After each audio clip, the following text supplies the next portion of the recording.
Yo, yo, yo, yo, yo. What's up, what's up, what's up? Give up the rock. And hello to my fellow revolutionaries. You know who you are. And welcome to today's live stream.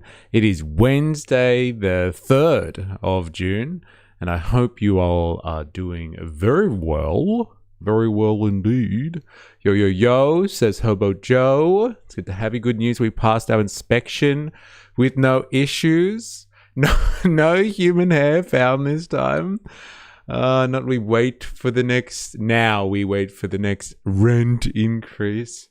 Hey, you only get a nominal raise because we didn't find any human hair in this place of residence where humans habitate. Who would have thought, eh? You left some skin flakes on the couch there. I'm glad to hear that you passed your inspection. I was really worried about the whole human hair issue there. Dilemma's in the house, ready to get it on. Yes, on in capitals or One Nation. I guess we'll never know. Revy Baby in the house. Hi, how you going? Hope you're well. Now, I had like a whole list of things that I wanted to do today, but we are not going to start with that agenda. I was going to go down a rabbit hole with ye old Bernie Sanders, everybody's favorite populist politician from the States, and like his kind of foray into regulating AI and like big tech and all that sort of stuff. Get it on, pass the bone, get it on. I was going to do that, but like we will get there. And I also wanted to have a look at like some hilarious interaction between BB and Trump that's being reported in the news at the moment, where Trump was slamming BB. He's back to his old WWE days, and he's slamming BB and using profanities in conversations with BB. But we'll get there, all that wonderful stuff. But first of all, there's a bit of chaos going underway in the UK. There's chaos underway in the UK, and it seems to be about an incident involving what some describe dilemmas. Some describe as the UK's Black Lives Matter moment. So let's actually see if the UK has had its very own Black Lives Matter moment, and you decide whether it is that. All I'm going to say is that somebody has died at the hands of police. What would you say, like incompetence, I guess you would say. And it will be delicious to see if the analysis from certain people is the same as that they criticize so heavily in the Black Lives Matter situation in the US. We will only find out with time the hypocrisies, the ironies of these two situations. Pigs killed someone? Nah, never. Yeah, well, this is a UK version. I would like to say that, like, I think it's different. It's like negligence, but like, yes, you can say they killed someone, but like, let's see how they frame it for you, hey? I will be back. Need to quote a job. Good luck. Good luck. We'll catch you up on things as we go. But anyway, watch this situation. Tell me what you think. Let's have a look. Where's my headphones? Well, one could say the knife wounds killed him, but the police response is atrocious. I'm looking for some consistency and argumentation here, dilemmas. We will be watching closely. Let's have a look. What's your name, mate? What's your name, mate? This was the moment officers from Hampshire Police arrived looking for 18-year-old student Henry Novak. A phone call made to police claimed Vikram Digwa, seen here, had been the victim of a racist attack. And Henry Novak, the man on the floor, was the alleged aggressor. But unknown to officers, that claim was untrue. And the teenager on the ground, Henry Novak, had been stabbed by the man claiming to be the victim. This is what happened next. What's happened to you, alright? Been stabbed. You've been stabbed? Whereabouts? I don't think you have, mate. After telling officers he don't was think stabbed, you have, Henry mate. Novak was placed in handcuffs. Hey, I've been stabbed. Oh, really? Pull the other one? I don't think you have, mate. Not like, can we have a look? I have no idea what this situation was about. I've seen as much as you have. But like so far, hello, I've been stabbed. And it's like, yeah, whatever. Oh God, kids. No, well, let's keep watching. Let's see what happens. You've been stabbed? Whereabouts? Don't think you have, mate. After telling officers he was stabbed, Henry Novak was placed in handcuffs. He died later that night. 9 times Henry Novak told officers that he could not breathe. The student said multiple times that he had been stabbed.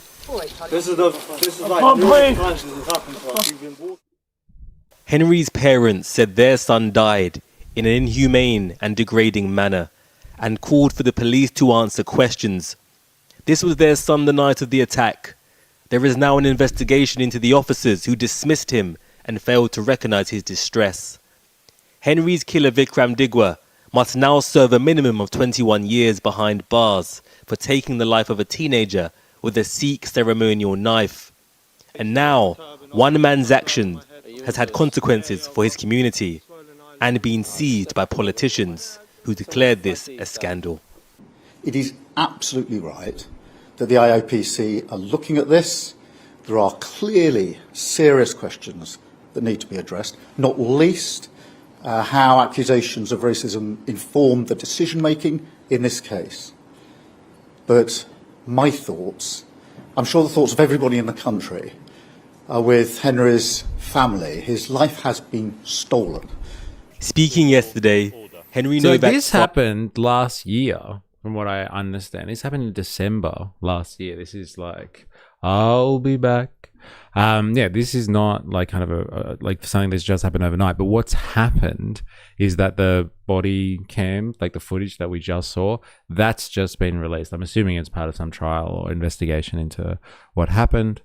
And now people are going fucking ape shit in the UK and like protesting and all that sort of stuff. But like it raises huge, and I'm going to say it, and I know you're not going to like it, but tough. Saying it anyway, it's just huge culture war questions on all of this. Like the implication is, if you didn't gather already from what they were saying, but the implication is that the dude that stabbed Henry was just like, I'm the victim of a race crime here. Like I was attacked on my racial grounds.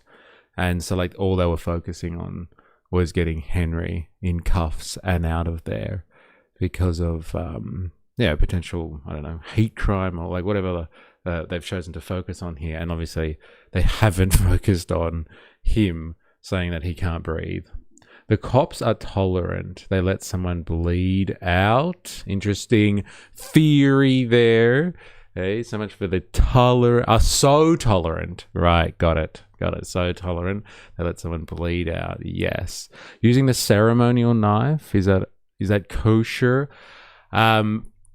Great questions. Not sure what's going on with that whole situation there. But like the people are talking about like banning these traditional weapons or whatever the fuck they are now. Like it's just, this is the manifestation of like all out culture wars. And like this is what's going on in the UK at the moment.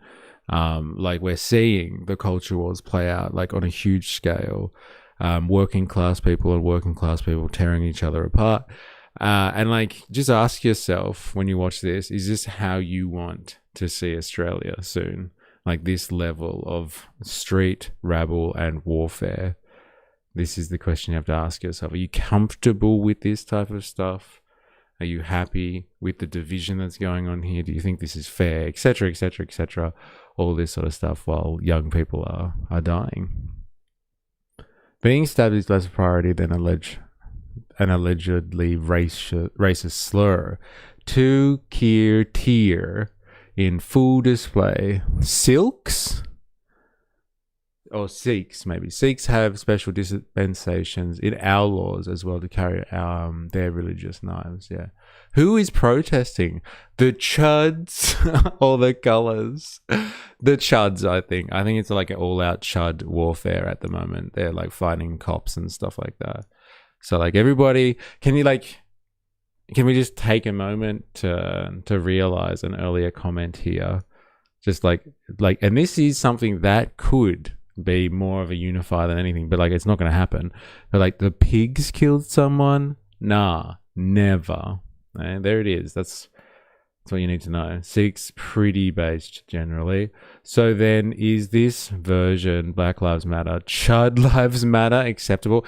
This is like watch for. This is what I said, Jag, right at the start. Watch for the consistency in argumentation here. All of the people that like fought hard, like tooth and nail to protect the cops during like the Black Lives Matter rollout and events. Being like, yeah, come on, cut him a break. It's hard to be a copper kind of thing. Like all of those types out there, like who were all for George Floyd, like, you know, justifying it. Let's just make sure that there's consistency in argumentation across the board here. And no one lets their emotions get the better of them in this situation. I have little hope for that, but thus is the culture wars. Unlike Floyd, not a lot of rioting happening, not like France recently anyway. I don't know. There seems to be people pretty pissed off about this, but like we will see. We can already see the argumentation forming here. Oh, it's not like Black Lives Matter at all. People are very peaceful. They were taking this quite well. All right, let's go. Father warned against his son's death being politicized. This is not a case about Sikhism. This is not a case about racism. This is a case about murder. But the words of Mark Novak have not stopped those citing Henry's death in a wider campaign against diversity and inclusion, and in claims that ethnic minorities receive preferential treatment from the police. This is two-tier Britain, and I'm totally opposed to it. I'm opposed to DEI. I'm opposed to positive discrimination. I believe if we're going to live in a free and fair country, everybody must be judged equally on their merits. Today, the far-right's leader Tommy Robinson rallied troops outside Southampton police station, declaring institutional bias. But claims of two-tier policing in favour of minorities clash with numerous government reports, who are now being asked to review rules around ceremonial weapons. As division widens, the consensus is over the concern on police conduct. Of the 4 officers at the scene, 3 are still serving and not subject to any restrictions. And now another trial looms for Henry Novak's killer. Today, Vikram Digwa was back in courts facing additional charges of possession of an offensive weapon. He appeared in court alongside Moga Singh and Gurpreet Digwa. Vikram Digwa will appear before the magistrates' court again on June 9th. He, his father and brother are yet to enter a plea. Well, our senior political correspondent Paul McNamara is in Westminster now. So there you go. I guess that's the long and the short of it at the moment. Hey, but he didn't deserve it, but made it hard to feel sorry for them. Which one are we talking about here? Are we talking about this guy Henry, or something else? But I'll say BLM riots were fueled by people being in lockdown. Interesting factor there. All right, let's continue. Paul, what have MPs been saying about all this? Yeah, well, the Home Secretary, Shabana Mahmood, appeared to give a statement in Commons earlier on. There were questions and answers after that. As Simeon mentioned, though, there is an investigation into Hampshire and the Isle of Wight Constabulary's handling of this case. That investigation has been conducted by the IOPC, the Independent Office for Police Conduct. And effectively, that gave the Home Secretary cover to not delve into the details of this case. That's on hold until after that investigation is concluded. But there were 2 very notable elements to the arguments this afternoon, 2 arguments that were repeated. Firstly, accusations of so-called two-tier policing. And second of all, condemnation of any politicising of this case. Is that like a technical term, the 2-tier policing situation here? Like, I must admit, I'm fresh with all of this stuff. And so, like, is that a technical term? Or is it something that's being used and thrown around by a particular demographic? Could have been as simple as this dude being able to get ahead of the story when the cops arrive. Could have been. But it doesn't look great on the body cam footage at all. Help, I've been stabbed. Oh, really? Oh, yeah, I don't think so. You don't look like it, buddy. I can't breathe. Yeah. Like, it doesn't look fucking great at all. Then them being incompetent carried the rest. Yeah, it's incredible incompetence. Like, that is just fucking next level. Unless this guy's got some type of history kind of thing, and like he's a regular with these exact police officers, and they're like, he talks about being stabbed all the time. Like, that is next level incompetence. Like, honestly. The irony of hearing sirens in the background while talking about policing. Yeah. More Urban Dictionary than official line. Fair enough. Shall we go to said Urban Dictionary on this one then? 2-tier Kier. Is that what we should say? 2-tier Kier. It's a highly debated phrase describing the perception that authorities handle certain protests, communities, or individuals more leniently or harshly than others. Critics of political figures often allege this bias, claiming police favor specific groups while treating others with disproportionate severity. Interesting. Landmark UK report warns 2-tier justice is eroding. Okay. National Center for Diversity. Where's this? For diversity. Does 2-tier policing exist? But it's not what you think. Oh, whoa. Dun, dun, dun. Okay. It seems an apt description. Yes, fair enough. But like, isn't it interesting? Is the claim here of racial bias? The term gained major traction following the public unrest and demonstrations such as climate protests, Black Lives Matter, and far-right demonstrations. Critics argue police would respond with kids' gloves to some movements while cracking down heavily on others. Some people call him Novak, some Nowak. Which one is it? I'm going to go with Novak here. The high-profile Henry Novak case in the UK, the fatal stabbing of the 18-year-old, reignited these national debates. Critics accuse police of operating under a double standard, alleging prioritizing the sensitivities of ethnic minority groups and believing the killer's claims. Isn't it interesting? Because like the Black Lives Matter situation was like the complete and utter opposite of this. It's like the age-old claim in the States anyway, that like the cops are way too heavy-handed with the old ethnics. Hey? Way too heavy-handed. What do I need to get this picture on the wall behind you? She's here, she's queer, and she's your union rep. I'd be happy if this becomes a stream emote. Oh, well. Do you live on Twitch land? Ninja Nurse, how you going, by the way? If you are a ninja, you are. Well, yeah, we can do that. I just had to add it on my list of things to do. But yeah, you can have an emote just for you. A queer union rep. Hey, let's have a look. Good old Sally emote. Twitch, just for you. Juste pour toi. All right. Let's get back to this. So like, yeah, isn't it interesting? So like, it seems like 2-tier policing goes both ways. Thank you, mystery.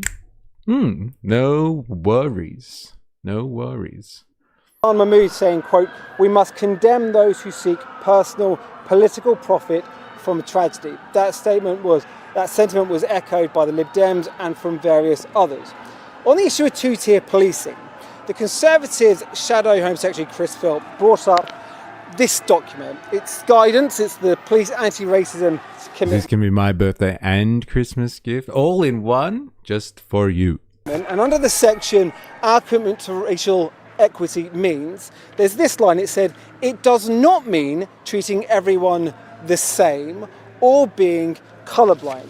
The Conservatives saying that effectively hardwires in two-tier treatment. This is what Chris Philp had to say, followed by the Home Secretary's response. What was the quote that he used? It does not mean we treat everybody the same. That does sound pretty fucking outrageous, though. Like, come on. Hey, how's it going? Gumma Cheese Wing in the house. I hope you're well. I hope you're well. We're learning about the way that the culture wars has manifested itself in the UK. And it seems to be around a very particular issue at the moment, which is like bleedingly obvious, if nothing else, complete police incompetence. You know, there's some protests going on at the moment in the UK around this 18-year-old, was he 18 or something? Yeah, killed. He was stabbed, and the police got to the scene. And there was a Sikh dude that was just like, this guy was attacking me and being racist. And the guy on the floor who had been stabbed, the police took him away, apprehended him as a culprit, and weren't listening to him when he was saying, I've been stabbed and I can't breathe. And then he later died that night. And so like the corollary between this situation and the infamous George Floyd situation with, like, especially with the line, like, I can't breathe, and the cops are just like, yeah, whatever, dude. It's fucking uncanny. But like, it's all like, you know, in the culture war perspective, it's like shoes on the other foot now. And so, you know, the debate will ensue, and I'm sure everyone will be very consistent. Very consistent. What the hell? They get into a fight? And I don't know. Like, actually, I'm not sure exactly what the context was. Maybe these two young dudes got into a fight. I think the guy who did this stabbing, like 21, something happened, and like, yeah, he stabbed him. And yeah, cops were called, and the cops just completely ignored this dude's plea for assistance, kind of thing. Coroner reports show even if they got him to the hospital, he would have died anyways. 2 pints of blood in his lungs. There you go. There you go. Very interesting stuff there. Let's continue, shall we? The dangerous ideology of so-called anti-racism, allowing people to be treated differently based on race, must end. Extreme activists have hijacked the policy-making process, and this is where it has led. It has no place in policing. It has no place anywhere. So does the Home Secretary agree that the so-called police anti-racism commitment must urgently be withdrawn? Yes. This government will always... Fair call. Activate the like button if you're on YouTube, please. Hey, do yourself a favor. Do me a favor. Just be nice. Activate the like button. Thank you, Ravi. ensure... Commitment must urgently be withdrawn.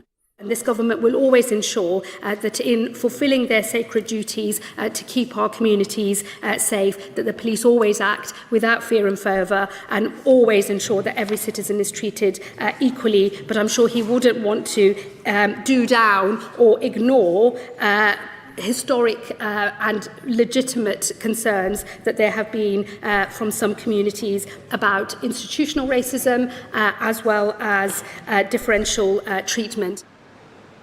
So the Home Secretary there saying, look, there have been times in the not too distant past where the police have failed some communities, but she came back to this line and the repeated variations of it time and again, quote, all are equal before the law, the police must always act without fear or favour towards any one group. Tonight, I understand from sources close to the Home Secretary that she considers the wording in this document to be, quote, clumsy, and that, I understand from sources close to the Home Secretary, the National Police Chief Council are now reviewing the wording to ensure that there is no ambiguity and so that everyone is equal in the eyes of the law. Oh no, it didn't seem very, what's the word, clunky, no, clumsy or ambiguous. It was like not all people get treated the same. That's what he read before, right? Let's just go back a second. It's guidance, it's the police anti-racism. There's this line, it said, it does not mean treating everyone the same or being colourblind. The Conservatives saying that I don't know. Interesting. Seems pretty pointed. Very interesting case study, isn't it? Sure that there is no ambiguity and so that everyone is equal in the eyes of the law. Paul in Westminster, thank you very much indeed. Well, earlier I spoke to Reform UK's Home Affairs spokesperson, Zia Youssef. First, I asked him what he thought that Nigel Farage meant when he said that people should respond with pure cold rage to the treatment of Henry Novak. I think it's a reflection of the horror of poor Henry's murder and the manner in which it happened. And obviously, anyone who has seen that footage cannot help but be moved. And so what does it tell us about this country? That so powerful is the accusation of racism now that one can stab repeatedly somebody and have the police handcuff them. That is why we are furious. But the response from Nigel Farage after this terrible tragedy is precisely what the family of the victim don't want. The father of Henry... Funny how in trying to not be racist, they be even more racist. It's incredibly interesting, this case study. You got to watch, and this I said like earlier, like let's just look at the UK. Like we have a nice little fucking bubble in Australia, I find, and like sometimes it's it's a disadvantage, but like in cases like this, I think it's an advantage. But like we are always like a decade behind what's going on politically in like places like the US and the UK and stuff like that.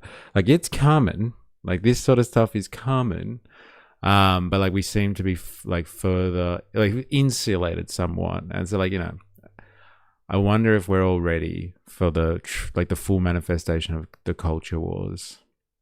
If we continue to adopt like all out like American franchise culture war talking points. Like look at what American franchise culture war is doing to fucking the UK. Like honestly, like we spoke about it yesterday. I think Jordan was going on about like, why can't we just have original Pauline back? We should just complain about Asians. Like, why do we get the American conservative franchise stuff where we're talking about fucking Muslims all the time and mass migration? Like we have like borders with any other nations. We get the same brand of politics and conservatism that the Americans get. Why can't we go back to Australian culture war stuff? They're much more palatable, more parallels. Oh wait, no, I missed a couple of things there. In my opinion, it's to protect multiculturalism. Same reason Hassan and Sink got rejected. Well, from the UK. Example, Germany supporting Jisrael. More parallels with UK and Oz than America and Oz. Remember when China surveillance was bad? And now it's in Coles? Yes. Yeah. It's not okay when China does it. This culture war is a few steps away from crusade. Dude, I'm not saying he deserved to die, but like you just don't be an asshole. And you're far less likely for this to happen in general, like regardless of what you say, some people's response is violence. But like, I don't actually know the circumstances that led to the altercation between these two people. So I'm actually not sure if this guy Henry was being an asshole or not. Like, who was the actual instigator of this entire event? It's funny that they're not talking about like that at all. It's just like the who's right and who's wrong in this debate, not the actual circumstances of the case itself. Like, I don't actually know. Does anyone know? Like, how did these two gentlemen start fighting in the first place? Young dudes fighting each other. Hey, who would have fucking thought? It's he said, she said. Yeah, I guess we can get to the bottom of it. This is just the first time we've touched on this. Yeah, it would be good to know the lead up. Yeah, like why is that not important here? Instead of just being like, oh, I knew it. Policing is two-tier. I knew it. Still, the escalation of stabbing outweighs anything. Oh, yeah, absolutely. Absolutely. Like, who gets to resort to stabbing someone over words? But, like, if there was fisticuffs, though, like, fair enough. Like, that's different. Like, if it gets violent. Can conflate bad words and being stabbed. No. But like, again, I don't know. Like, does anyone know what happened? Like, was it just like literally a passing comment and this guy was like, fucking stab, like kind of thing? Or was there some like actual confrontation, like physical confrontation? I thought police were trained for this. Or does everyone have to be the perfect victim. Yeah, I know, right? Hey, they didn't write about this in the handbook. What do we do? He's telling you he can't breathe. What the fuck is wrong with you? Shouldn't you at least check it out while he's saying that? Oh, man. Well, the accusation was racism, not fight. Well, like that guy was pointing to his eye. It was just like, yeah, it was like a racist attack. And he's like, he hit me in the face or something like that. It looked like he was like, see, look at my head. Look what he did to me. And it was all racially motivated. But like, I guess we'll get to the bottom of that. I guess we'll find out. Oh no, the schizophrenic man is being schizo. It said very clearly yesterday, and you've heard the tape, we've all heard the tape, don't make this about Sikhism, don't make this about racism. This is about knife crime, and this is about a particular murder case. You're trying to do exactly what he doesn't want you to do. Well, my heart goes out to him and to the whole family. I can only imagine what they are going through. But I can only speak for how I felt having watched that footage. And I know how Nigel felt having watched that footage. And I've spoken to so many serving police officers who have told me the biggest fear police have, that they have, is an accusation of racism. It is career ending. Go and look at Hampshire Police's website as we speak. It is still up. Their race action plan that was put in place as a result of what happened with George Floyd in America, that trains the police to respond differently depending on whether an accusation of racism has been made. And I'm afraid no one is going to... Thoughts and prayers. Yeah. Like, and they all have to say the line, but like you can see varying levels of, what's the word? Sincerity around that. He's like, yeah, sure. My heart goes out with the family, but let me get back to my agenda, please. Now watch Rupert Lowe and Restore get a big jump like One Nation did after Bondi. Yes, those political culture warriors, they will get a massive jump on this one. Hey, Henry, you did well. Took one for the team. Hey, Rupert Lowe and Restore, love you, mate. Thank you very much. I thought Brexit would get rid of them. Now they're all here. Oh, fuck. Guilt trip us into not making these arguments. I'm afraid we now do live in a country where anti-white racism is structurally embedded in many of our great institutions, including the police. But in this particular case, which is so tragic and may at the end of the day be so unique, is it not wrong to use it as an example of a broader trend? This is precisely what the father of the victim has warned against. There are many, many examples of two-tier policing and justice in this country. And with regard to this case, we can talk about the fact that in this country, two-tier policing that leads to murder, if you're of a certain religion, leads to someone dying. If you are of a certain religion, you get to carry a deadly weapon around in public. And when I say that there is structural two-tier policing and justice inside our system, that is a perfect yes, that's example. right. Forgot about that. You mean racism against the English indigenous population? You should have just left it at indigenous population dilemmas. That's right. What were we watching? We were watching a rally, a Tommy Robinson rally, right? And we came along that stark contradiction, and irony. Is just like, look, these indigenous people to England are trying to reclaim their territory. I thought all you lefties would be across this one. Oh man, it wasn't like it was a Tommy Robinson rally of some sort, wasn't it? And like Nick Shirley Nutt went to the rally as well.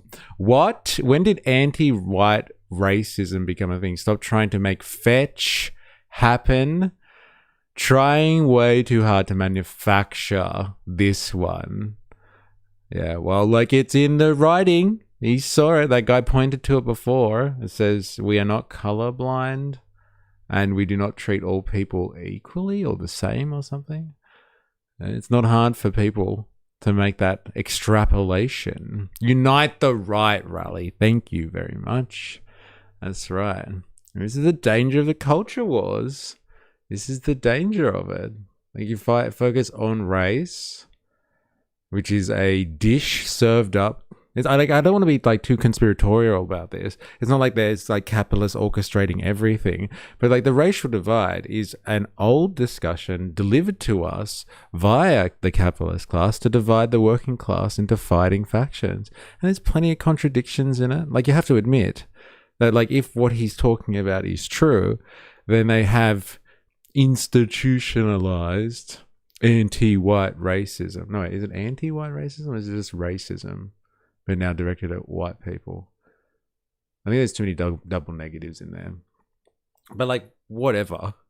Like, if they're actually talking in language like not everyone's equal kind of thing, like, this is open for people to criticize.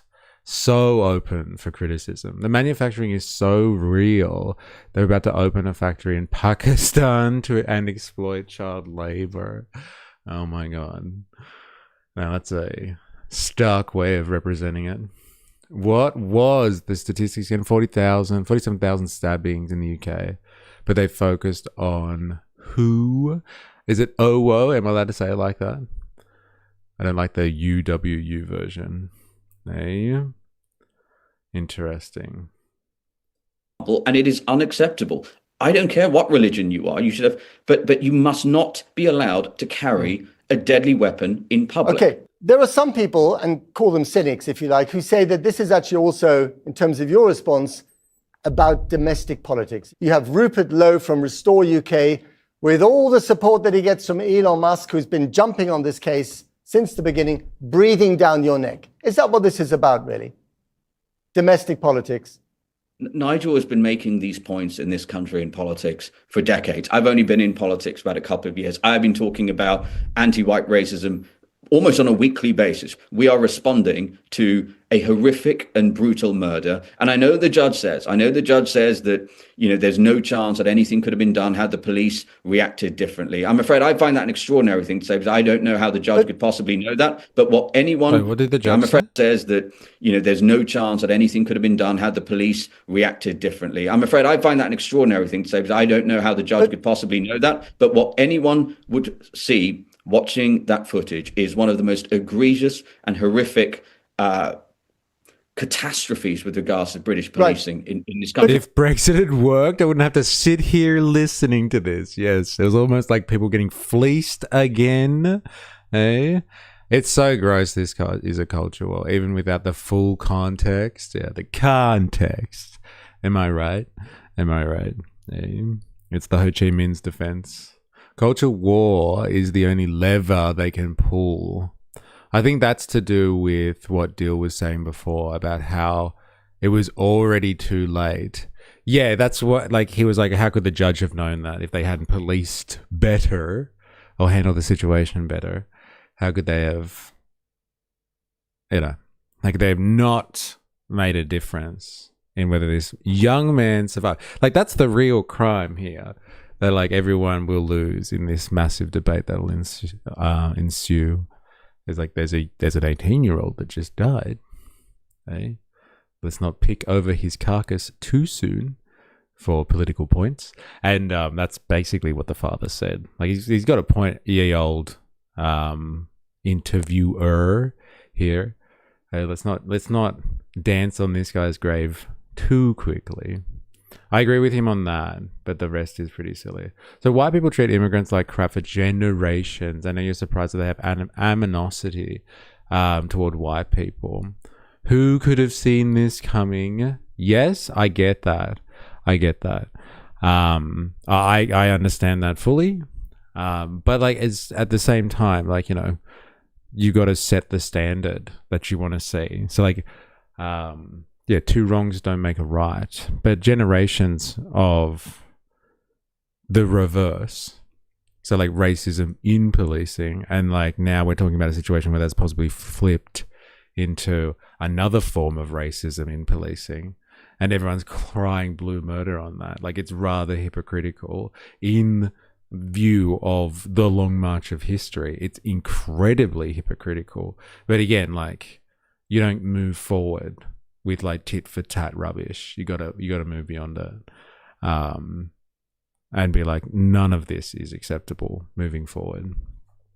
But like, hey, It takes a mature population that aren't being stoked with fucking culture war rhetoric by fucking grifter politicians and the grift media as well.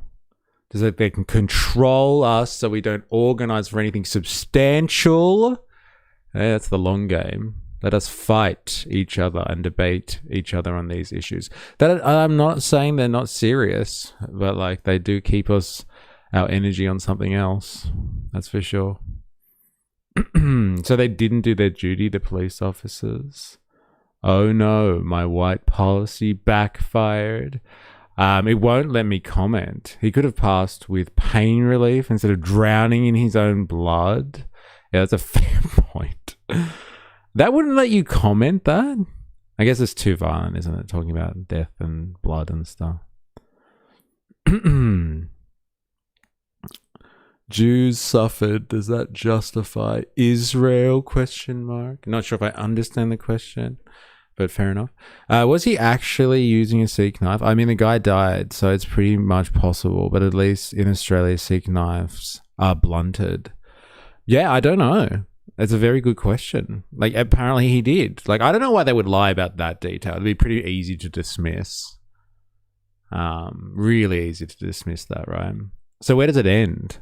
They fight culture wars when they should be repairing the damage between communities. Who's going to make the first move, though? Yeah, I know. I'm not saying it's easy. But, like, you know, you don't continue and, like, be like, haha, now I've got the upper hand and I'll exploit the situation. Like, you'll never get anywhere then. They'll be like, yeah, who makes the first move? That's why I'm saying, like, you need a mature society to be able to do that. To be like, no, let's fucking move on. We recognize the past mistakes. And, like, we're not going to continue that type of fucking discrimination. Like, we're not going to continue to discriminate with our work. Everyone should be treated in a sensible manner. But, like, again, how do you have mature people in a population that are consistently fucking poked and prodded and squeezed with culture war propaganda to keep them fucking hating each other, essentially? I don't think they could. I don't think they can at all, actually. Just got to learn to focus on something else. Their blood was getting auto-modded. God damn. Like, if someone isn't going to survive... Oh, wait. What? Okay, yeah, like if someone isn't going to survive. Religious knives are never sharp. This one was. Yeah, it's weird. They're usually just ceremonial. Religious people aren't sharp. That's fucking hilarious. Hey, come on. George Floyd was a moment. The door was open to repair the relationship between black communities and law enforcement. Instead, we still got culture wars. Yeah, like there had to be a left versus right issue. Apart from like historical recognition, it had to be like, no, you have to be, I don't know, left wing if you support this, and you have to be right wing if you don't. And like everyone had to be cut along lines, like always. You can't just have like a historical position on this, but like whatever. All right. Woke up real radicalized today. This will radicalize an entire generation. I can see fucking, what's his name, Asmongold's videos popping up in my stream about this now. This will radicalize a generation. Thanks, bro. Calm down. And sorry to interrupt, but many people would agree with you. But what they don't agree with is that you jump on this particular case and you turn it into, you know, a political general case about the United Kingdom. You're going against the words of the judge, the words of the father of the victim. You're doing it before the independent inquiry into this case has come out with any kind of result. What the family of the victim want to find out, what we all want to find out, is how could this terrible mistake... 2 minutes with us. Well, like a lot of these videos are only like 2 minutes, so you got time. Have happened. But we already know the answers to many of those questions because of the severity of this case and the pressure that was placed upon Hampshire police. They've released the footage. We've already heard the 999 call. We know the information the police had when they arrived. We don't need an investigation to learn this. We know that when the murderer, who was an ethnic minority, made an accusation of racism, there was no burden of proof required for the police to handcuff what was seemingly a motionless Henry. And yet Henry's assertion and accusation that he had been stabbed, there clearly was a burden of proof because the police proceeded to handcuff him anyway. Ziad Youssef, thanks for coming on. Thank you. Whoa, he didn't even address him. Fucking hell. And like the audacity of this presenter who works for the mainstream media being like, but you're just politicizing this. It's your fault that this happened. Like, come on, bro. You work for the fucking mainstream media.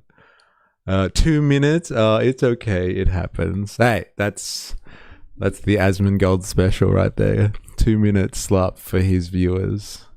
He does put out like longer videos than that, I guess. But like, whatever. See, what'd you get censored for? You bad man. If someone's lungs are filling with blood, like police are taught to use expanding, I guess, rounds in your chest. And what'll often happen if you get hit center mass, you can drown in your own blood. And so at what point is rendering aid inhumane? Well, like, it seems to be the case that they didn't even check him, though. Like, did you hear the footage before? He was like, I've been stabbed, and they're just like, oh yeah, where'd you get stabbed, mate? Like, sarcastically, and he's like, I've been stabbed, and they're just like, yeah, I don't think you've been stabbed, bro. And like, they moved him on. Like, it was callous as fuck. Accent made me throw up. Savage. Roaches are natural aphrodisiac. Okay. I'll pass that on to Asmongold. I still feel like even if a white dude stabbed a brown dude, these cops were just lazy as fuck.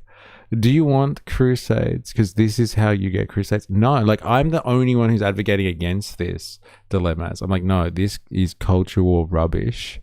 It's absolute nonsense, and it will lead to a problem. I think you probably want to see a crusade dilemmas, honestly.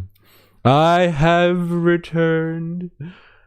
Yeah, damn. It is wild, bro. You should have heard it. It's fucked. It wasn't Ben Robbie Smith doing a crusade. He wore a pin and all.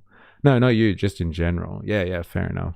Oh, like, I'm worried about that, dilemmas. I'm really, really worried about that. Like, we could be using our energy more effectively, but whatever. If the Pope calls for a crusade, I'm in. Yeah, a crusade against AI, we're all fucking in. All right, we're going straight to Silicon Valley to reclaim artificial intelligence for the people. Yeah, let's side with the peds. Oh man, when you say it like that. Well, a short time ago, I spoke to Andy George, president of the National Black Police Association. I asked him if he agreed with those who've claimed that the case is an example of two-tier policing. I first thing I want to say is obviously, our hearts go out to Henry Novak's family. The tragic loss of any person, young person in particular, has a big impact on everybody. So that's the first thing I want to say. Around the allegations of two-tier policing, I think sometimes we get lost in debates like this and we lose the perspective of those that are grieving at this minute in time. The debates around two-tier policing, around how policing applies its services, use of force and other things against different parts of the population needs to be evidence-based. It needs to come from more than just sound bites and trying to kind of get point scoring of tragic incidents like this. What do you say to those politicians today who have said that the accusation of racism in this case was treated more seriously than the attempted murder at that stage that became a murder of this young man? Politicians have every right to put forward their own thoughts and feelings to represent their constituents, and I would never interfere with that. Having watched the body-worn video and others that will have watched it, the police officers will have to justify their actions. The police officers find themselves in really difficult situations. They don't always have the facts. I think it's important that we let the IOPC look at it. Well, the Home Secretary don't always is have going the to wait facts for that investigation before she makes a judgment. It looks incredibly cold. Like, how many facts do you need? Honestly, I've been stabbed. I can't breathe. Like, at least check him. Honestly, We're on a mission from God. Is that you, Pete Hegseth? I can't tell. I can't tell. In that regard. But she did say today that the police have a sacred duty to police without fear or favour, and that everyone in this country is equal before the law. Is that true, though? I would agree that that is certainly how things should be. But, you know, we have seen report after report of disproportionate treatment. We have seen report after report about how policing doesn't always apply the law in an even-handed manner. It's time that police leaders and policing sits down and actually realises, look, now is the time for us to do what we should have done after many years, to fix policing, to make sure that officers are equipped to make decisions in fast-moving situations, and that they understand that the United Kingdom is a diverse place, and that it has many different experiences, cultures across the board. Do you think that we've got this wrong as a country and in policing so far, that it's just a muddle, that quite frankly, people don't really know what they're doing?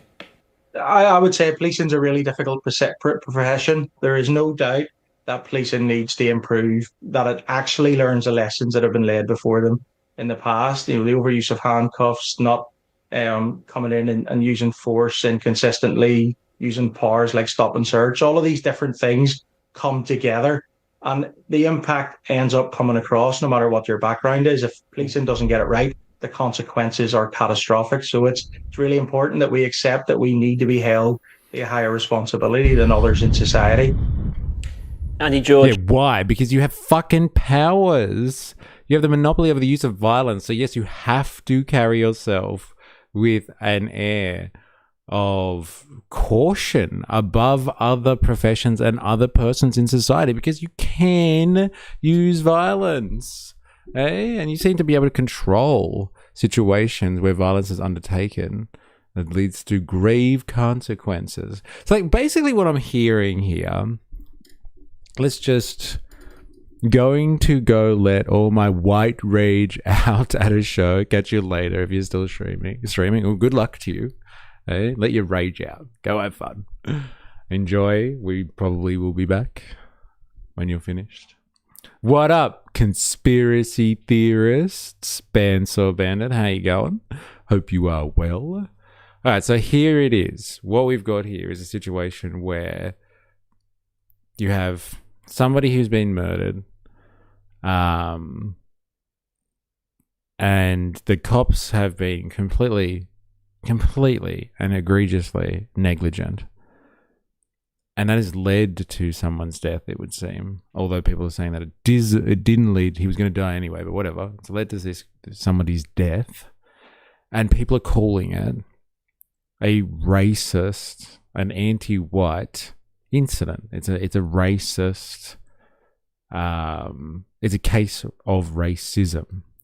Now, I remember when the corollary situation, so the George Floyd moment happened, and people were calling out police racism and that situation, and people were trying to deny it. So like the same people, would seem that are claiming racism in this situation would have been the people that denounced any racism happening in the other situation.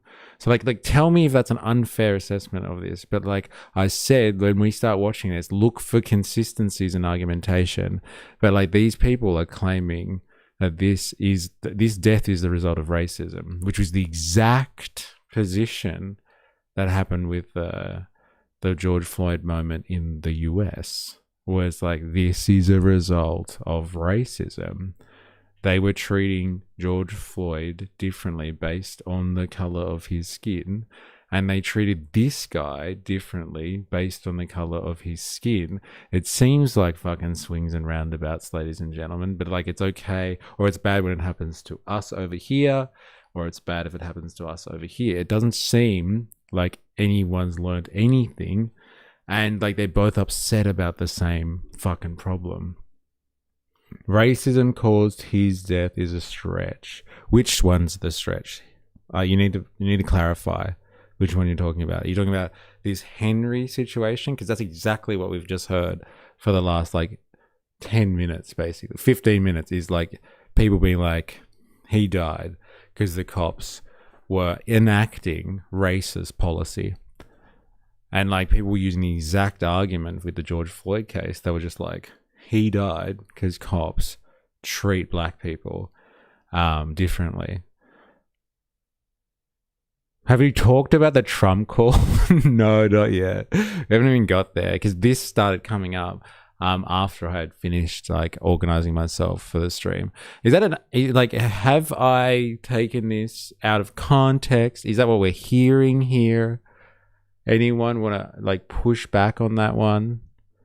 Potentially dilemmas. I don't know. Anyone that want to argue that that's not the case that we just heard. Like this, it sounds like people are like this is a death caused by institutionalized racism, which is the exact claim that was being made by BLM people in, was it 2020? Is that when it went down?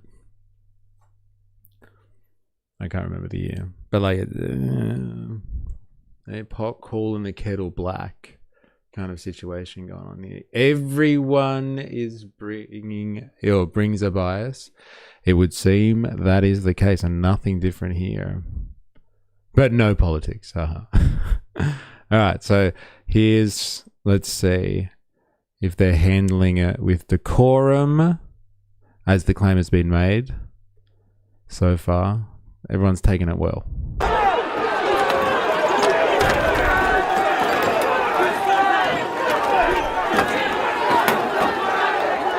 Standard procedure to cuff first. Maybe I should watch the whole vid before coming. Are we talking about which one though? You're talking about what happened to the Henry guy, right? That like standard procedure to cuff first. Yeah, but like the claim that's being made is that like, why did they cuff him in the first place? He was actually the victim. They should have actually assessed the situation as opposed to listening to the guy who's now been charged with murder. They shouldn't have cuffed him at all. They should have cuffed the guy that did the stabbing. So they completely read that situation wrong.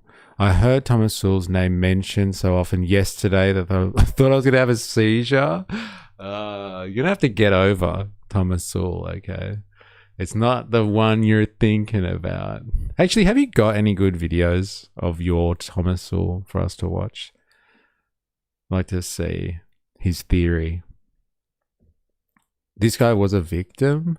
Yes, this Henry guy got stabbed by a dude using a religious weapon. There's a Sikh dude using like a knife that they carry around for traditional purposes. Yes, I do. Hit me up with a link. I want to watch some of it.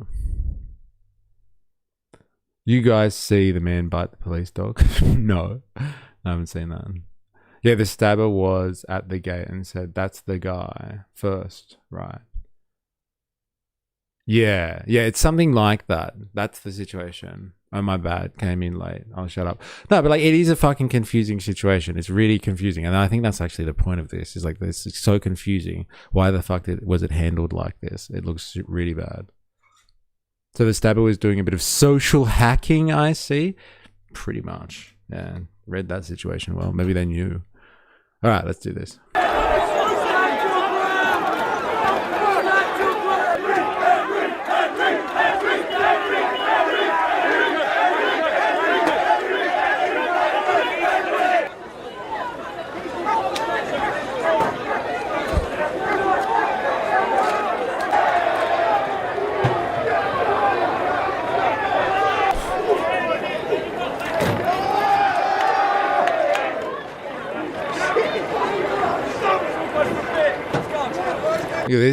This is your indigenous population dilemmas. Here they are. They've been doing this stuff for centuries, fighting with big shields, going up against each other and clashing like this.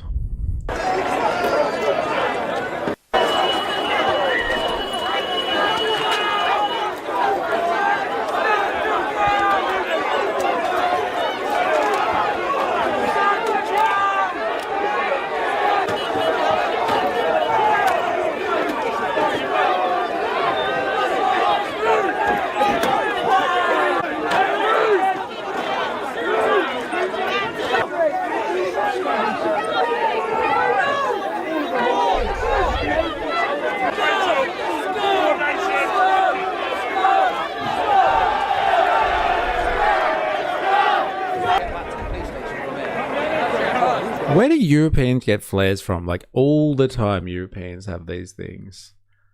Like, are they illegal in Australia? I never see Australians protesting with flares. Fuck you, I'm Millwall.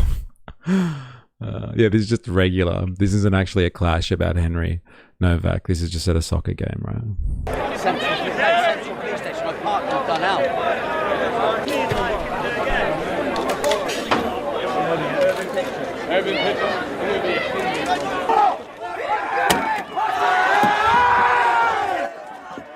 So scores of demonstrators clashed with riot police on the streets of Southampton after the protest for a murdered teenager Henry Novak descended into anger. Footage shows police attempting to contain the crowd in residential streets, pushing back with riot shields and pepper spray. They were pelted with bricks and wheelie bins following a demonstration outside Southampton Central Police Station on Tuesday evening.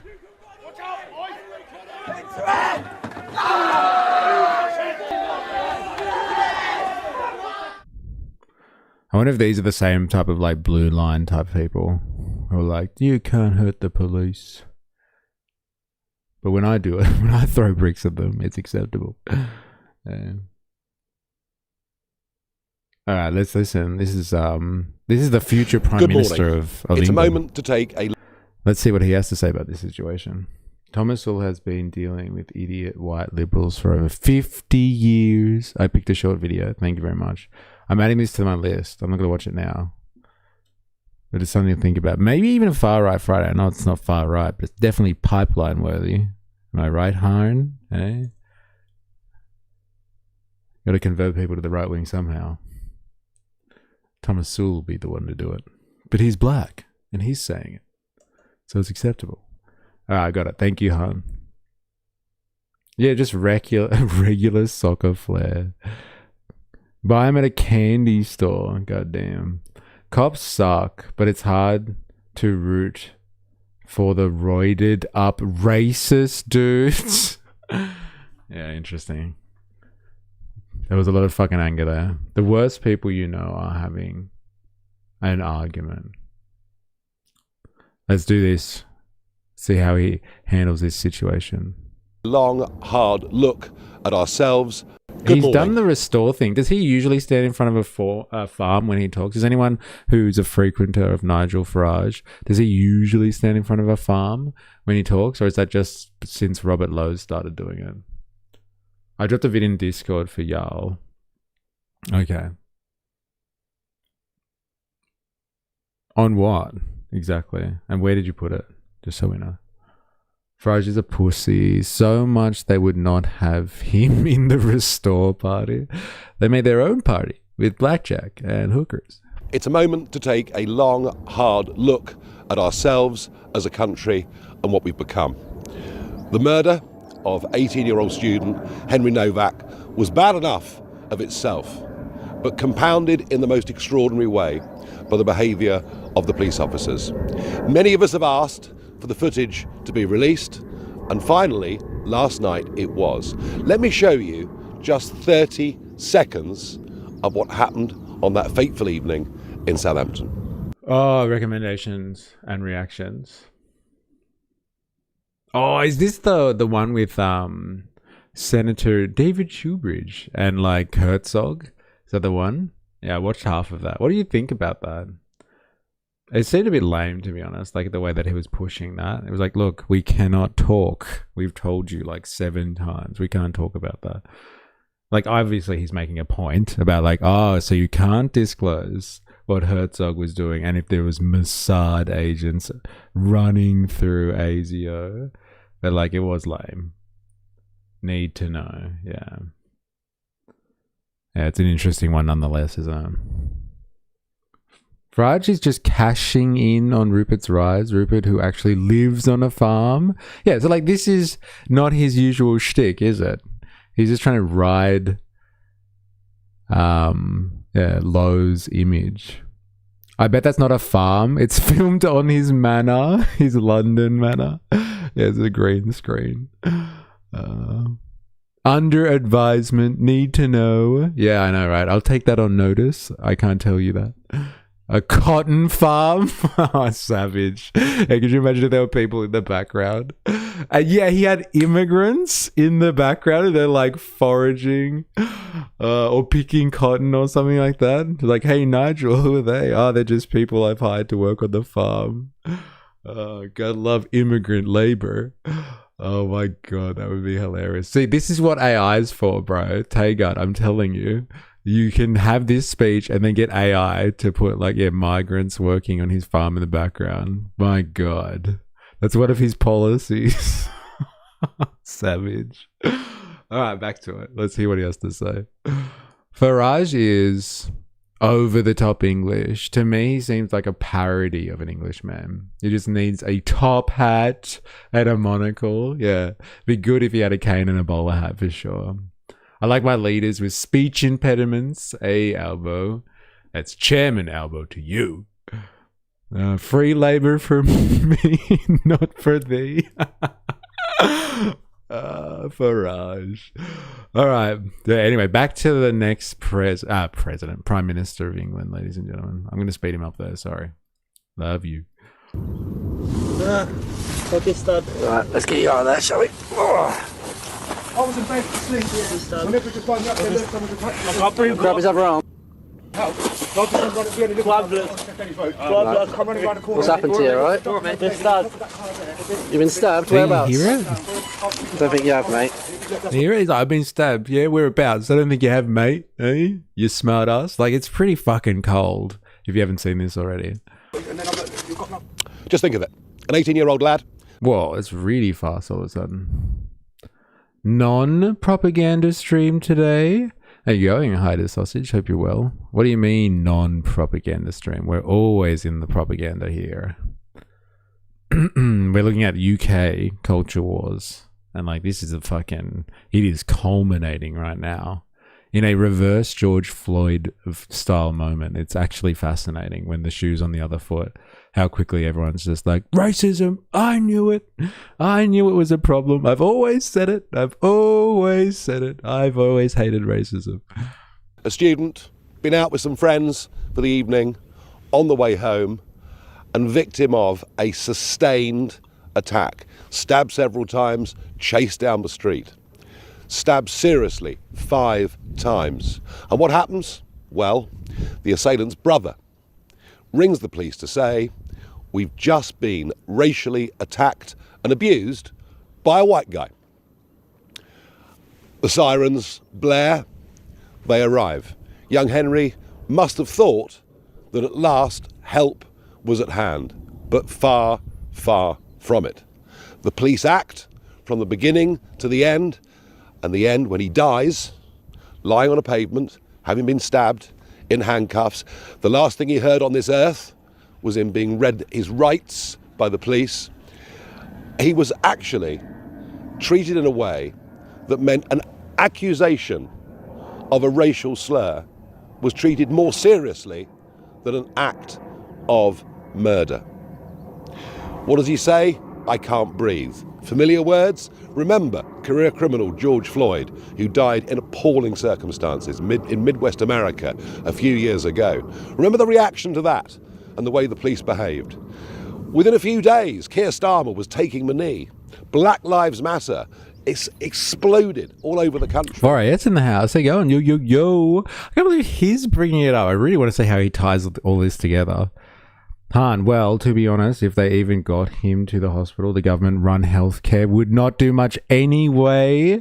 Just like that girl they ignored to watch soccer and she died.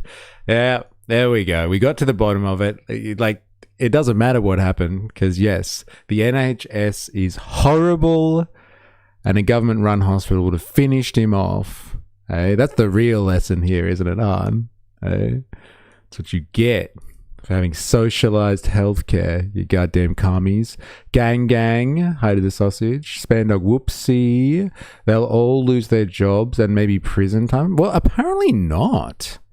Apparently not, Spandog. Like they were saying on Channel 4 just before that, like 3 of the 4 officers that were there are on the beat. I don't know about what happened to the other one, but like maybe not. He does have He does have rights, so reading them is kind of important. Yeah. I had a work conference today, so I won't be able to tune in today. Have a good stream. Oh, thanks, Flores. It's good to have you. Good luck at your conference. Oh my God, no, horrible. Just dealing with too many people. That was horrible. All right. Let's see how he runs these two things together. Taking the knee. Black Lives Matter. It's exploded all over the country. Churchill's statue was defaced. The cenotaph was vandalised. And yet, what has the public reaction been from our leaders and politicians? And indeed, to be frank, much of the media to this. Silence. Absolute silence. Proof, if ever there was any, that we're living in a two-tier culture in this country where the rights and privileges of white people matter less than those of ethnic minorities. Now, what has happened over the last few decades is, without anybody being asked... Farage will capitalize if they're not charged. They killed that kid. You're talking about Henry, right? Like, their inaction killed that kid? Because we've also got the claim here in the chat, and I think other people have clarified this in some of the media we've watched, that it's just like they would never have got him into hospital in time anyway. His injuries were too severe, apparently, and he drowned in his own blood. America should have finished the job. Can't say that on YouTube. Oh my God. No, you cannot. Cops get a wide berth to fuck up. Yeah, apparently. Hey. Law enforcement generally. Look at what happened with the guy with Renee Good. He's back on the beat. No problems. BLM exploded because of fuckwits. Yeah, but 100% you check a suspect for injuries before you cuff them. Also, the stabber and his brother were talking in the police car, and the cops spoke the language. I believe the Lotus Eater clip mentions it. And so, like, is it a crime? Is that what you're worried about? Like, the brother, so the murderer and the brother were talking to the police in their own language, and they're like, I knew it. I knew it. They're not allowed to speak in their own language. It's the real crime. I guess, like, is the Lotus Eaters clip that you provided is a longie? Like, we should check that out too, I guess. Without anybody ever voting for it, we've been subject. Is it actual footage of what occurred, like the actual incident, or we've just so far we've just got oh my God, I can't say his name, Nigel Farage's account, which is like they were running after this poor kid and they stabbed him like 5 times or something. I can't remember the wording, but they knew what they did. Because he would have died, seems like they got the cuffs on just in time. Or is it just police body cam? That's the only footage we've seen so far. Yeah, that's the only footage that we've seen so far. And it's fucking cold as. Like, you go watch it, man, if you haven't seen it. It's fucking cold as. It just seems weird. Yeah, I don't know. And, like, I haven't heard the media talk about the account of what actually happened. We were saying before, like, it actually really matters what the circumstances, well, like, what happened before. Because, like, this is not breaking news. 18-year-old dude gets stabbed by 21-year-old dude. Like, that's just, like, that's a story as old as time. You know, like, angry young men out there. But, like, obviously that's not the take on this one. This is steeped in culture war rhetoric now, and everyone's going to get their political points over this one. That pause screen. Yeah, we do some good pause screens here, don't we? Yeah. Subjected to mass immigration on a scale that is truly unbelievable.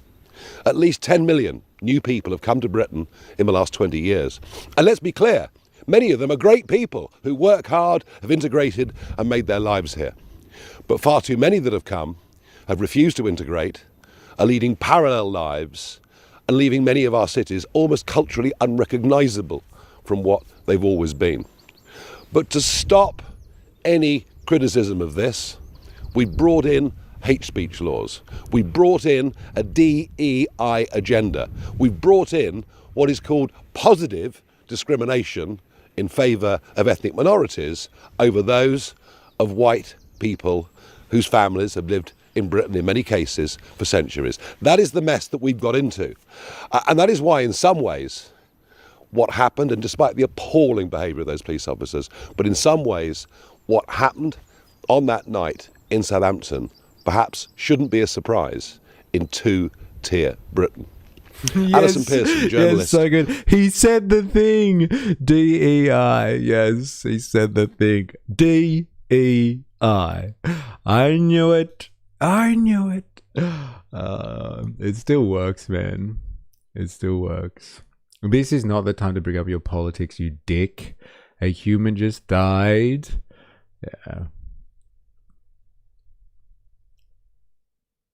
Yeah, that one cop, that one time. This is totally different. Vote for me, new people. Yeah, it's a good time to capitalize.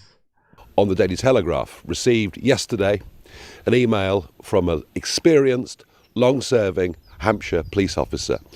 In it, he makes perfectly clear that the police are told that they must respond to situations in different ways according to the ethnicity of those involved in the crime or potential. That's exactly what you're like two-tier society, for fuck's sake. Like, let's just take it on face value, because somebody pointed to, in the media, pointed to a police policy paper that talks about them delineating on people and not being colorblind, but delineating people based on their differences, as opposed to treating everyone equally. So, like, we've looked up the two-tier system of policing, and it's like an actual term. It's not just an Urban Dictionary thing. Like, the media are using it, government officials are using it. It seems to be a way to describe this type of policing situation. And like, it has its roots back in the whole Black Lives Matter movement. Like, they were using that rhetoric then as well to describe that situation, the two-tier policing situation. So it's been used, it would seem, by all sides, KK, believe it or not. The invader colonists, eh? White men want white men only countries, for fuck's sake. Somebody's been talking to the banana boy, eh? Crime. He also describes how a DEI agenda has gone so far through the police that people now get promoted, not on the basis of merit, not on the basis of ability, but on the basis of what their racial or religious origin is. That has led to a decline in policing standards. But think of this. Much as we may condemn the two police officers involved here, think of this. The biggest fear a police officer now has going about his or her duty on the street is the fear of being reported for having acted in a way that was racially biased. That fear, now greater than dealing with a... Anyone notice how the police look like an arm of the military now? ... Yes. Militarized police. And it's real. Like, it's a real thing. They're gearing up for something. Gearing up for some real crowd control situations in the not too distant future. Yeah, now, LOL. But they really have ramped up their militarization. That's for sure. That's for sure. Dying man living on the ground. Henry's family have responded to this in just the most extraordinarily dignified way. But I suggest the rest of us respond to this with pure, cold rage. This is wrong. So the parents have used dignity, but let's maintain your rage and enthusiasm. Is that you, Goth Whitlam? No, it's Nigel Farage. Hey, maintain the rage, says Nigel Farage. This is the time. The revolution is now. With pure... Oh, they lifted the curfew at Delaney too, by the way. What, so they're allowing these people to protest into the night now? That's very interesting. You're going to have to look at that whole Delaney situation as well, right? It's been ramping up pretty crazy over the last week and a bit. Yeah, just now they're live. Okay. Is this, what is it called? Something coup news? What is it called? You put up a piece of theirs before, I think. Status coup news. That's the one. All right. Let's continue. Let's finish this. Cold rage. This is wrong. All the values and standards of living in a free country where everybody is judged equally before the law have been trashed and thrown away. And there are one or two... That's the real bullshit and like hypocritical nature of this type of discussion. Like, he knows, he's well aware of the history. Like, you know, fucking 50 years ago, not even, like 20 years ago, the white people that he's claiming that are being disenfranchised now and turned into second-class citizens were the people that were enjoying first-class citizen status. And so that has reversed, and he's upset about it. So the irony is, it's okay, it was fine before, and now look at it. The tables have turned, and I don't like it. And so, like, the logic, if you were mature about this, would be like, hey, this sort of stuff is just not acceptable, and like, let's end it now. Not gain political points off this. Not go back in time to when, you know, people like me were in power. Let's not bring that old times back. Let's create a new society where everyone is actually treated with the merits they so deserve. But like, you know, he won't. You'd never claim. He'd never point out the hypocrisy in what he's talking about. He is pining for a time where the tables are turned. He's not advocating, honestly, for a better society. Like, come on. Like, when you talk about equality, like, come on, bro. Honestly. Protest biased. Education, health, infrastructure, not a word. But this DEI agenda, anything agenda, has become a dog whistle. Yeah, like, I'm all for the world of equality that he's talking about. But, like, he's not for that. He wants to bring back, as Heidi says, he wants to bring back the privilege. Flip, like, reverse it. He's not interested in removing a system based on 2 tiers and second-class citizens. No. He wants to return to the golden age where the right people had the advantages. Farage is getting the press, but he won't win the votes. So Labour would much rather reform than restore. Interesting. Put my thing down, flip it and reverse it. Yeah, that's all he's advocating for here. Whatever. It's the culture wars, baby. Things that need to happen very quickly. The first is that the police complaints operation, the IOPC, needs to get to the bottom of this and produce a report very, very quickly. Secondly, even through to sentencing, the sentence given was actually lower than the recommended minimum for a sustained, aggressive, murderous assault. And I'll be writing today to the Attorney General asking him to review the sentence. But the most important thing that needs to change, that has to change, if our society is not to be ripped apart, where communities start to distrust each other and deeply distrust the police and all the other institutions of this country, is we need a change in culture. Enough of anti-white prejudice. A promotion of the idea that white lives matter just as much as black lives. An end to DEI and positive discrimination, but a country that treats everybody equally and fairly before the law. This is serious. This is urgent. I fear for where our society will be in a few short years. Like, could you imagine this guy speaking like 20 years ago, 30 years ago about equality? Like, could you imagine? That's it. We live in an unjust society and I demand equality. It's fucking mental. I wonder if he's always been so staunch about eradicating racism and bringing on equality. And the shoe's on the other foot, he becomes a social justice warrior. Like, the snowflakes look so different now to what they did like 10 years ago.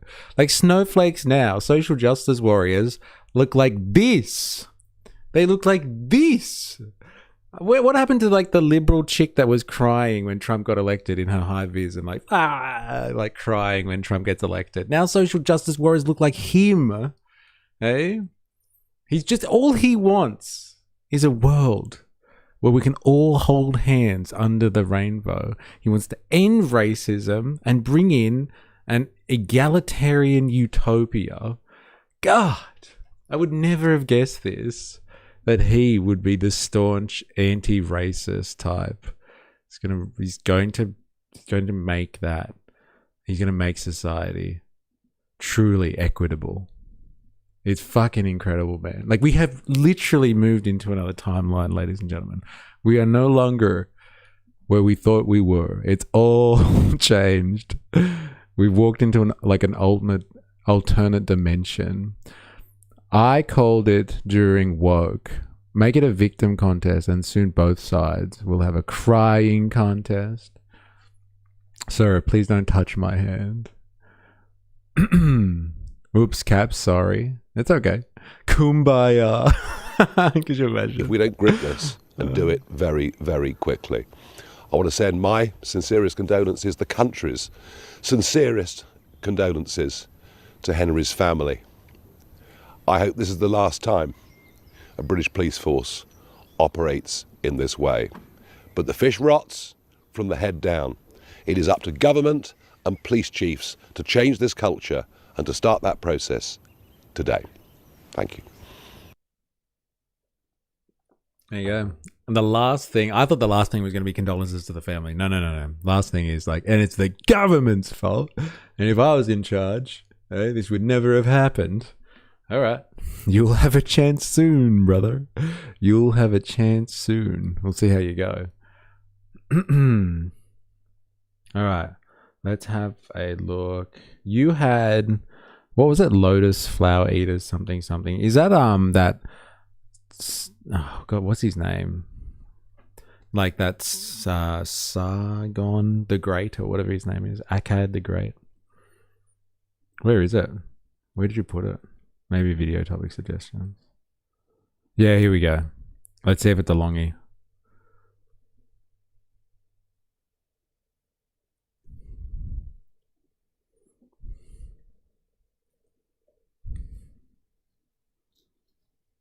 Crying contest should be capitalized for dramatic effect all the time, really. Real men rage. I'm sick of racist cunts. Remember a time when pageant contestants used to answer the question world peace? Now I feel like the standard answer would be denounce the evils of DEI. Yes. Oh man, it's 35 minutes. Oh man, this is going to go for ages. All right, fine. Oh yes, these are the guys. We've watched these people before, haven't we? Interesting. Him, Toby Robinson, are driving this. Sargon of Akkad. That's the one. Thank you. All right, let's do this. So we're going to have to discuss a very dark matter because there have been he's not on the panel. I thought he was on this panel. Interesting. As we can see here, as of yesterday, the sentencing was given to Vikram Digwa, who murdered Henry Nowak in Hampshire. Actually, before this, does anyone have the actual Tommy Robinson speaking about this? I want to see what he has to say. Look, he's in my fucking algorithm. What would it be?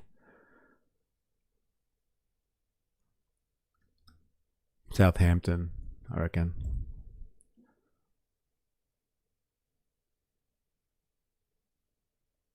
Yeah, here we go. First of all, every one of you, well done for not remaining silent. Well done. Tommy Robinson full speech to crowds at Henry Novak's demonstration. For coming out.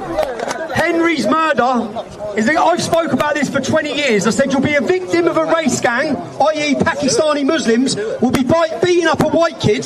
The police will turn up, they jump on the white kid. Every time, I've seen it my whole life, they jump on the white kids. What the whole world has now seen in Henry's video is what we all know anyway. It's a different treatment for white people compared to non-whites. And we've seen this spread through every single institution in our country. I can't breathe. The crying, the pleading. Do you know what's insane right now? Is you see that scumbag's brother who should be charged for perverting the course of justice. He's fucking lying. And the father. And a message. So, like, what's the claim here? Is it because what the brother got into and called the cops and said we've been racially attacked, and so the cops rocked up thinking it was like some hate crime or something like that? Is that what he's talking about, I guess? Never I cried when I held him for the first time. I also cry when he does look in my eyes and talk to me. I don't get those moments very much. Oh, we're talking about crying, right? Got it.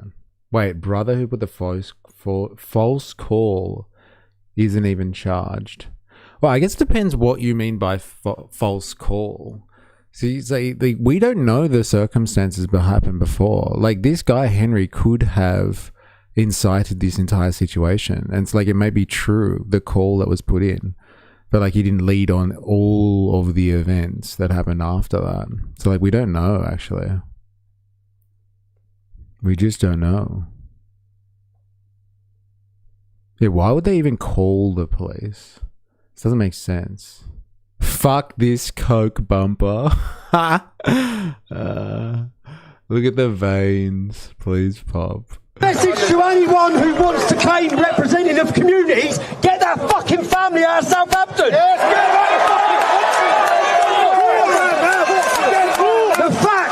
the fact that his family might go shopping in this city next week and walk past that scumbag's brother who facilitated and accommodated the murder of Henry is an absolute... The fact he's walking the streets is insane.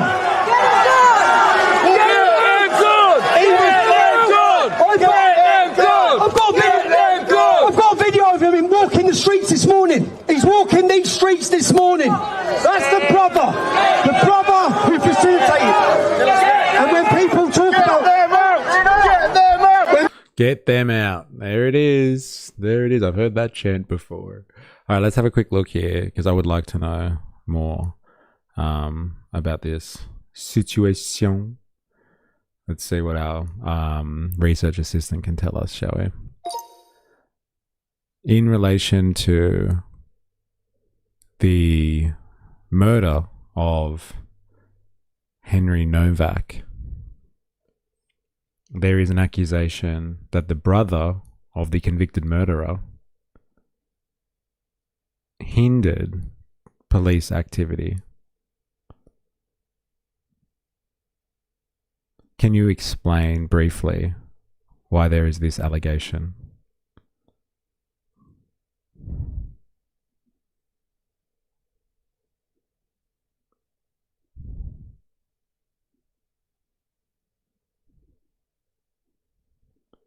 The allegation stems from evidence presented during the murder case that after the police arrived, they allowed Vikram Digwa to speak with his brother before detectives had fully secured the investigation. According to reports of the trial, a covertly recorded conversation in Punjabi captured Digwa's brother advising him to claim self-defense. During that conversation, Digwa reportedly discussed whether CCTV cameras might have captured that incident, suggesting concern about how a self-defense claim would stand up against video evidence. Because of that conversation, some commentators and politicians have alleged that the brother interfered with or hindered the police investigation by helping Digwa shape a defense narrative before formal questioning. The criticism is directed both at the brother's alleged advice and at the fact that police permitted the conversation to occur. So they let him talk to his brother without detectives going in there and talking first. Is that right? It's important to distinguish between what is established. The recorded conversation and the advice about claiming self-defense were reported in court. What remains an allegation Whether that conduct legally amounted to obstructing or hindering the police investigation, I'm not aware of any public report that Digwa's brother has been charged with obstruction in relation to the conversation. Separate weapons related to charges against the brother have been reported, but those are unrelated to the investigation. So in brief, the allegation arises because the brother is said to have advised Digwa to claim self-defense shortly after the stabbing, leading critics to argue that he was helping the killer construct a story before the police had properly investigated the facts. Okay. Interesting.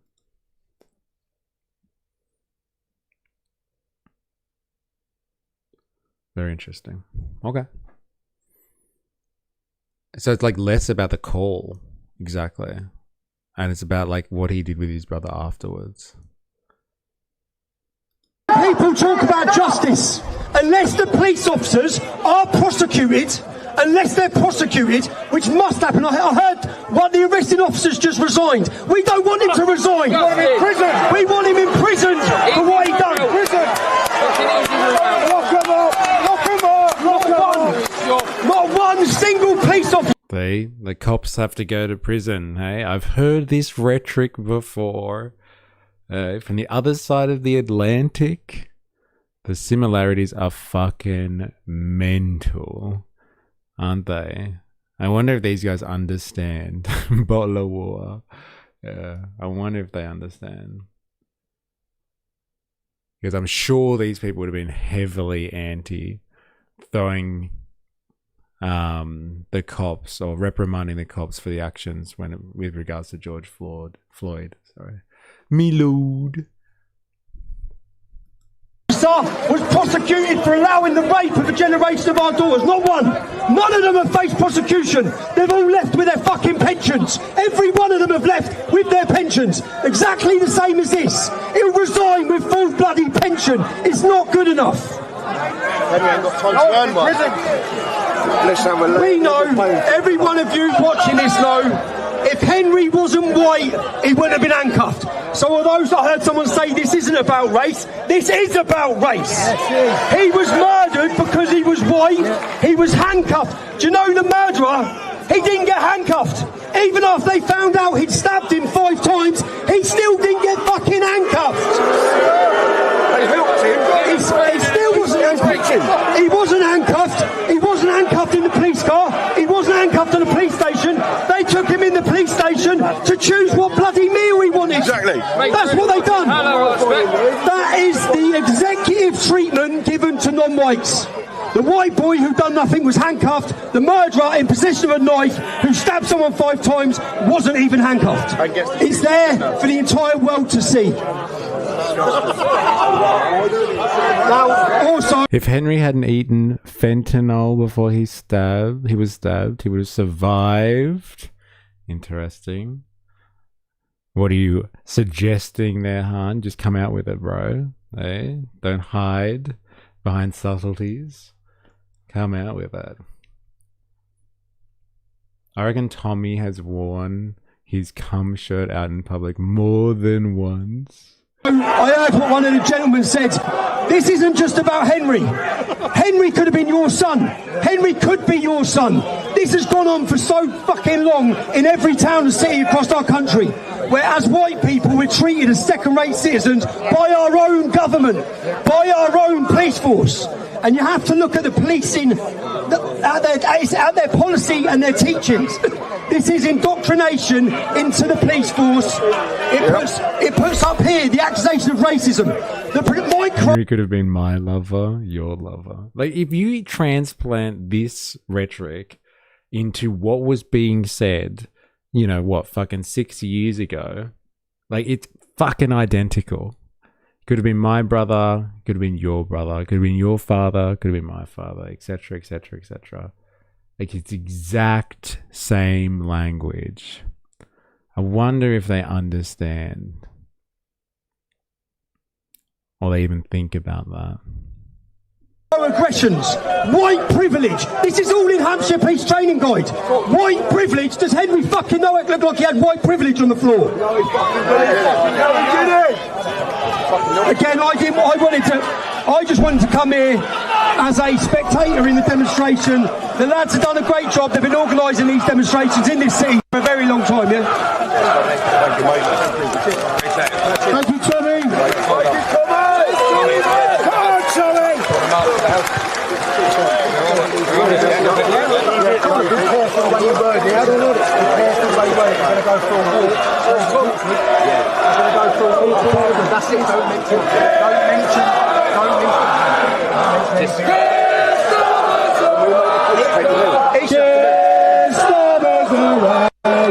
Take his thumb as a wanker. 5 years ago, if it was my dad, are we using a Ouija board? Interesting. All right, I'm not spending any more time on this one. Like, it came up, and it's topical at the moment, so I think we should be probably across it. Should we get an account on actually how it unfolded? Let's see if this it's just one more. What's happened to you? This might answer some questions about what actually happened. Because like we can't make proper assessments on what happened in this situation without knowing the actual event itself. Let's just do this.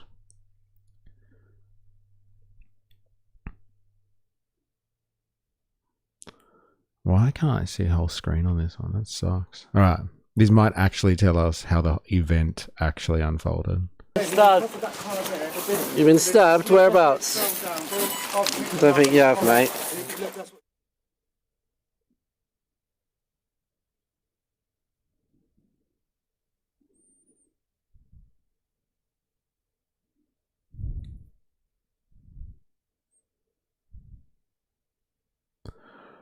So, Digwa stabbed Mr. Nowak at least 4 times with a 21-centimeter blade, leading to his death.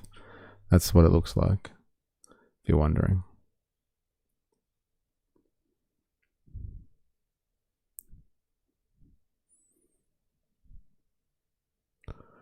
Footage released by the police retraces the steps of both Mr. Nowak and Digwa the killer. On the night of the murder, Nowak is seen on CCTV going on a night out with friends.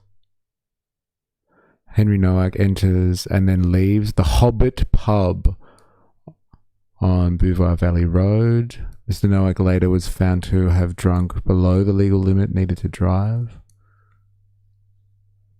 This is the last public footage released before Nowak was later stabbed.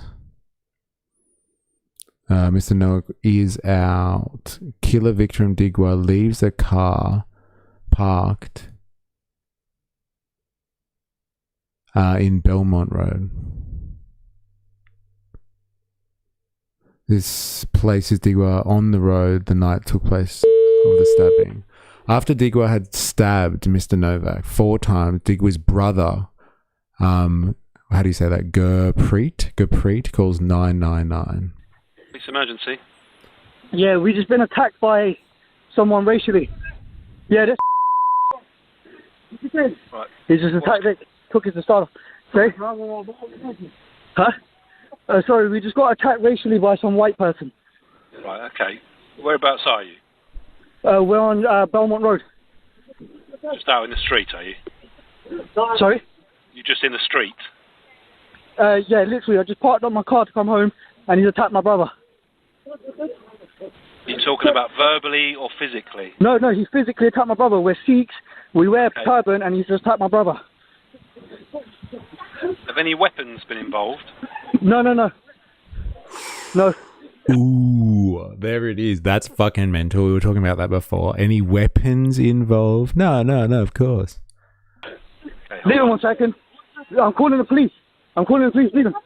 We'll restrain him, please. What did he say to you? Oh, who do you think you are? Blah, blah, blah. I was like, look, bro, you're drunk, carry on, walk on. Then I was there, he goes, oh, who do you think? I was a bad man. I was like, bro, look, I'm a bad man. I'm speaking to you. Gurpreet, what did he say? Was he racially abusive? The police need a report. Come here. Yeah, he was.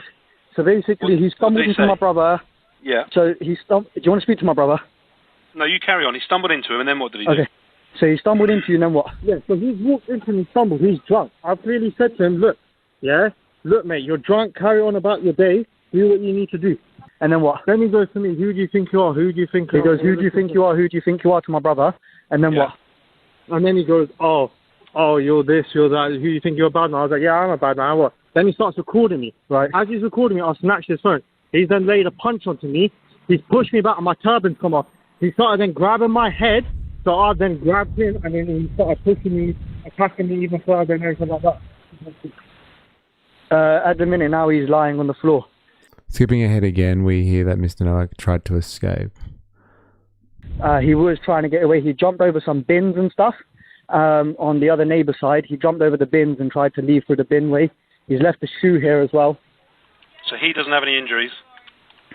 He's hurt his face. I think he's fallen because when he tried to climb over the bin, he's fallen from the one side of the bins over the gates to the other side. I think he needs medical attention. Does he need medical attention, you reckon? He will, yeah, I believe, yeah. Just to confirm, no one's seen any weapons? No. Fuck. And this is a guy that he hasn't been charged? And is that what they're talking about? Like, this guy has been lying.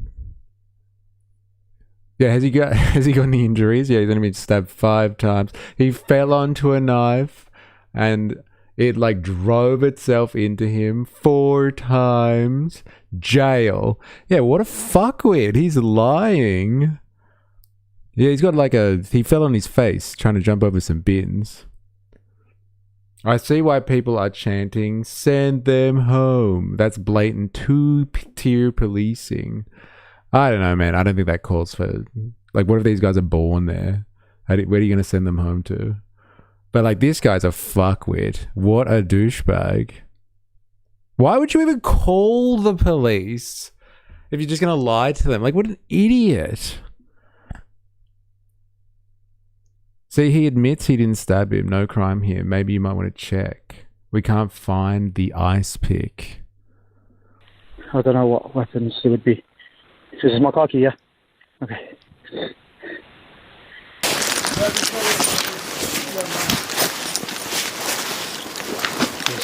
My dad's just holding it now. Alright.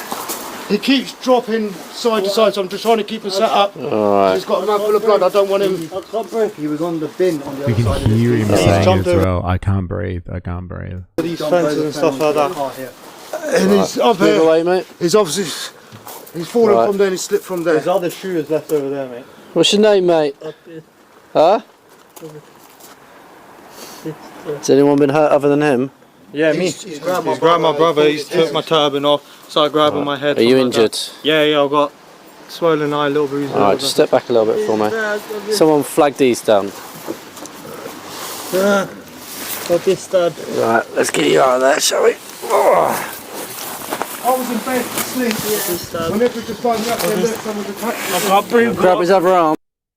Help. So I've just come running, we only live on St Denny's Road. I've come running around the corner. What's happened to you, alright? Alright, mate, been stabbed. You've been stabbed? Whereabouts? Don't think you have, mate. Look, that's what, and then I'm like, you've got mouthful of, I want to keep you up, keep your... Hand? I can't breathe. Put the hand in the cuff, mate. Oh god, this poor kid. Yes. He's just a fucking kid. I remember being 18 and thinking I was fucking such an adult. He's just a fucking kid. This is like numerous times this has happened to us. We've been walking, we parked literally there. Can we get around one of We've had people racist 90 foot. attacks, nothing happens.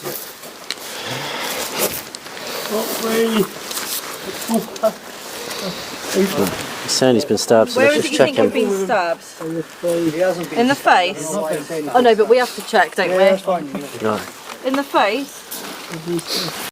Just get these to back off, get their details on that, and I'll keep hold of him. Should we... Right, keep you on your side, mate. You better retrieve then. Say again. I'm saying to him, I'm keeping him on his side. We were sat up when we had him here, but he didn't like it. What's your name, mate? At the moment you are under arrest, and that's for assault, so you do not have to say anything, may harm in defence. If you do not mention when questioned, it's up to which you later rely in court. Anything you do say may be given in evidence, alright? It's going to be sick, I think.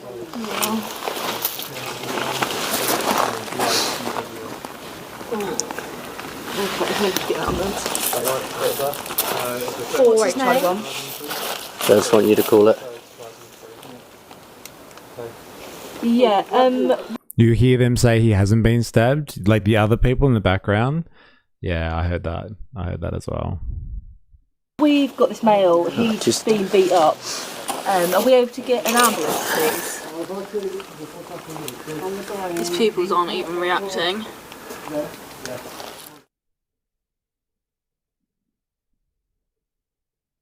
And they fucking lied about it. Like, what the fuck? You can't call this racism? This is so dumb. Yeah, but like, that's not the point though. Like, this individual act in isolation, they're not claiming, I don't think they're claiming is racism, but what they're talking about is how the procedure for police to act in this type of situation is racism. It's institutionalized racism. Which is fucking crazy as well, because these people would kind of argue against like critical race theory and stuff like that, which talks about the institutionalization of racism. But like, at the same time, when it affects them, they're happy to argue the fact. But like, that's what they're talking about here.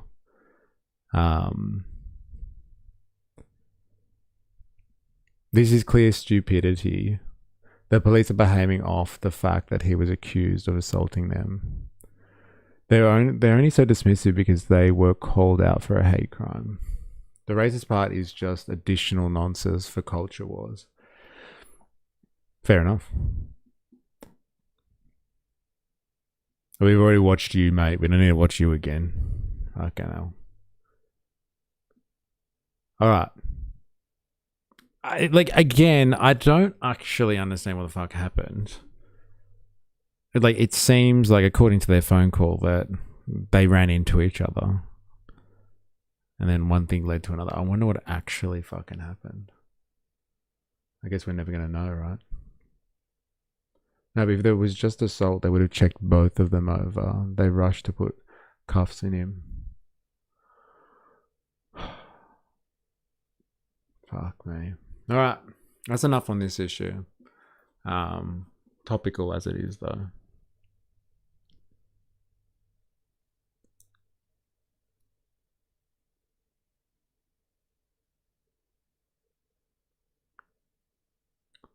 We have a record numbers of Indigenous deaths in custody last year. Yeah. All right.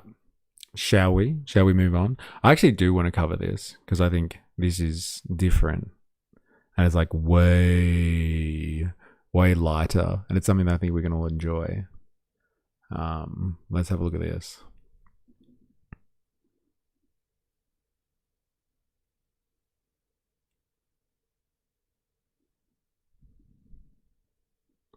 All right, so if you weren't aware, this happened. So, like, I'm not sure if you're across, like, Axios and stuff like that. But there's a media outlet that has gotten access to someone from within the Trump administration. And, like, there was this leak, it would seem. So, just a little bit of context. The whole situation over what Israel is doing in southern Lebanon has, I think, reached kind of critical mass at the moment. And like, the world's population is pretty fucking pissed off again about like Israel just blatantly disregarding any type of normalcy on the world stage. And so like, they were pretty pissed off when it came to Gaza, and like, people are really pissed off now again with what's happening in southern Lebanon. What did you get censored for? Oh yeah, I guess they never yelled "you're black" at George Floyd either, so it's not race related. Are you brain damaged, Kai? But yeah, so like, if you weren't aware, Israel has been fucking bombarding Lebanon for months now. Like, basically after the Iran war like started and everyone was concentrating on that, Israel started like launching an attack into southern Lebanon to like provide a buffer zone to, you know, go after Hezbollah. This was supposed to have finished. There's like onslaught on southern Lebanon when America and Iran agreed to a ceasefire, and part of the ceasefire terms that Iran requested or demanded was that Israel was supposed to cease any of its aggression towards Lebanon. And so Trump was like, yeah, I'll take care of it kind of thing. And Israel's like, fuck no. We'll do whatever we want. We're protecting ourselves against terrorists. The terrorists being Hezbollah. And like, you can do anything as long as you call somebody a terrorist, you can get away with. You can basically justify doing anything, really.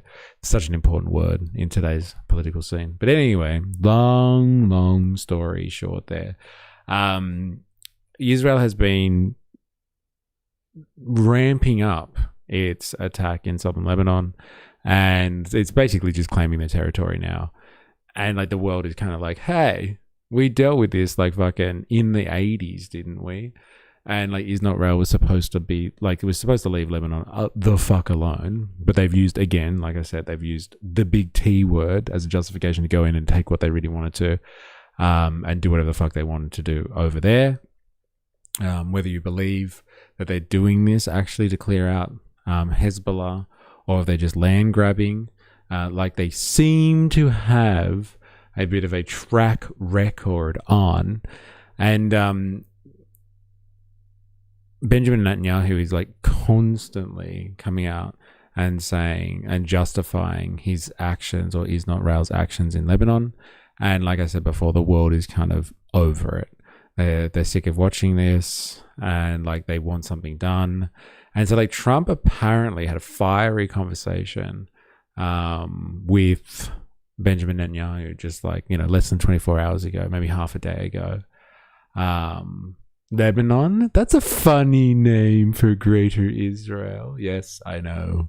Baxi Soz, people not receiving adequate medical care, is a hot one for me at the moment. Yeah, fair enough.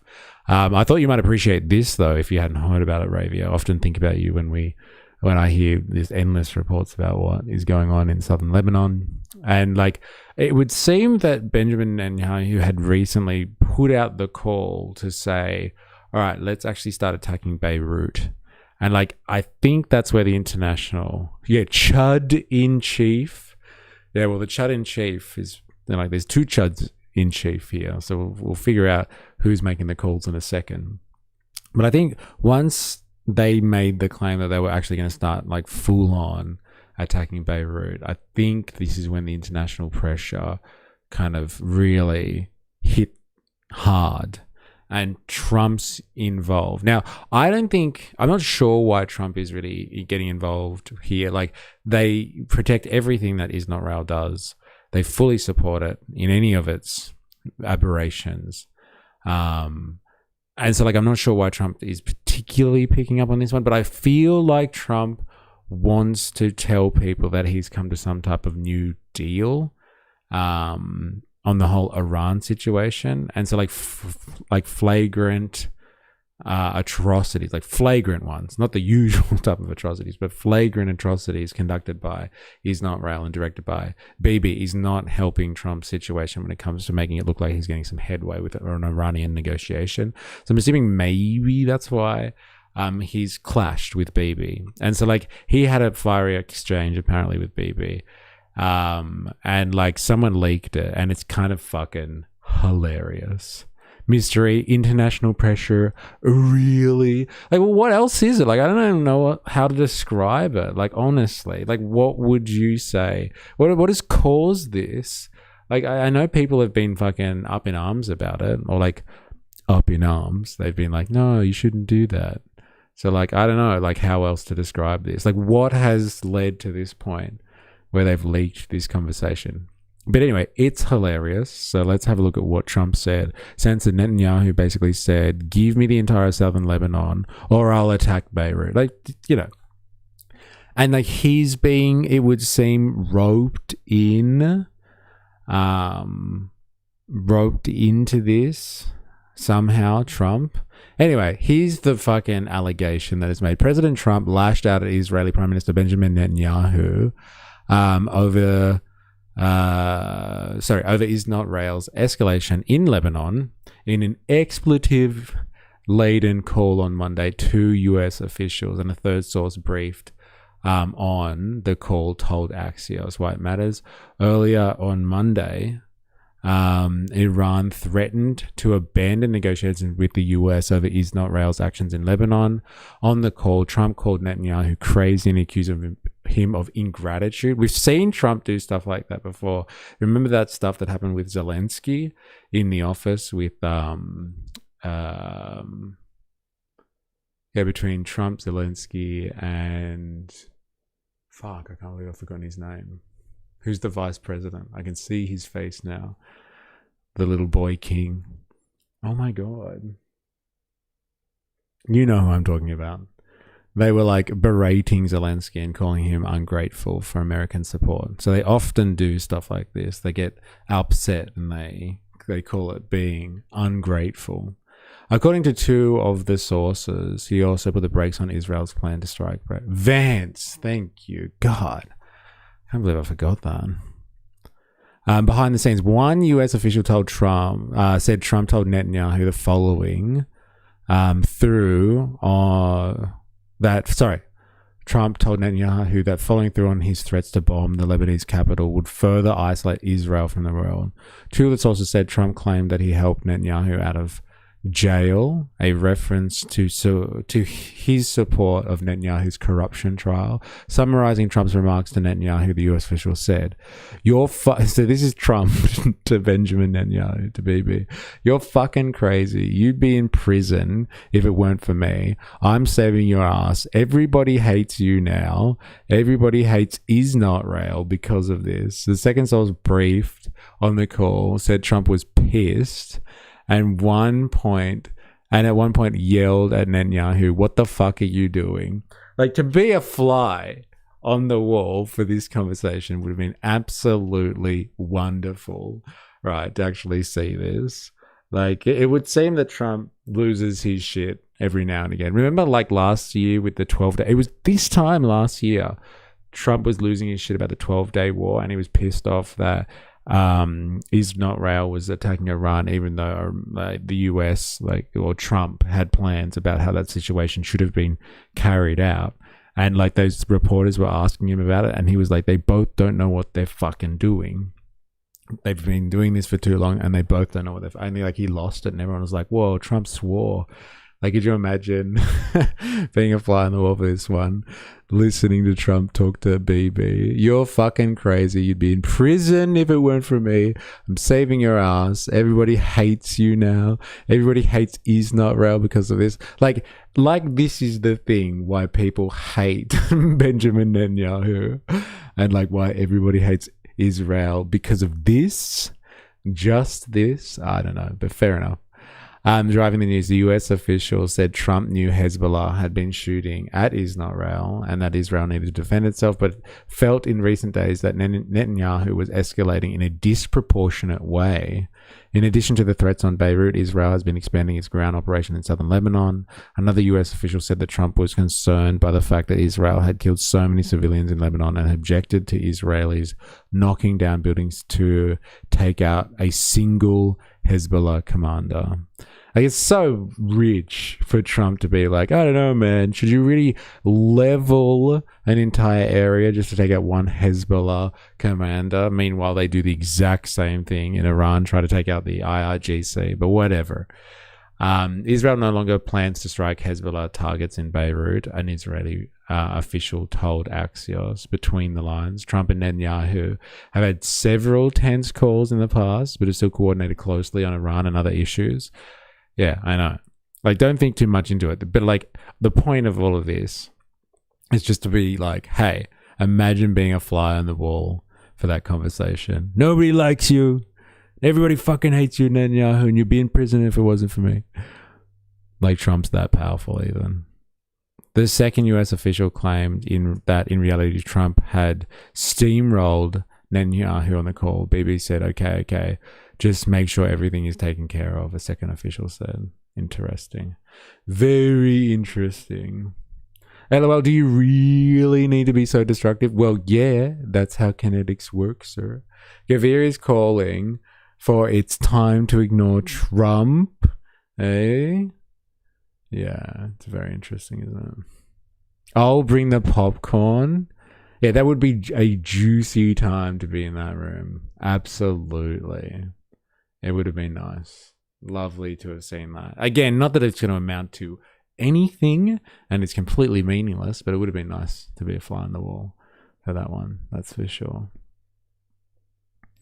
It would have been lovely to be a fly on the wall. Now, I have heard that like recently, Israel just completely ignored it anyway. Let's have a look. It has been much quieter on this side of the border following Donald Trump's intervention. Warning sirens did ring out a couple of times in the early hours of this morning as Hezbollah rockets and drones were detected. But for the most part, throughout the course of the day, they have remained. Sorry, look at my last comment. Oh, sorry. Are you talking about this one here? The deal was sure ceasefire for everyone except southern Lebanon, which is over 20% of the country, 1.3 million displaced. You want to stop migration? Stop creating migrants? Yeah, that's the gold in that comment right there, isn't it? Hey? Look at all these people. They just want to come here because it's so wonderful. Remember we watched that guy on Far Right Fridays from Trigonometry? It's just like, everybody just wants to come here because it's so goddamn wonderful. They just can't wait to get into our societies because it's so goddamn good. And he's talking from a UK perspective. We've just seen like how UK people think about their society, that they live in a police state that is run by racist policy. And they're also like, yeah, everybody just wants to come here because it's so good. It's like, if you want to stop migration, one of your big factors would be stop creating migrants. Yeah, it's a fair point. But like, apparently, I don't know, like this is like a couple of hours old. Israel has turned around after this screaming match, or like Trump chastising Bibi, and they're just like, fuck you, we'll do whatever we want. Fuck Trump and fuck Lebanon. Remained silent. It's a very different situation, though, on the Lebanese side of the border, with further Israeli strikes. The city of Nabatea among those hit as Israel pursued claimed Hezbollah targets. Doctors at this hospital in the ancient city of Tyre were also surveying the damage after an Israeli strike hit nearby on Monday. Staff questioning why the area was targeted and insisting they will remain at the facility caring for patients. It might seem like ongoing strikes in southern Lebanon are at odds with what Donald Trump declared just yesterday. It'll end conspiracy theories regarding them being one agency. Like, I think it will, like, it shows that there is kind of a bit of pushback between them, like they don't see eye to eye. But did you see that article we read earlier this week, how there's like a provision in the American like military legislation that's being looked at by Congress to merge the two, like the Pentagon with Israeli security? So like, I think on the surface, they do a lot of this fucking like, hey, I told you to not do that. Why are you not listening to me? But like, they are further integrating their militaries beyond even what, beyond what anything that they've ever done before. So like, yeah, I hear you that it'll be like, oh, you know, people will be like, well, maybe there isn't such thing as Pax Judaica, where Israel actually controls the American empire via proxy. But like in the background, they're actually trying to move themselves closer and closer into one agency. I think the real question is just like, who's the more dominant player in that marriage there? I still think it's the US is the dominant player there. KK, I'm so happy Geordie's directly used my opinion on the Democrats in his latest live stream. I feel heard. Said almost word for word what I said in chat yesterday. All right, back to it. That he'd convinced Israel and Hezbollah to stop attacking each other, but it is worth remembering what Benjamin Netanyahu said soon after those comments, that Israel would continue its offensive in southern Lebanon even if it had pulled back from its attacks in Beirut. That's a position which was reiterated by Israel's defense minister. There is no ceasefire inside Lebanon, and the IDF continues its operations against Hezbollah. with the long-term ultimate goal being the disarmament of Hezbollah. It comes as officials from the Israeli and Lebanese governments held further talks in Washington. The Trump administration saying it's watching the developments in Lebanon closely and putting all of the pressure on the militant group Hezbollah. Hezbollah has repeatedly rejected this offer. However, today, again, thanks to President Trump's personal intervention, we'll see if they choose differently. Donald Trump's intervention, which according to the news outlet Axios included some expletive-laden character assessments of the Israeli Prime Minister, does seem to have had the desired effect at this point, that it's forced Israel to pull back from launching strikes against Hezbollah in Beirut. But there are two significant questions which remain unanswered. First of all, how long will that last? We know that Benjamin Netanyahu is under considerable pressure domestically to expand Israel's offensive against Hezbollah in southern Lebanon. That pressure coming from outside of his government, but also from members of his own cabinet, including the far-right National Security Minister Itamar Ben-Gvir. The second question is whether or not it is enough to coax Iran back into negotiations on a peace deal to end the broader Middle East war, after the regime in Tehran had said it would suspend those talks and cut communications with the United States in protest over Israel's actions. Interesting. Razor, what's up? How you going? Welcome to the stream. Hope you're well. Welcome to Hump Day. I actually haven't said that today. It's Wednesday. It's Hump Day, baby. Fuck yeah. Actually talking about life in your region at the moment. Your two favorite players, Benjamin Netanyahu and Trump, Razor, actually, we're talking about. Now, I just wanted to say this for shits and giggles, but I want to know what Fox News' take on this situation. Get your hump on. Yes, that's what I'm talking about. Sustainable is the key phrase there. You also mentioned the word leverage, and I want to highlight some reports. What's this? Geordies will be back for more talking points from the people, LOL. Geordies loves us secretly. Check out my damn censored comment. Oh, right. I said check it out. Trump saying to Bibi, I kept you out of prison, is an admission of going into conflict on behalf of Israel. Yeah, remember that Bibi was under investigation and criminal charges from his own government until perpetual war began and the trials were stopped. Like Trump saying to Zelensky, oh, you don't have elections during war? Yes, go on. Yes, I would like to know more. But yeah, it is a bit crazy, isn't it? Like, the only reason you're not fucked right now personally is because of me, and you have the audacity to fuck up my plans with Iran. Can't you just cool your jets? You can go back, look, just give me like a week and you can go back to bombing the shit out of everyone. Nobody cares. Nobody's gonna stop you. Eh? You have a strong mind that can enjoy watching Trump throughout the stream. If I watch him for half an hour, I will feel like an addict. That's hilarious. He doesn't mean prison from the ICC. He means of his own OG charges. Okay. Trump is just the content that keeps on giving. That's true. But like, yeah, we can't watch too much. But I'd love to see a Fox analysis on Trump yelling at Bibi. I'm sure they're going to go hard on Bibi for sure. Let's have a look, shall we? America. Sustainable is the key phrase there. You also mentioned the word leverage, and I want to highlight some reporting from Axios about a potentially tense conversation between Trump and Netanyahu. Quote, summarizing Trump's remarks to Netanyahu, the U.S. official said, "You're bleeping crazy. You'd be in prison if it weren't for me. I'm saving your bleeping. Everybody hates you now. Everybody hates Israel because of this." A second source briefed on the call said Trump was, I'm going to say this, pissed. And at one point yelled at Netanyahu, "What the bleep are you doing?" Why do they have to say bleep?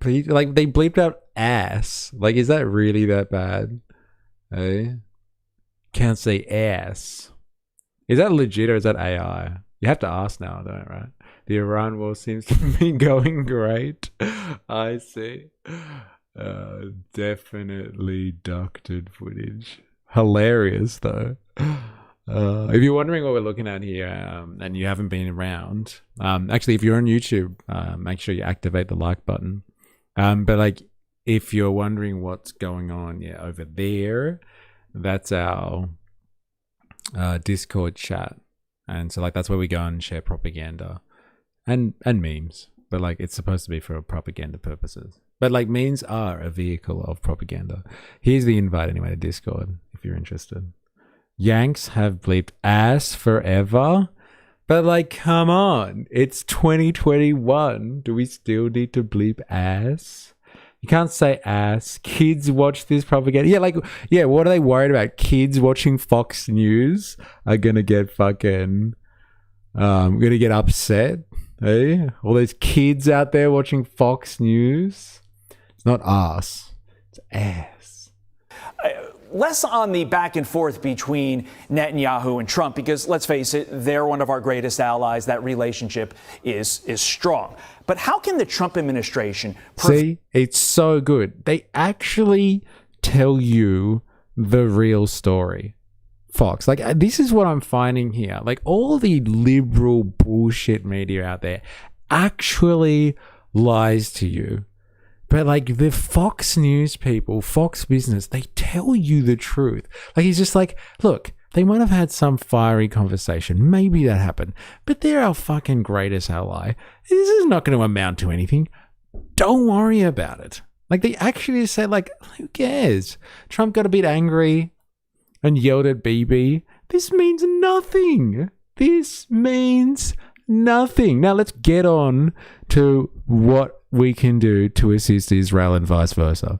It's fucking crazy. Back and forth between Netanyahu and Trump, because let's face it, they're one of our greatest allies. That relationship is strong. But how can the Trump administration prevent Iran from using the issue of Lebanon and Israel's involvement with Lebanon as leverage against us? How does the Trump administration do that? The mental gymnastics are crazy, isn't it? It's like, look, we'll be fine. We love Israel. But like, how does Trump get around this in the negotiation room, hey? How do we get around this Lebanon issue? It's not going away. No one's going to stop Israel from doing like what they're doing and expanding into southern Lebanon. That's not going to change. But like, how does Trump, the master of the art of the deal, how's he going to work around this? How does he deal with this constraint? Just a blip on the radar, but like still a constraint. He's just got to move around a little bit. How is he going to maneuver himself on this one? Well, obviously, we want the entire region of the Middle East, whether it's Lebanon, whether it is Iran, whether it is, you know, the government in Iraq or Syria or anywhere in that region. We want peace to break out across the region, and all of it's related because. You reckon they think about what they say? Like, have you heard rhetoric? War breaks out. War breaks out. Remember that. This guy just said we want peace to break out in the region. I've never heard that rhetoric before. Unless, like, I do live in a bubble, so like, correct me if I'm wrong. But like, do people normally say we want peace to break out? Like, it's just like it's caged. And you just have to fucking open the floodgate and like peace will just flow out all over the world. Like, where does that language come from? Because they're fucking morons. Yeah, but like, come on.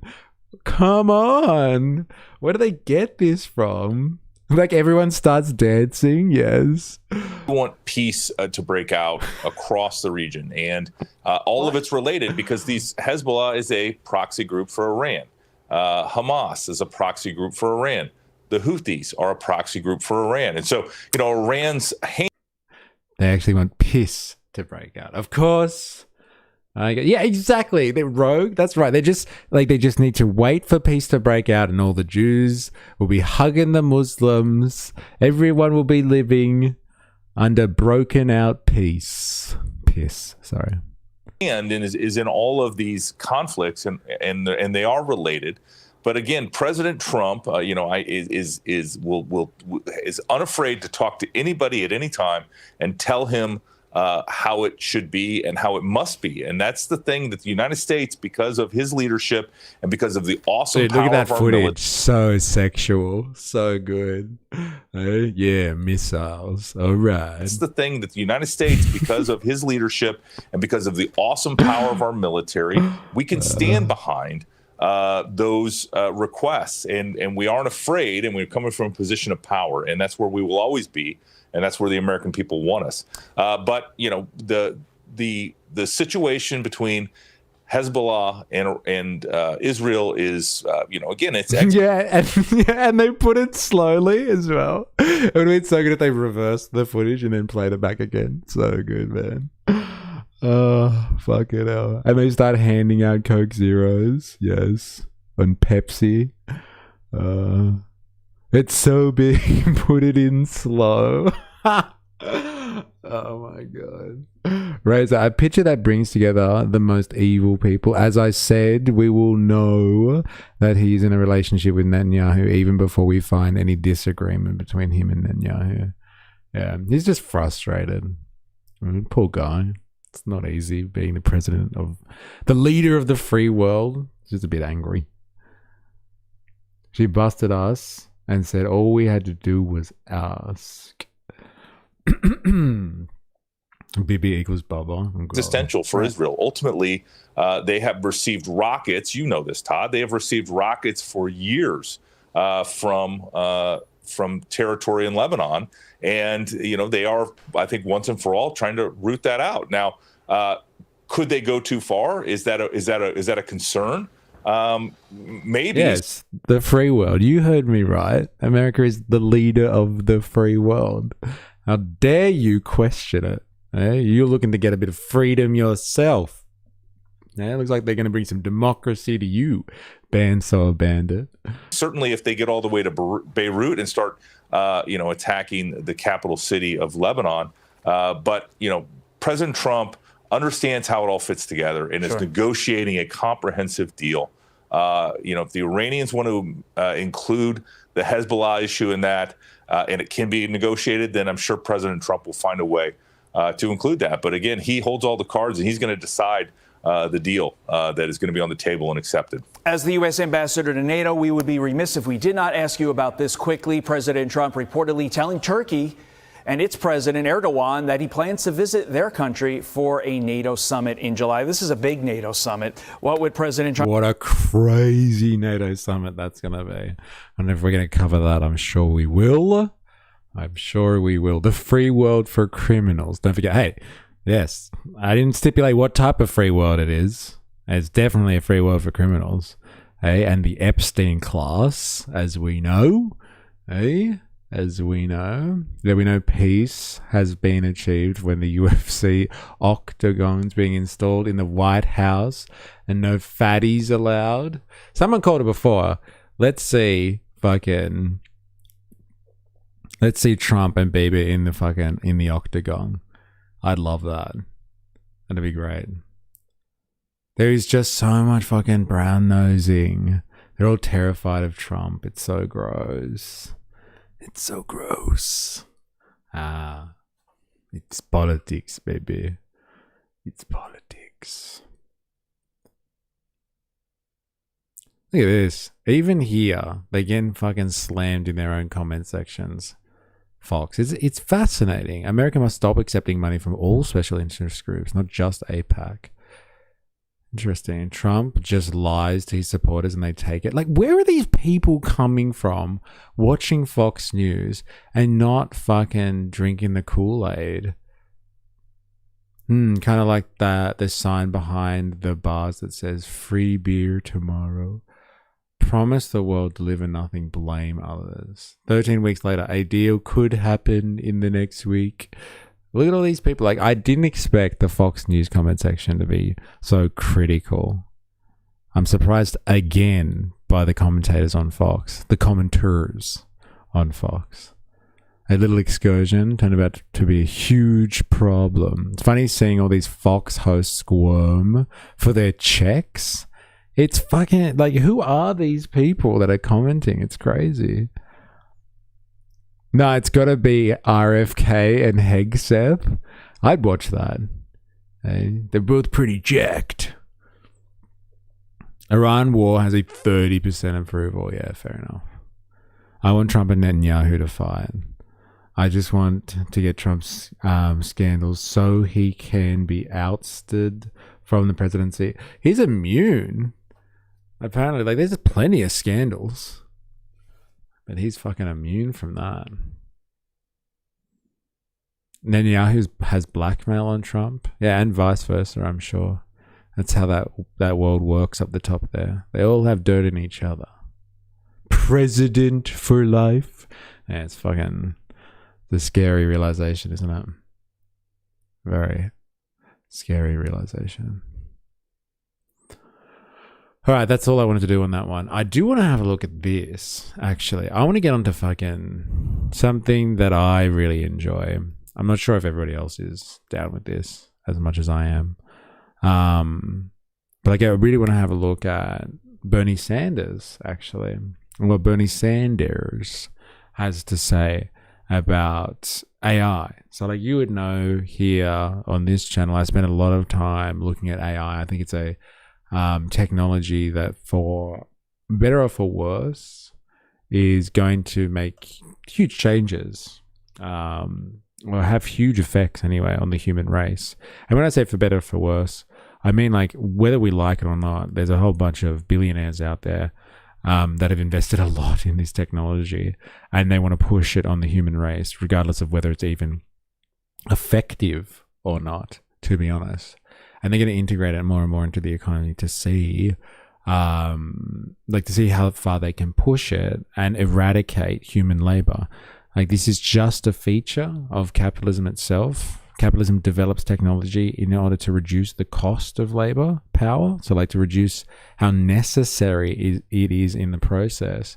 Not to eradicate it exactly, but reduce its volume in order to save that money to support profit margins. But like, obviously the irony is, like, once you save that money one financial year, then like, you don't get to write it down as profit for the next one, etc., etc. So as you close out more and more people from the production process, so being productive members of society, and you replace them with machines, you actually have less room, like physical room, for profits, because putting people to work, they actually, like, putting humans to work and paying them kind of less than what they're producing is actually the real basis for profit. Not like the speculation that happens on Wall Street.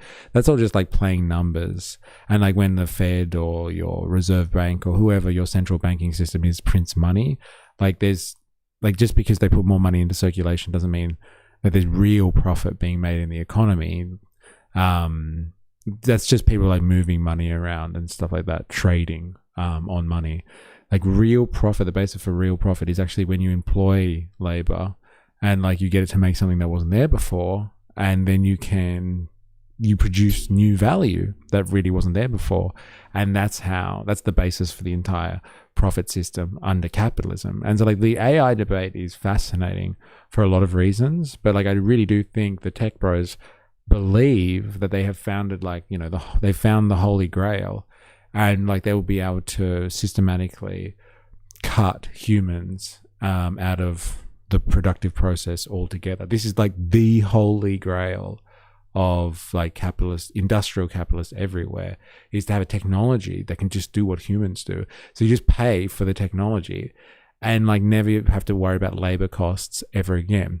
Again, not knowing that like, kind of ends the system of capitalism altogether, or like, threatens the system, the stability of capitalism itself, because like, the working population, not only are they productive, but they're also a large factor of consumption. And so like, if you produce shit for people that can't buy anything, like, it throws the entire system out of whack. It untethers the entire capitalist system. It's going to be like, kind of cut off from any stability, and like, will just float away. And then like, it could come down crashing. It could come crashing down a lot easier if you don't have workers producing value and workers able to be good consumers in that system. So like, the fascinating thing with AI for me is just like, it's not just destructive because it's going to fuck up the working class, like people like us, but it's also going to be detrimental to the entire economy. It threatens the style of free market system that we have altogether. It's a huge existential threat for many reasons. Anyway, I'll stop on my little lecture. But like Bernie's out there now. Like I've seen him do a couple of speeches about like AI's coming to take our jobs. Like everyone, oh my God, crazy, like kind of thing. And so he's continuing that rhetoric. But it would seem that like he's taking another avenue to this position now. And he's going to introduce an American AI sovereign wealth fund. So like he's going to capture this from the other side. Like he's done a lot of speeches, I would say, being like, watch out everyone, AI is going to take your fucking job. And now he's kind of like, look, AI is coming regardless of whether we like it or not. Let's put in some legislation to capture the value from the AI revolution that's coming. Bernie versus Claude. That's interesting. I haven't actually watched that. Have you? I wonder how interesting that is. You know, when we first started streaming, I actually used to do that.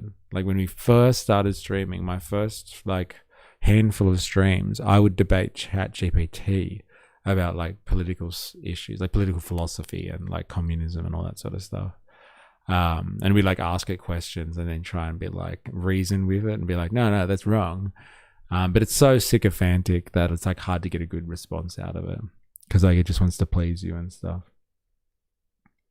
But like, yeah, he's now going down the path of being like, okay, look, if AI is going to be this big thing and it's unstoppable force, because that's what the billionaire class, the brothers of tech want to do, then like, let's make sure we capture the value. Like someone arguing about like, you know, Norway captured its gas.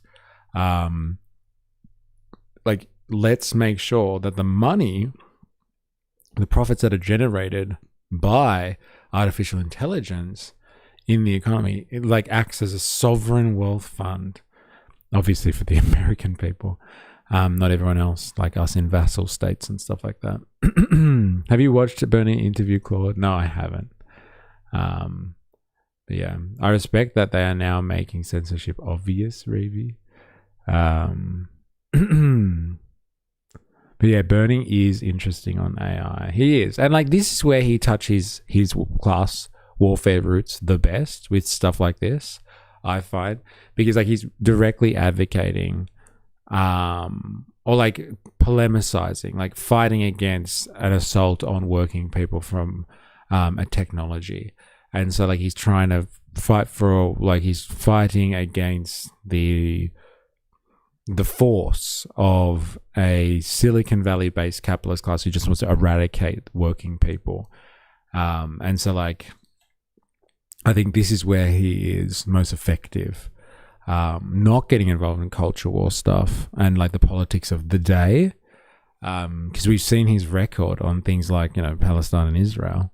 And like he refused for a long time to even talk about the genocide word.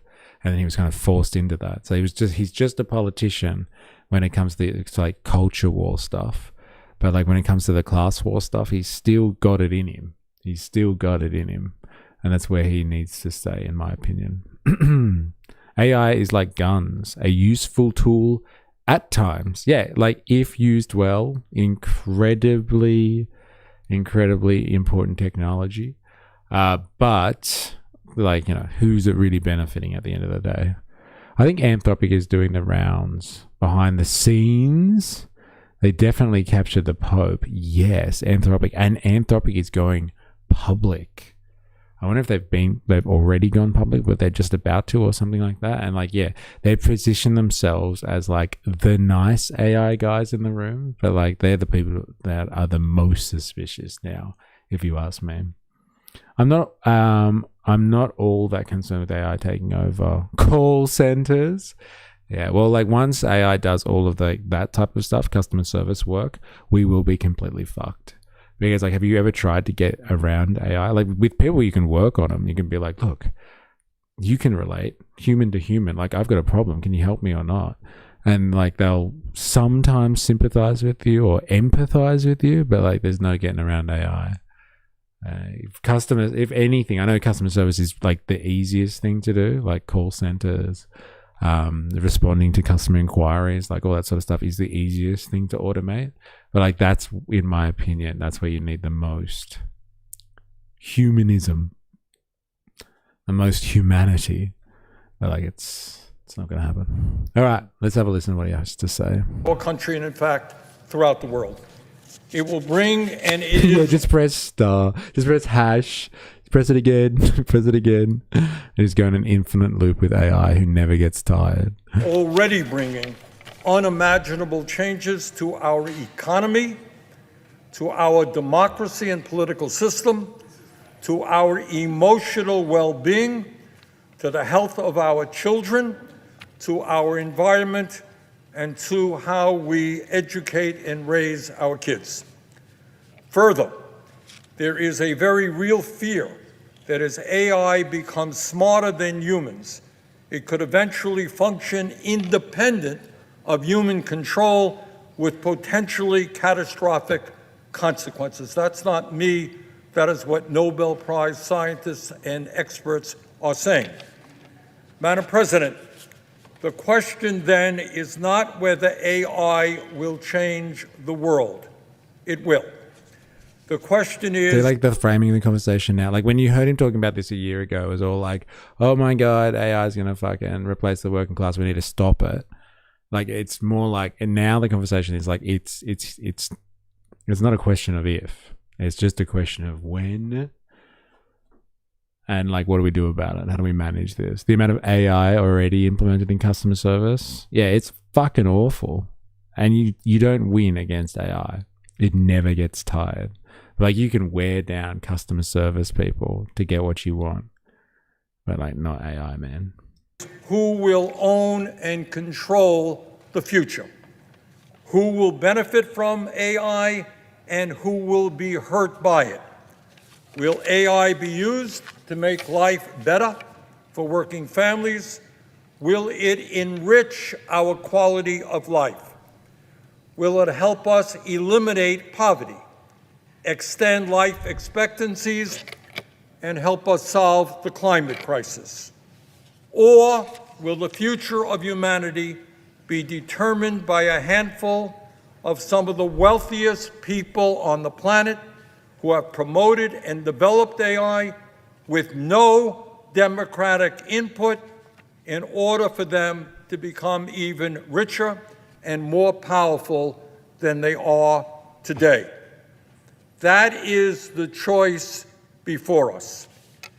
Let us be clear. So like, if you're wondering what he's talking about, let me just take this opportunity to give one of my usual lectures. Like he's talking about the means of production here. So like AI is going to be this technology that helps create a lot of wealth, a lot of value, but like wealth specifically, let's stick with that, for the people that own it and control it. If it's going to be this massive destabilizing force that's going to displace working people out there, and like, you know, once these working people are displaced, unless they're trained and ready to go into another sector of the economy, they become unemployed and they're no longer the working class as such, or they're not employed persons. And so like, what do you do with those people afterwards? And so like, the question is, if this is, and this is a fair question, if this is such a revolutionary technology that will make redundant half of society, let's say, over the next couple of decades, who should own it?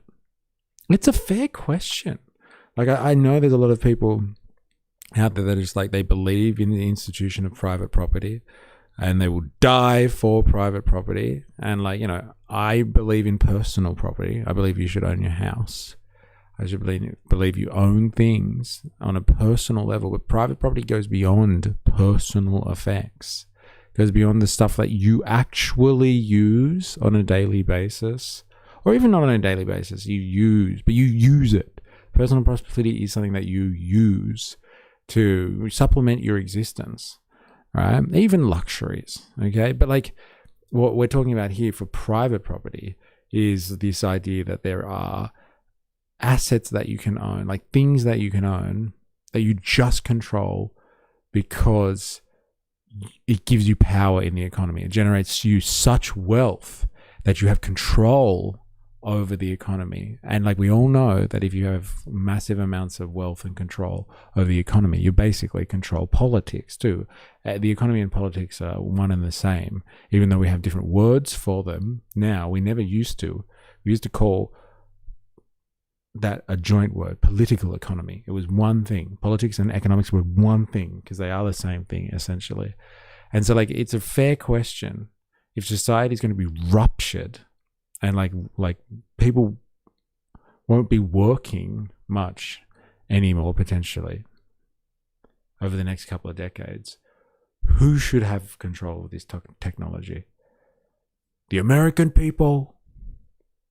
Or like fucking a handful of billionaires from Silicon Valley? It's a fair question. You don't have to agree on the answer, but it's a fair question. US confirms we are getting the nuclear submarine equivalent of a rooted Captiva. That's fucking hilarious. That's good, Hojo. It's pretty much that, isn't it? We're getting second-hand subs. Outrageous. So good. A rooted Captiva. Very good.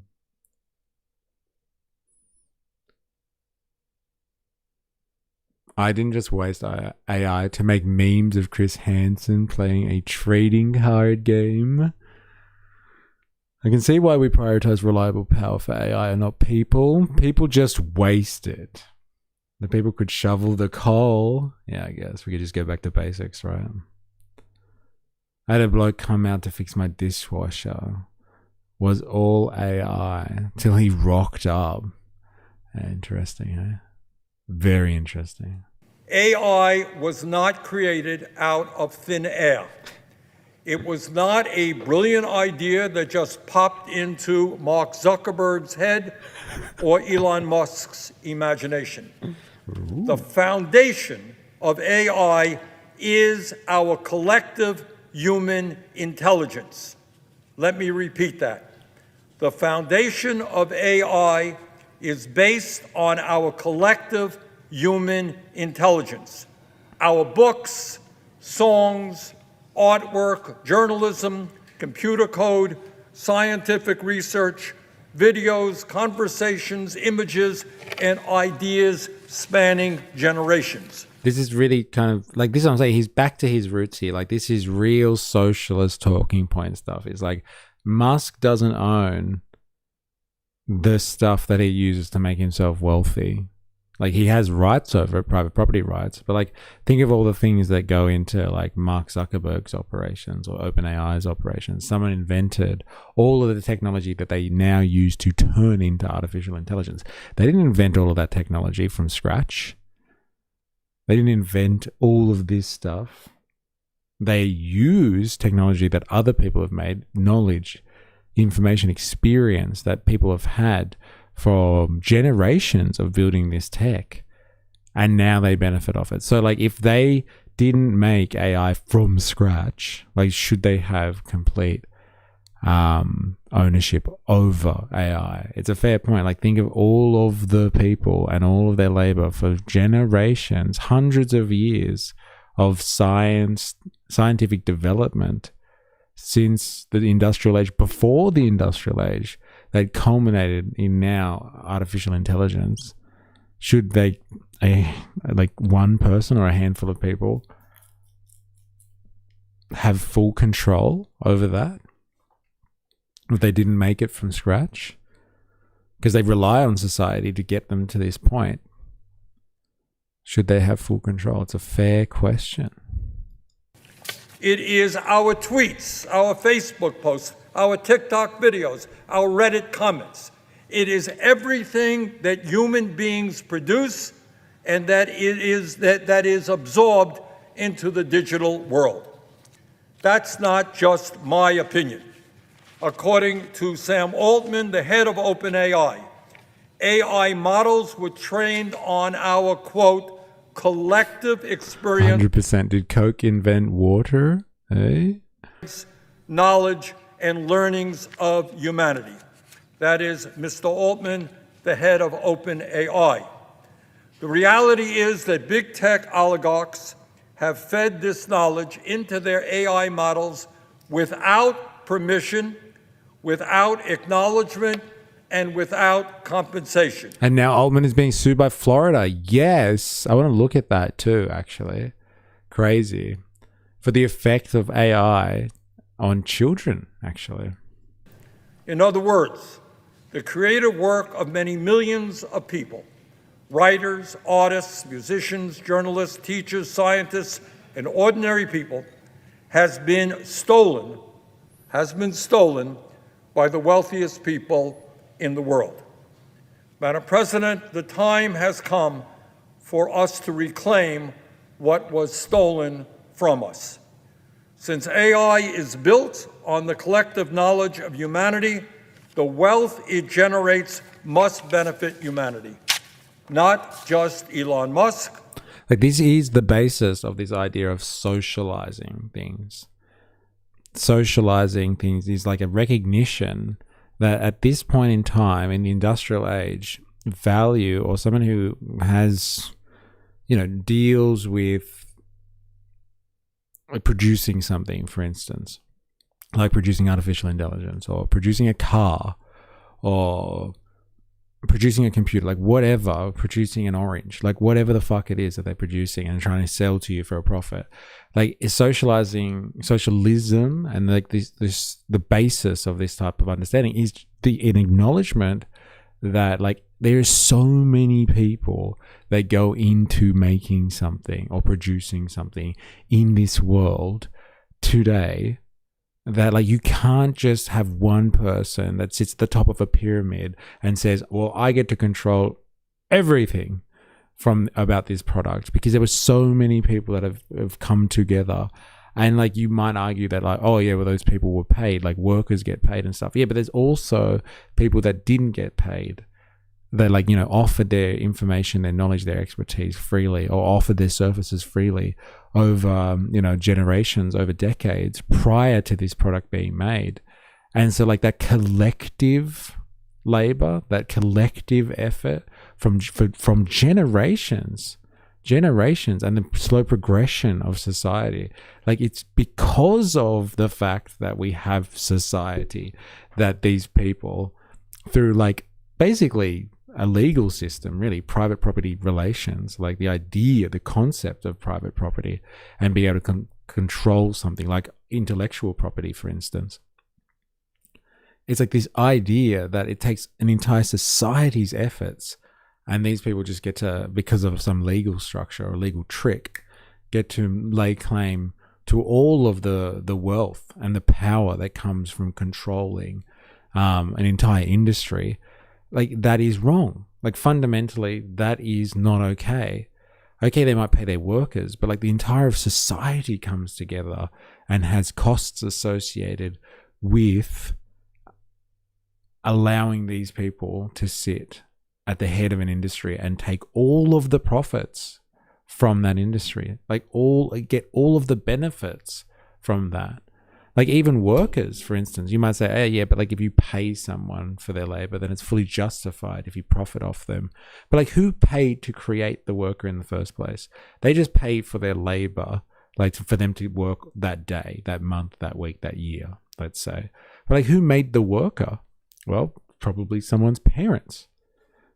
They literally made that worker, and they fed them, they housed them, they cultivated them, and they went off to some school and they were educated in some system. And who paid for their education? Maybe it was public, maybe it was private. Like, someone paid to make the worker themselves and bring them up to speed, educate them, and get them ready for the workforce in the first place. So who fronts the cost of making workers themselves? Not just paying them to do work, but actually creating workers. Society bears that cost. It is society that does that. And so like, society should have a stake in profits. But that's not how our legal structure is. On the shoulders of giants. Yes, that is the exact concept. And that's what he's hitting on here. On the shoulders of giants. Not just Jeff Bezos, not just Mark Zuckerberg. or Larry Ellison and the other multi-billionaires who have invested hundreds of billions into the development and implementation of AI, not the venture capitalists in Silicon Valley or the vulture funds on Wall Street who see AI as the next great wealth extracting machine. And that is why, Madam President, in the coming weeks, I will be introducing the American AI Sovereign Wealth Fund Act. This legislation would give the public a direct ownership stake in the largest AI companies in our country. How would it do that? Through a one-time 50% tax, not on the profits of the largest AI companies in the U.S., but something that is far more valuable than that, the stock. If passed, this legislation would do two critical things. First, it would give the American people a direct role in determining the future of this technology. No longer would the future of AI and the transformation of human... But on the shares? Yes. Good luck getting that passed. Oh, it's not going to happen. That's not the point, though, I don't think. It's not going to happen. Life that will be dictated by a handful of big tech oligarchs. These people do not have the right to determine the future of humanity. Under this bill, the federal government would have the power through its voting shares and an equal representation on each company's board to block decisions that hurt the public and to push for policies that help them. Secondly, this legislation would guarantee that the trillions of dollars potentially created by AI are used to improve the lives of all of us, not simply to make the richest people in the world even richer. Further, if these AI companies continue to grow as dramatically as many analysts expect, then the value of the sovereign wealth fund created under this bill would grow as well, and the benefits to the American people would grow along with it. Madam President, let us be clear.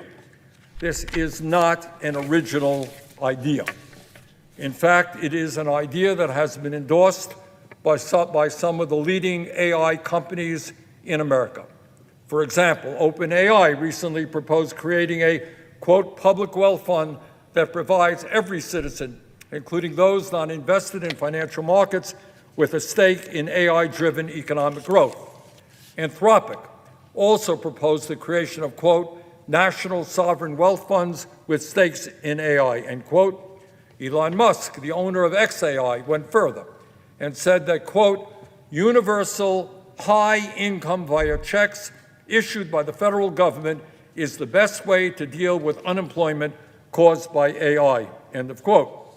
And Madam President, let us not forget, over 100 sovereign wealth funds exist all over the world. Again, this is not a new idea. Norway's sovereign wealth fund, the largest in the world, was funded from the country's abundance in oil and is now worth more than $2 trillion. Instead of a few oil executives pocketing all the benefits of that natural resource, Norway made the decision that the wealth created from it should be used to improve life for all of He's their using people. the Norway defense. So good. We went over the Norway defense in length yesterday. Hey, speak his name and he shall appear. Heidi, Geordie wants the gas giants to have all our gas for free. Same thing. Hey, Huang's loving this. Oh yeah. He profits on all sides of this conversation. US's Uber model for AI has hamstrung them. I wonder if Google searches of sovereign wealth went up after this. Is the Norway defense bad? Well, I just think it depends on the context. And I think the case that Jordan was making yesterday, which I think is a great case, is that like Norway had done something like decades ago and set up an entire system to benefit from it, and which is what Bernie is talking about. So the Norway defense works. Like, you got to do it at the right time, once they're setting these things up, not after the fact, being like all of these things have been set up and in place for decades and then coming in afterwards and being like, but Norway had a good deal. Yeah, they did it from the start. Okay. Like doing this retrospectively is very difficult to achieve. Very. And it's not like, and we're not America who can just like bully their way into diplomacy. Australia like has very different cards that we're playing with here. But like in this case, it makes sense. The Norway defense. Norway did it. We're at the right juncture. So the right point of origin, I would say, to make sure that like if you're going to get some value, some socialized value out of AI, you're going to have to do it now. Not in like fucking 50 years time. But so it positions your country to become a single industry reliant nation. That was his other point, wasn't it? But like AI is it's kind of being integrated in all industries. That's the thing. AI is not like relying on oil or like gold or I don't know, like some type of resource that you just magically have in your territory. AI is software. And like in a digitized economy where every part of the economy is now digitized and connected digitally, AI is like across the economy. It's not just one resource. It's the entire economy almost. It could be integrated with everything. That's why it's so scary as well. True, but damn. I missed the Geordie stream. Oh, you weren't hanging around yesterday? I wasn't sure who was there because I wasn't really monitoring the chat at all yesterday. Someone's time-stamped it as well, so you can just check that part if you're interested. In Norway, their other industries have died. All the state value comes from resources. How long till Oz is Venezuela? China doesn't seem like it's solely reliant on one industry, and most leftist countries are just copying their books. They're very diversified. But like they're also very production heavy too, which is like hugely beneficial in a capitalistic world. They hold all the cards in terms of production. But like as a country that relies on capitalism, they need to continue to expand. And they need to continually look for consumer markets. How does sausage? No, it's not. LOL. Do you work for Geordies? LOL. That's funny. But like it's a fair argument though. I agree. I think it's a good argument. Bernie is an average punter. Yes, it's the ultimate smear campaign on Bernie. It's like he owns 2 houses, so he's a millionaire. Never believe him. Just like what was his name? Twiggy, calling himself a Aussie battler. Bernie's just like Twiggy. So good. So let's just keep letting them fuck us over. I think the point is that the ship has sailed on that one. But I understand the sentiment. Like, we shouldn't have been fucked over in the first place. I agree. Although no leftist countries are copying China. Not in EU, at least. China has top-down control as a priority. All industries are state industries. I don't know if that's true, man. Like, they do have state-owned enterprises, but like they also have a lot of private industry, private enterprise out there. Like, actually, I would say way more than their state-owned enterprises. They rely heavily on free market forces. Some could argue it's too late for AI then. Well, they could. Of course they could, but that's what he's doing right now, is like, before the horse bolts on this one, we need to wrangle it in. That's what I was just talking about before. This is a different juncture point, I believe. AI has really taken off since like the start of this decade. Well, we're like 6 years in. Like, it's much better than like doing this in 2 decades time. That's way too far away.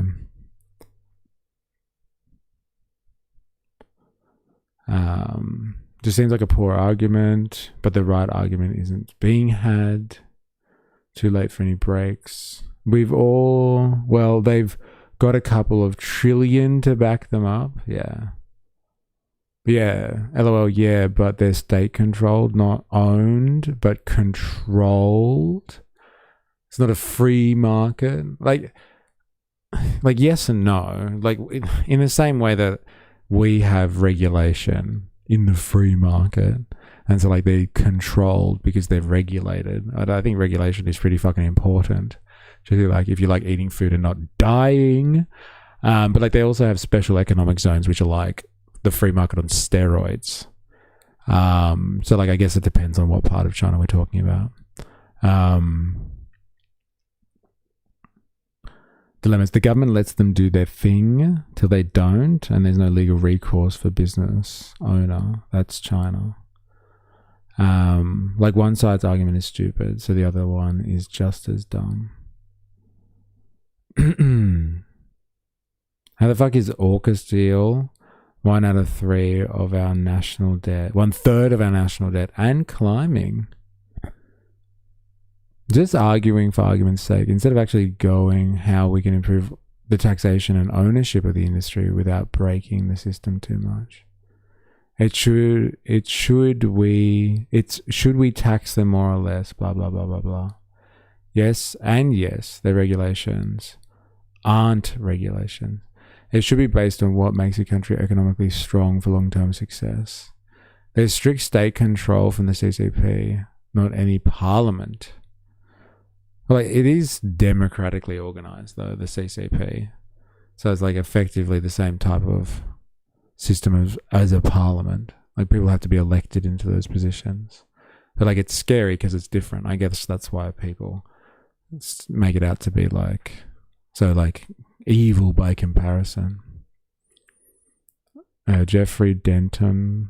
Fire department bad. Everyone be afraid of humans working together like the 1% does, and continue to be too stupid to realize that everybody even ever mistakenly refers to them as the 2 halves of a percent. It's an interesting comment. Bruh, elected doesn't mean exactly. So like don't think you live in some fucking paradise because it's not any parliament. That's a good point. Elected doesn't mean democratic. Yes. Very good point. So like we have parliamentary control and they have CCP control. What's your point in the end? What point are you trying to make actually? Are you trying to show us like this, which is my argument, that we're not too different? How we control our markets?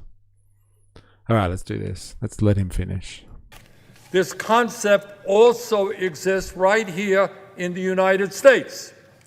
50 years ago, Alaska created a sovereign wealth fund from the state's oil revenues. And for decades, it has paid dividends directly to Alaskans. In 2022, that check was over $3,000 per person. In 2023, it was $1,300 per person. 2024, it was $1,700. And last year it was $1,000. This is a direct check coming from a sovereign fund in Alaska to the people of that state. And even President Trump, in an executive order, has proposed establishing a United States sovereign wealth fund.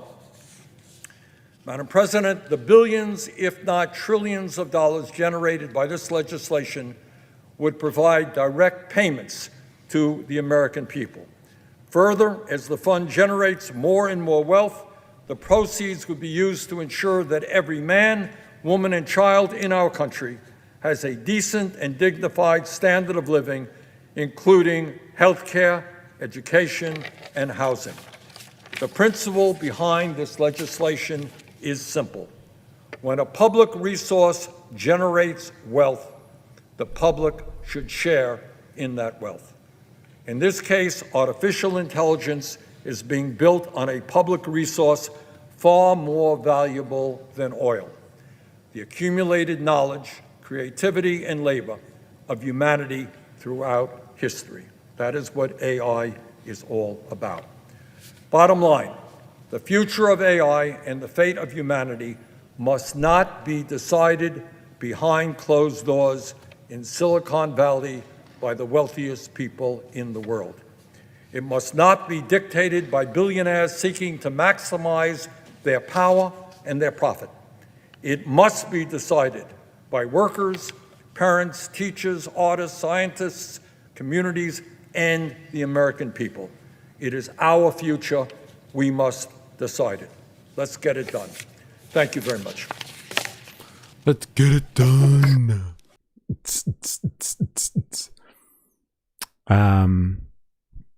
And hell yeah, our system has flaws, but our representatives are more varied in Parliament because there's multiple parties.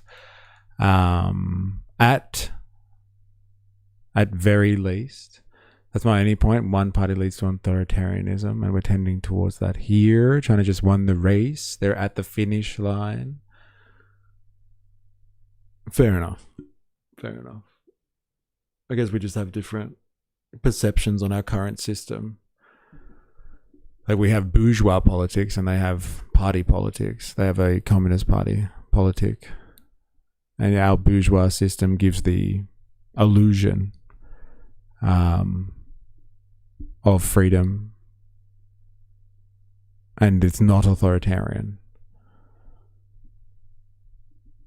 And they just have a party that controls everything instead of a bourgeois class. But like, I hear you.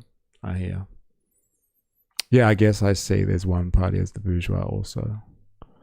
Yeah. And they just claim to be a workers' party. They claim to be communist. And so they are in control. And they effectively try to cut out bourgeois interests from controlling their policy. They do have all the power. You have more power in China over your elected officials than you do in Western structures. That's a big conversation right there, isn't it? All right, we're going to have a quick break. I actually wanted to watch, there's one other thing of his that I want to watch, but I need to have a break. So we are going to, sit tight. And if you haven't already, activate the like button on YouTube, please. I'll love you forever. And if you're new here, subscribe for more. If you're on Twitch, follow for more. We'll be right back.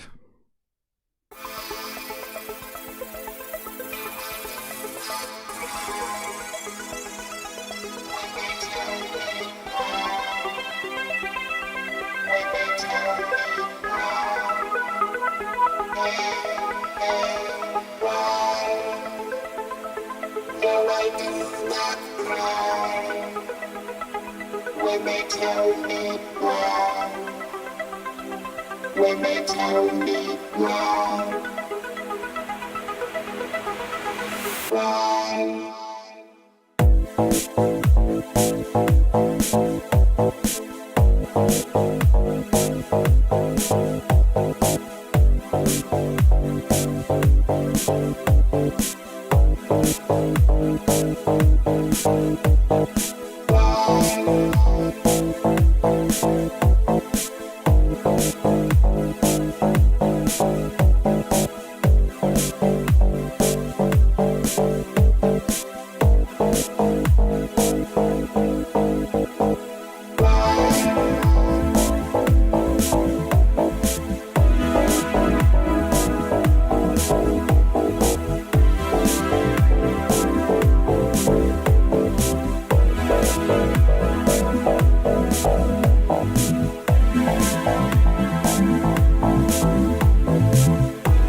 No, I do not cry when they tell me why.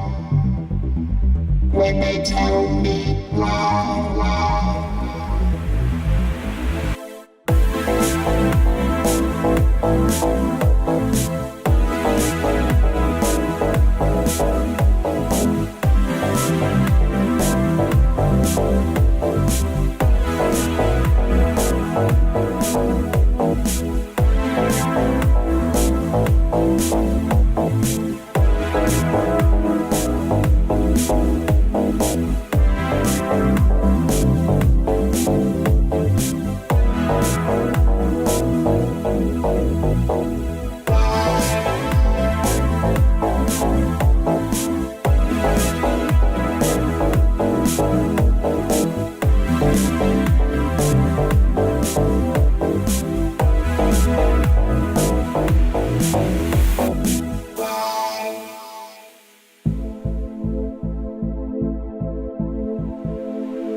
No, I do not cry when they tell me why. When they tell me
No, I do not cry when they tell me why.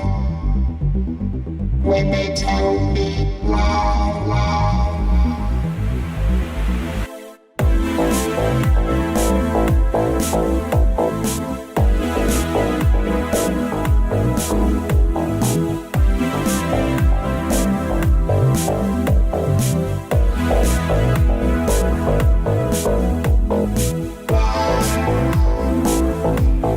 All right, we're back.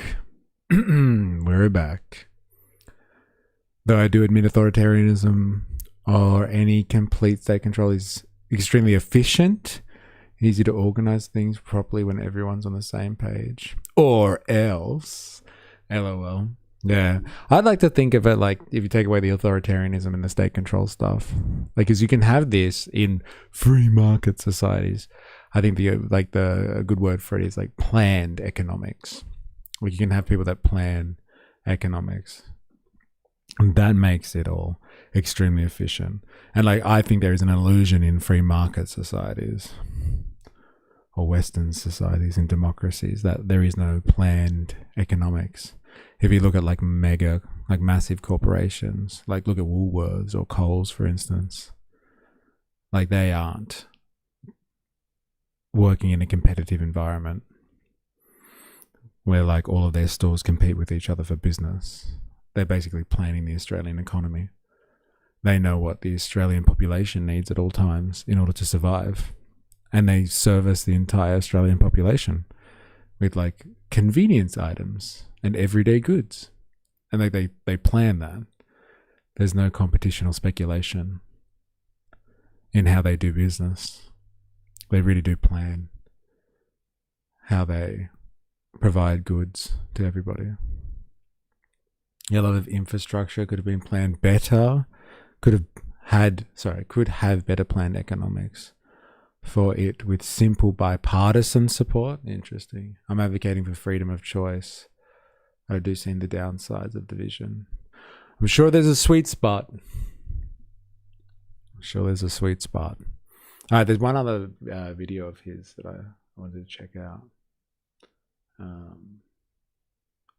I think, it's the same thing. It's not the speech to Congress version. It's for the social media people out there.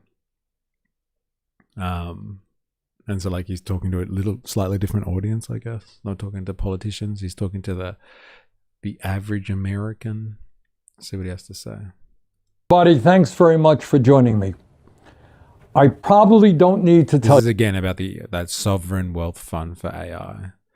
Capturing that wealth from the coming AI revolution.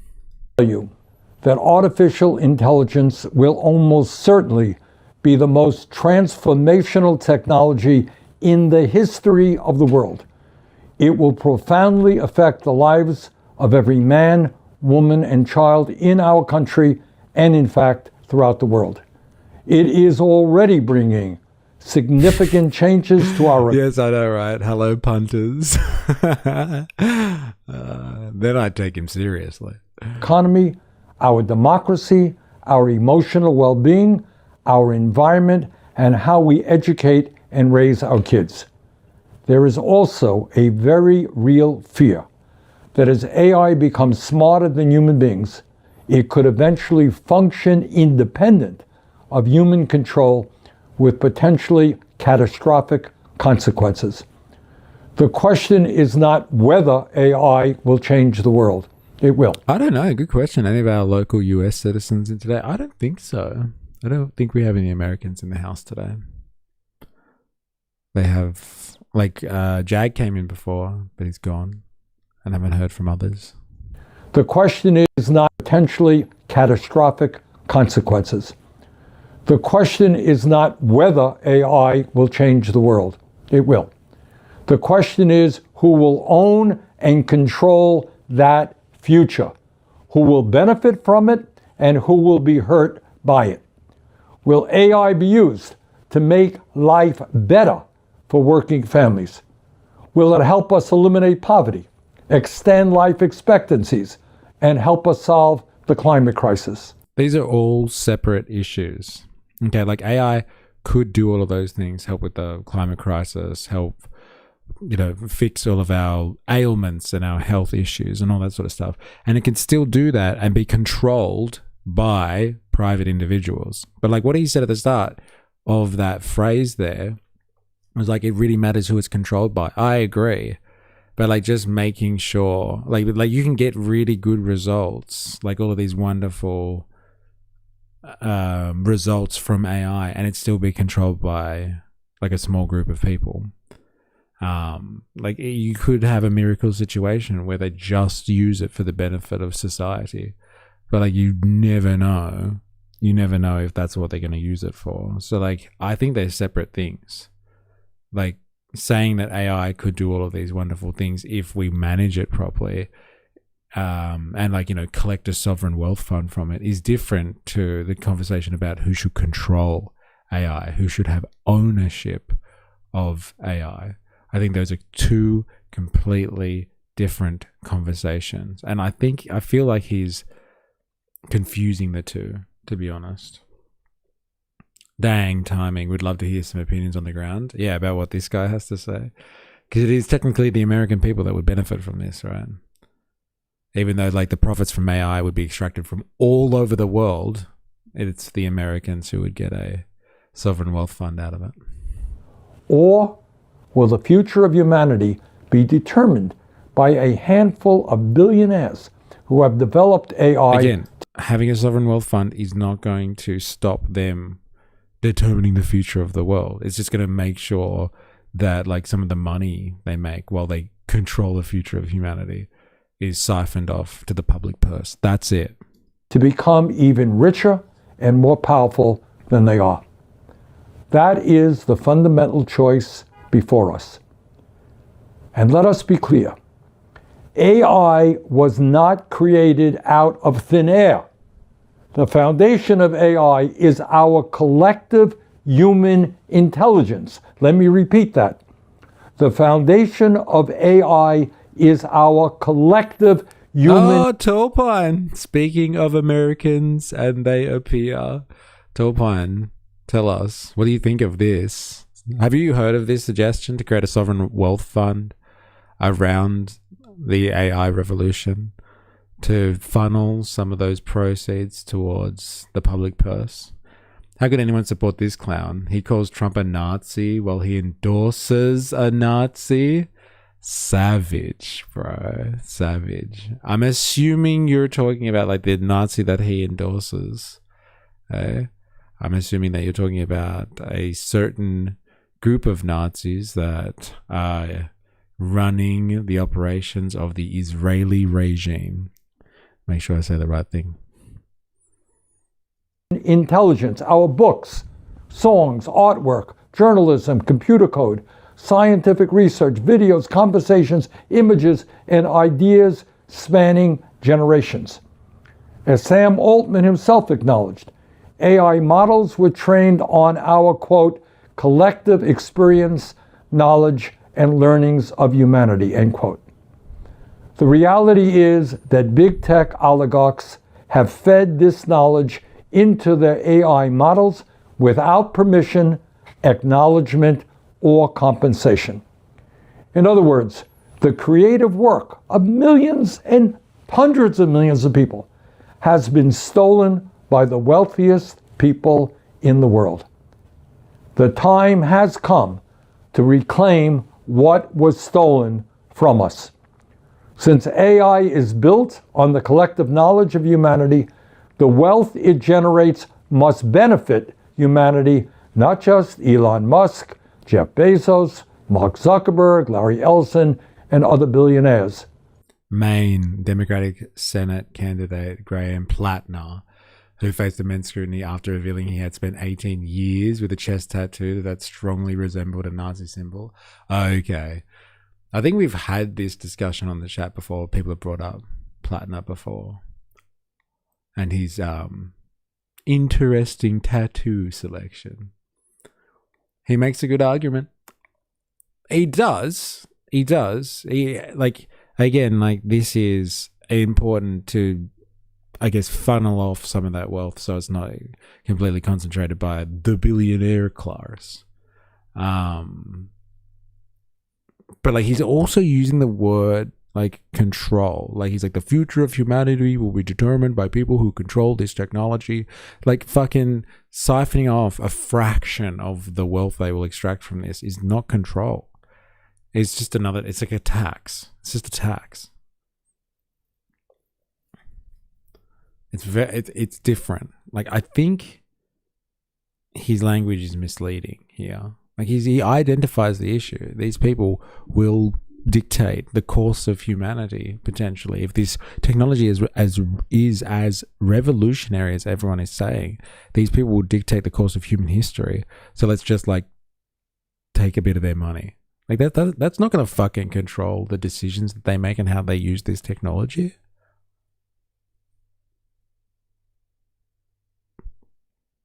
Well, it's 50% shares, but like he said, it was a one-off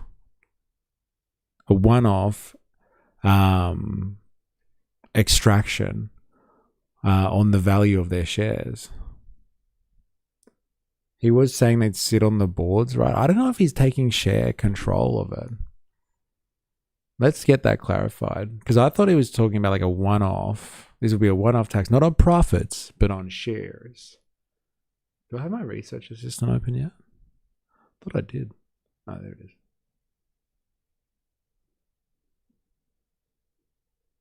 We are just listening to Bernie Sanders explain his sovereign wealth fund for AI. Just trying to confirm, is he talking about a one-off tax on the value of AI currently on the stock market? Or is he talking about taking control of AI as a shareholder or a public shareholder in those companies? Or is it something completely different?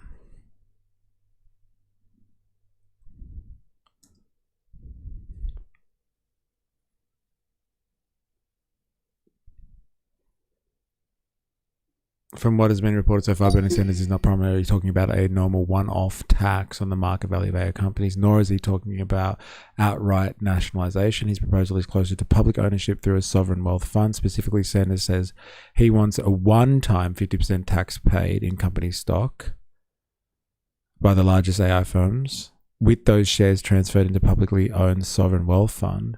The fund would then hold large ownership stakes in companies. So it's both. There you go.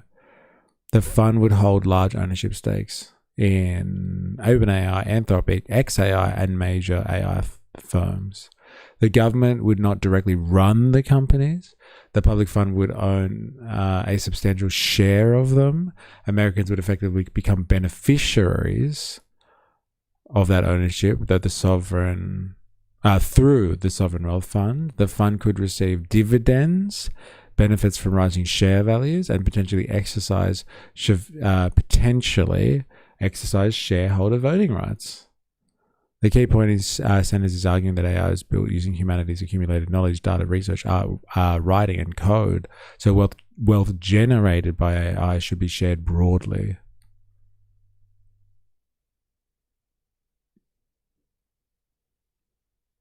So not the value of the stock, but the actual stock.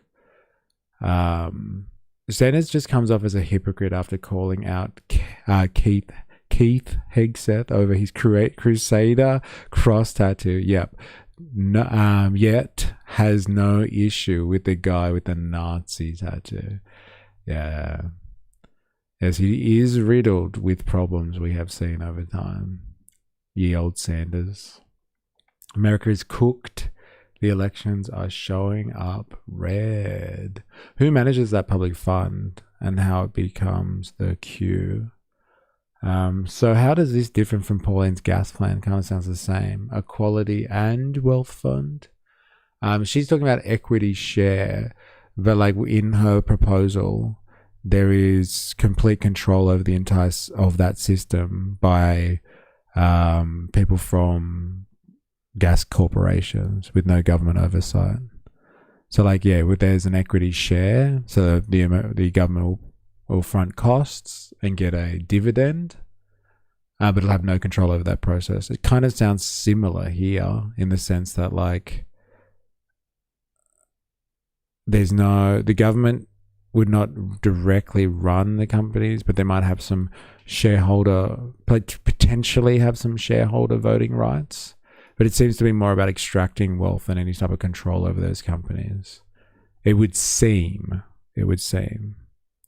A useful analogy is the sovereign wealth funds in countries like Norway or Alaska Permanent Fund.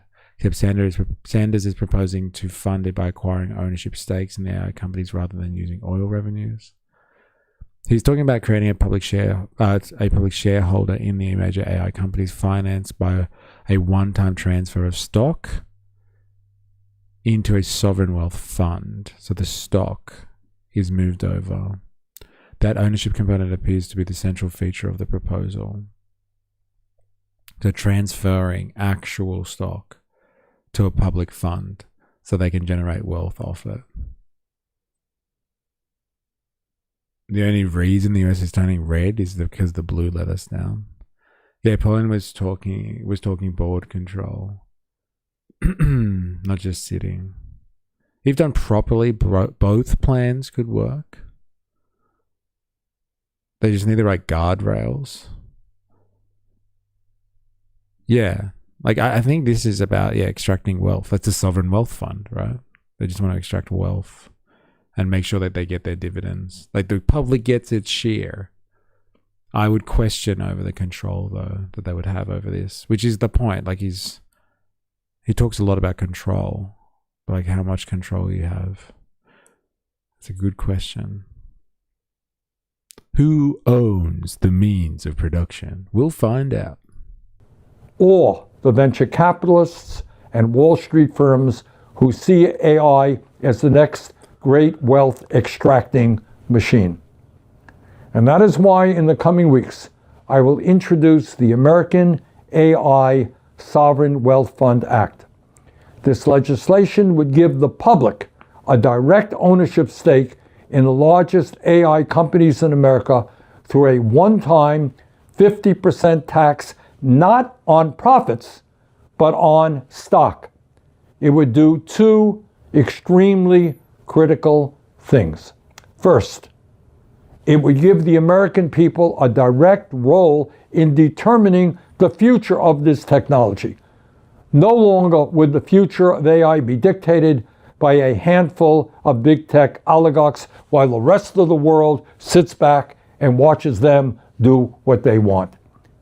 Secondly, it would guarantee that the trillions... How? Like, is it just like the way that our research assistant said? Because they'll have shareholder, like, voting rights? Like, that's some control. That's pretty good. But, like, is there a particular way? Like, you transfer stock into a public wealth fund. And so, like, they get, like, shareholder voting rights? But, like, not control. Like, they're not sitting on the board. That's where all the real discussion happens. Gotta have both. Pauline is more socialist than Bernie. I don't know, man. We heard her talk, and like she was like, "Yeah, we'll take a 30% equity stake," and then again, the control over that entire system is not government. It's not government regulated at all. There's no public oversight of Pauline's gas plan. It's fully controlled by a board, I guess, of experts from the gas industry.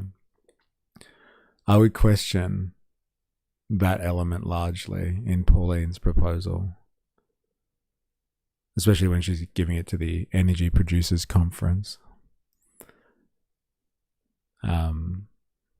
But like, yeah, if it was just the equity share, like they had an equity share in it, and then that 30% equity share also meant they had 30% control over those projects, then like that'd be a much better system. Potentially created by AI are used to improve the lives of all of us, not simply to make the richest people on earth even richer. And I have to tell you, this is not an original idea. OpenAI has proposed creating a public wealth fund to give every citizen a stake in AI-driven economic growth. Anthropic has proposed national sovereign wealth funds with stakes in AI. Elon Musk has said direct federal payments are the best response to AI-driven unemployment. Over 100 sovereign wealth funds already exist worldwide. Norway used its oil wealth to create a $2 trillion public fund. Alaska created a sovereign wealth fund that has paid dividends directly to residents for decades. Every year, people in Alaska get a piece of the action from their oil revenue. Even President Trump has proposed establishing a United States sovereign wealth fund. The billions, if not trillions, generated by this legislation would provide direct payments to the American people and help guarantee health care, education, and housing as human rights. The principle is quite simple. When a public resource generates wealth, the public should share in that wealth. Artificial intelligence is being built on a public resource far more valuable than oil. It is the accumulated knowledge, creativity, and labor of all of humanity. Bottom line, the future of AI must not be decided behind closed doors in Silicon Valley. It must not be dictated by billionaires seeking to maximize their power and profits. It must be decided by workers, parents, teachers, artists, scientists, communities, and the American people. It is our future. We must decide it. Let's get... I like how he said humanities knowledge, and he's just like, but it must be there for the American people, because the American people don't belong to humanity, right? Bernie, in my opinion, won the DNC primary debates against both Hillary and Biden. Both times the DNC threw him under the bus. Yeah, well, He wasn't meant to be, it would seem. Not wrong, Tall Pine. I remember watching those. For all his issues, he still makes some good points. Dilemmas, yeah, they did. Threw him under the bus harder than Albo throwing Rudd under the bus. It done. Thank you very much. You're welcome. No worries. Thanks for letting us know, brother. People before profits. A politician worried about the next election. A statesman worries about the next generation. The purpose of AI is to allow wealthy people access to skill while ensuring that skilled people have no access to wealth. Fuck, that's an interesting one. This is a noble idea, Bernie. As you said, AI corporations have ripped off all human knowledge and art without paying a cent for it. It's not only the US Americans who have been ripped off, it's the people of the complete planet. Our idea should be a UN resolution to distribute the interests of these AI thieves around the nations of the world. Yes, who are you, Marcus Jenkins? Eh? You globalist, you. And in any business, if it operated properly, the value generation of extra wealth they've made through their labor would be distributed properly. AI companies will argue their workers were paid. Their armies of underpaid foreign trainers they forced to watch horror. Digital colonialism, I think we're talking about here.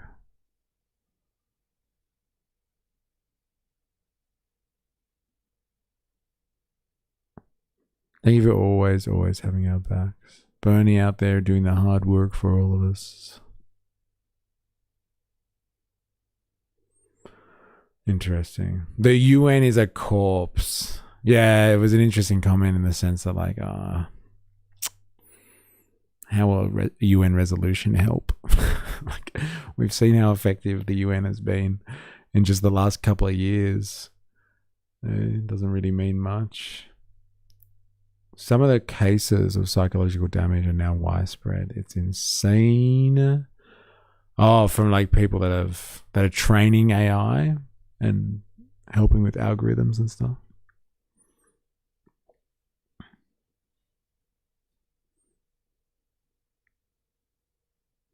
The stuff that gets censored for us is trained out somehow.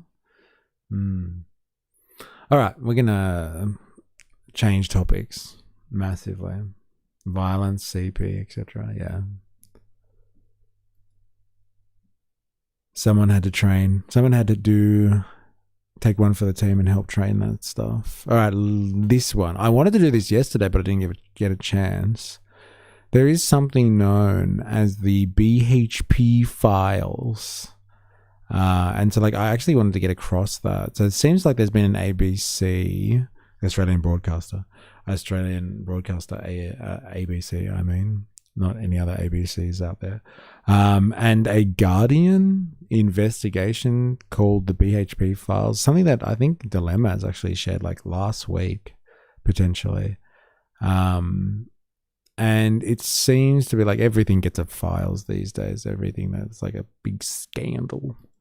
But it would seem that BHP, Australia's, I don't know, one of Australia's biggest mining companies, has been embroiled in a scandal.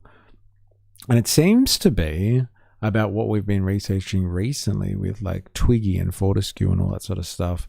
BHP has kind of objectives and aspirations of going green. So it's turning into a woke mining company.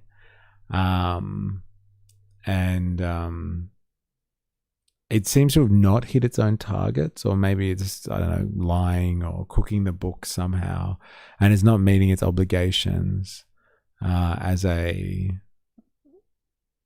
it's supposed to, you know, transition to green tech and net zero or something like that.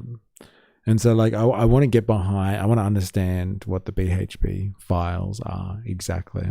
Like I said, it's been brought up in Discord, and I thought it might be interesting, especially given the context of the great gas debate that we've been a part of, and has kind of shaped Australian political discourse for the last like couple of months. I wonder if there's anything interesting in here. It's just another kind of example of how transnational corporations do, like, you know, woke stuff and pretend to be progressive on the surface, but like just do whatever they want. It's all show and a distraction so they can continue making mega profits. Let's find out, shall we? I see West Report have started a series interviewing commentators about where their money comes from. Joel was just the first. That was interesting. That was very interesting to watch that last week, I must admit. But yeah, anyway, there's something called the BHP files. I don't know if you've looked into this or not, if you've seen this come across in your feeds, in your algorithm. But it'd be interesting to see what this is about, or if it's just kind of sensationalist journalism by The Guardian and ABC on this one. But like we'll find out, I guess. Big companies lying. What a surprise. All right, let's have a look. What this company does matters. It's the big Australian and the world's largest mining company. Most Australians would be investors just through our superannuation funds. So most of us have a little piece of this company. BHP is an... I think we have oil. We have oil around. We have lots of resources. We're basically just a fucking hole in the ground. From a global perspective. But yeah, I think we have not used up, or we definitely don't extract and pursue all of our oil, that's for sure. It's true, just harder to get to. But a lot of regulations around it. Yes. God damn it, environmentalists. How come the BHB joke only shows up in the chat but not the stream? I don't know. What's going on there? What's your BHB joke? And why can you see it and I can't? How come BHB joke... Actually, I can't see it even in this chat. On this side. What have you done, Wookie? What have you done? You might have to put in censored comments. National success story, but also one of the country's biggest greenhouse gas emitters. The global response to this crisis does not really yet begin to match the severity of the threat that we face. For years, it's promised to act on climate change by cutting its massive diesel use. We expect that to play out over the end of this decade and into next decade. As the world's leading resources company, we have a responsibility to do this. Put in censored comments. All right, let's have a look what she said, you rebel. BHP files just sounds like the way you say you are gooning over miners. Yes. I wonder why that didn't get through. Hey. Dun, dun, dun. All right, let's do this. But hundreds of pages of company documents leaked exclusively to Four Corners and Guardian Australia show BHP's words haven't always matched its actions. You can see in these documents there was a sense of urgency about doing this, but then something happened. What we've seen in recent years is the gradual step away from some of those commitments. We've obtained the largest ever set of leaked documents from inside BHP. These files reveal the mining giant was locking in fossil fuel use while telling the public it was committed to going green here in the Pilbara. Big business exists to make money for shareholders, and in the end, that objective is going to be very powerful.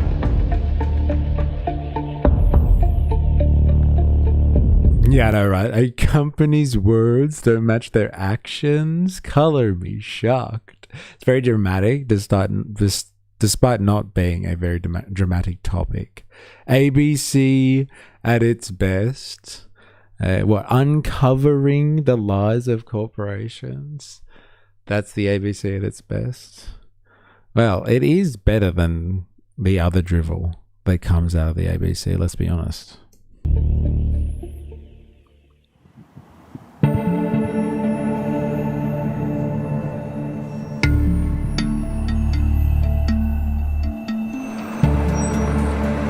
So did you watch this already then, Dilemmas, or not?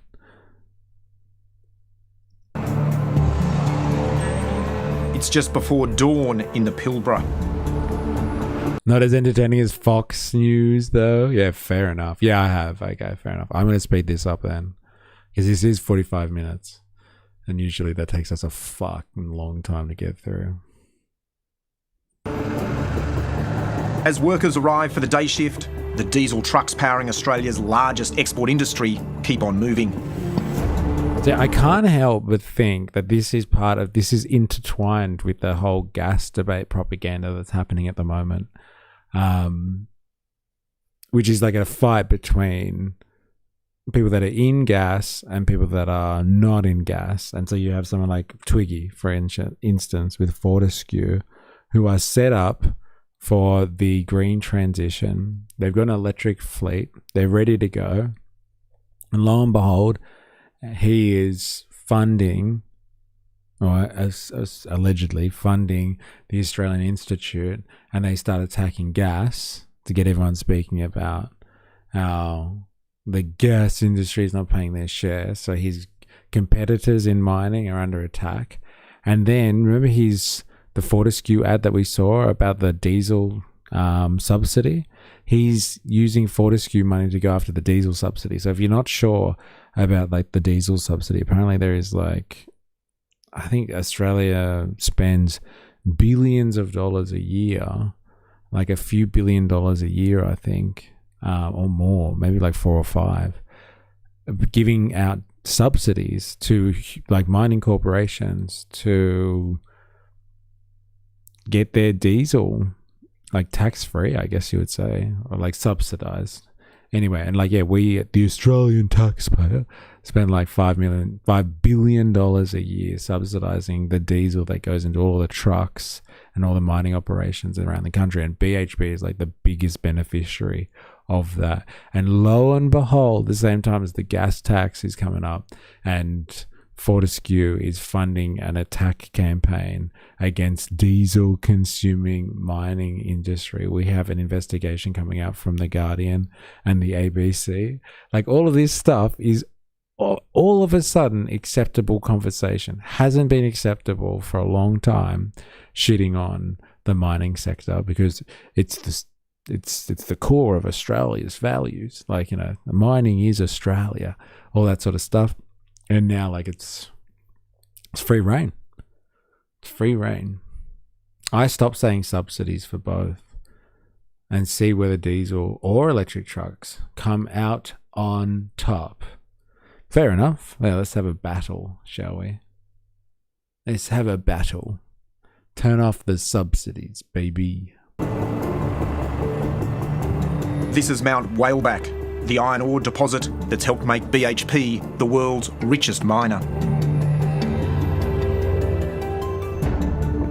It's a big iron ore belt, so it starts at Jimblebar, rolls through to Eastern Ridge, around to Whaleback Pit.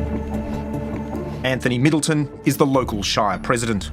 He's spent more than a decade working at Mount Whaleback. It's a big hole. It's deep, it's long, it's wide, and only going to get bigger. It can be seen from space.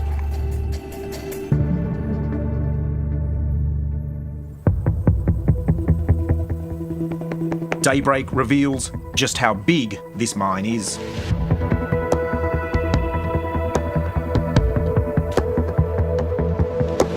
Fucking mental, yeah. Isn't it fucking crazy? BHP has been mining this pit for almost 60 years. Mount Whaleback itself has been virtually erased. Its ore railed to Port Hedland and shipped overseas to feed the steel mills of Asia. Well, the Pilbara has the world's biggest and richest iron ore resource, and BHP was given about half of it. They've developed the iron ore resources efficiently, made a lot of money from it, delivered a lot of revenue to the West Australian state government and the Australian. Hello, my friend. I know this is a weird thing to ask, but can we have a civil conversation regarding politics? That's not weird. That's not weird. Apologies again, but most people in this app can't seem to keep a civil tone. Well, like, what do you want to discuss?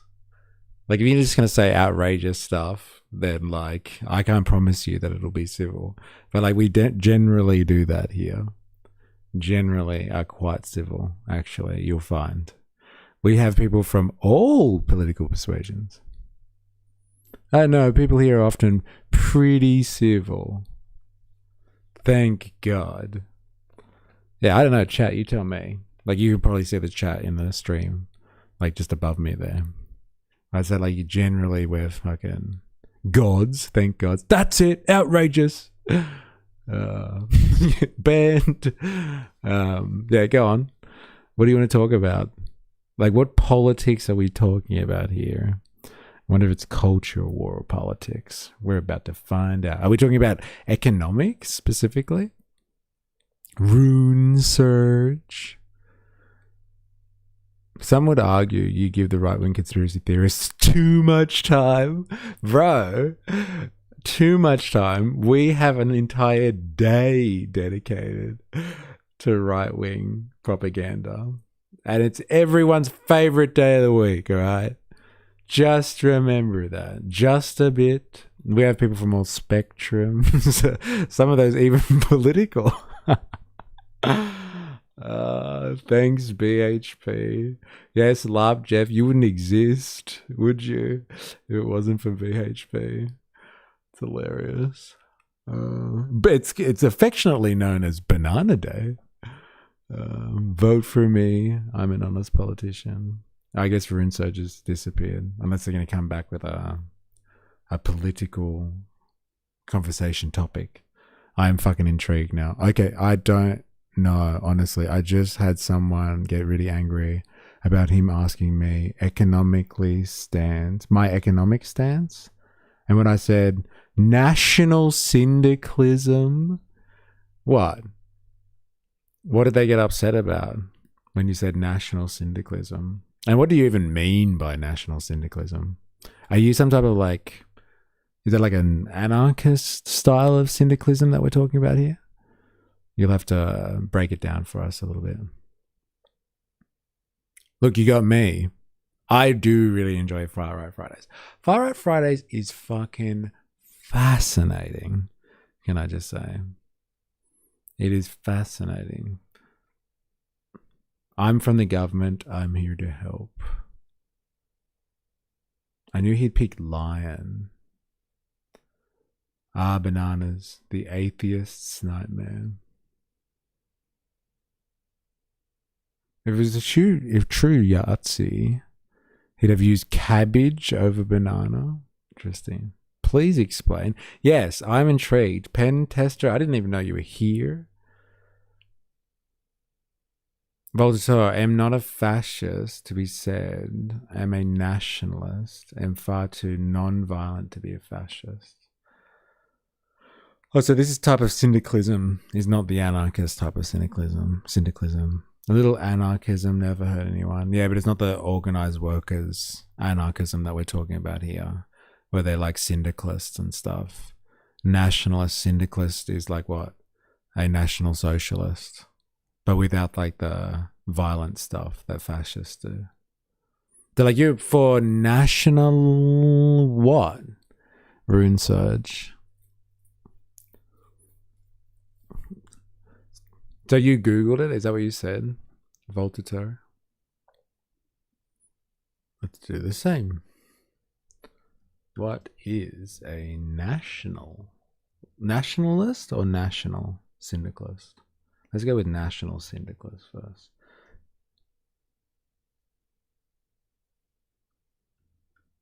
How do you spell that?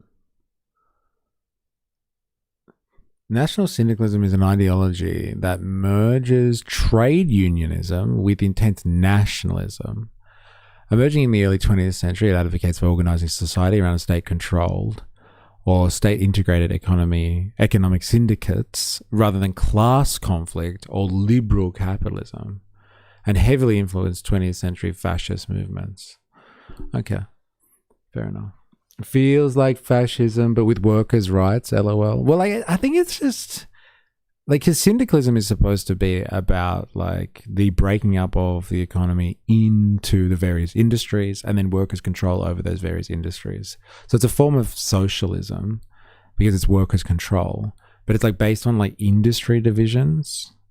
And so like the heads of industries will come together and then create society based on each industry. So like the health industry, for instance, would completely just look after the health industry and all of its interests to be a unionized body.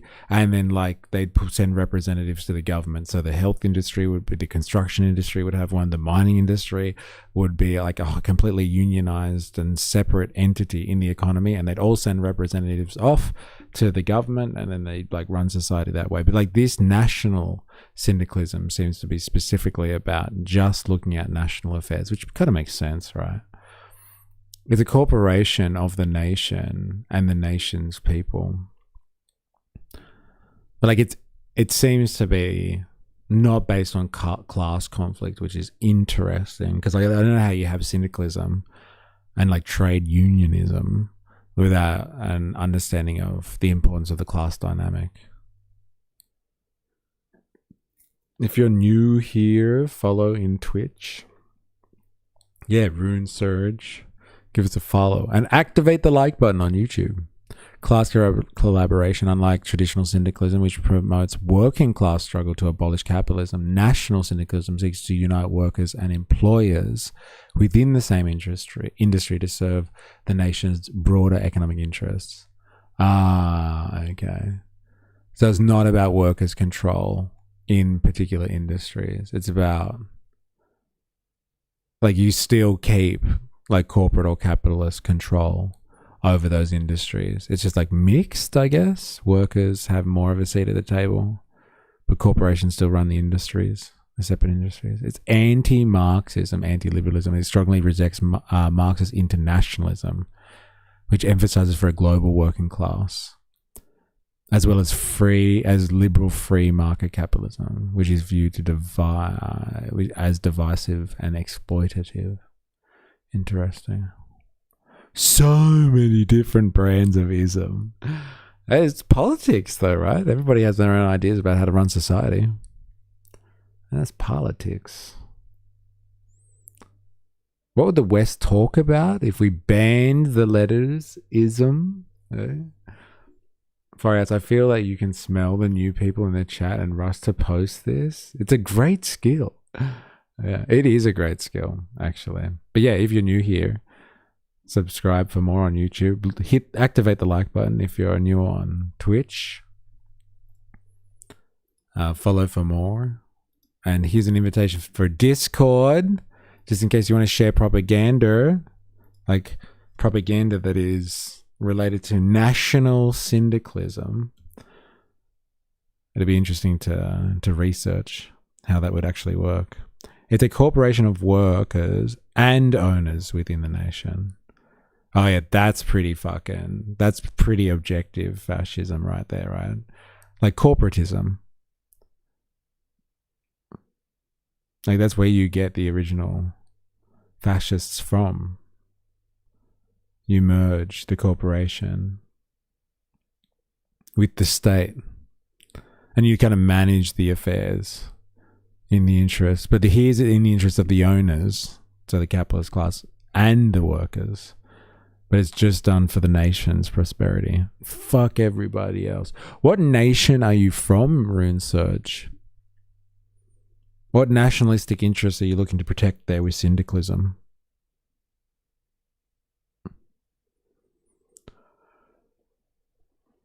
Ugh. Civil discourse, eh? You're from Germany. Okay.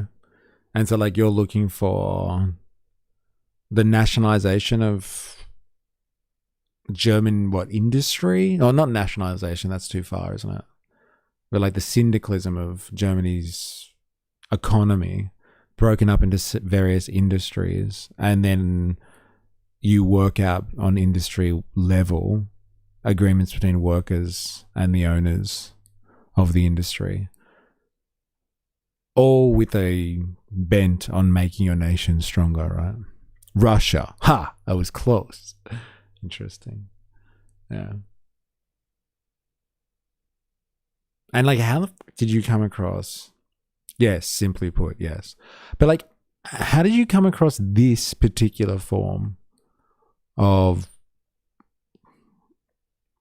or this variation, let's say, of fasci political organization? Why this one? Like, as you said before, like, I'm down with fascism, but without the violence part. I want the peaceful style of fascism. Focus on the nation and like managing the economy in the interests of the nation only. How'd you come across that? It's interesting.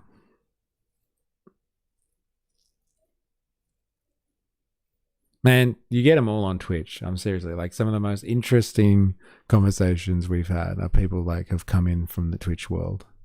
I used to be a fascist, but an incident forced me to distance myself from that movement. Oh, pray do tell. Pray do tell. What pushed you to think, maybe being a fascist is not for me? Like, what the fuck happened? What did you witness? What were you involved in? It's fascinating. This is where I draw the line. I'm a national syndicalist from now on.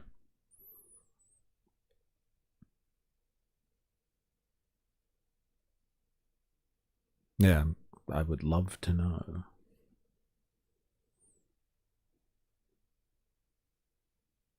I will get banned on Twitch if I say the incident? Oh, you don't get banned by us. But like, you can't type it. Is that what you're saying? Well, look, like I said, I just gave you the invitation to our Discord. So like, you can tell us what converted you if you want. I don't know. I feel like a few people here, including myself, have been in far-right circles before. Yeah, okay, sorry. But like, we have had some interesting characters, I mean, over time coming in on Twitch and just been like, can I ask you a question? It's like, what's going to happen here? There is a pattern. Yeah, okay.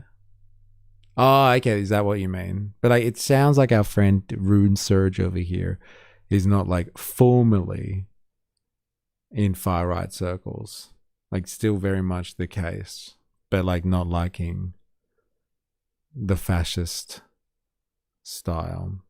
Fascism is a lot of effort. Anarchy technically doesn't require any effort. Just saying, technically. I don't know, man.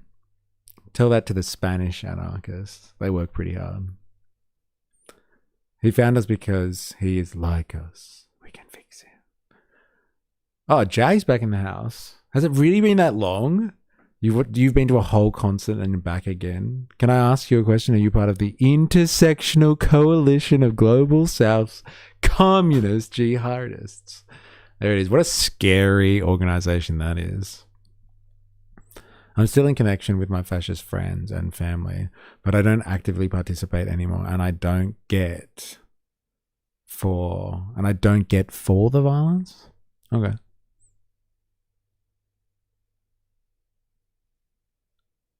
Okay, so it's friends and family. Right. Yeah, man. Show was sick. Yeah, nice. Nice. Glad to hear it. And what were you watching, may I ask? Or whom? Who was it? Interesting.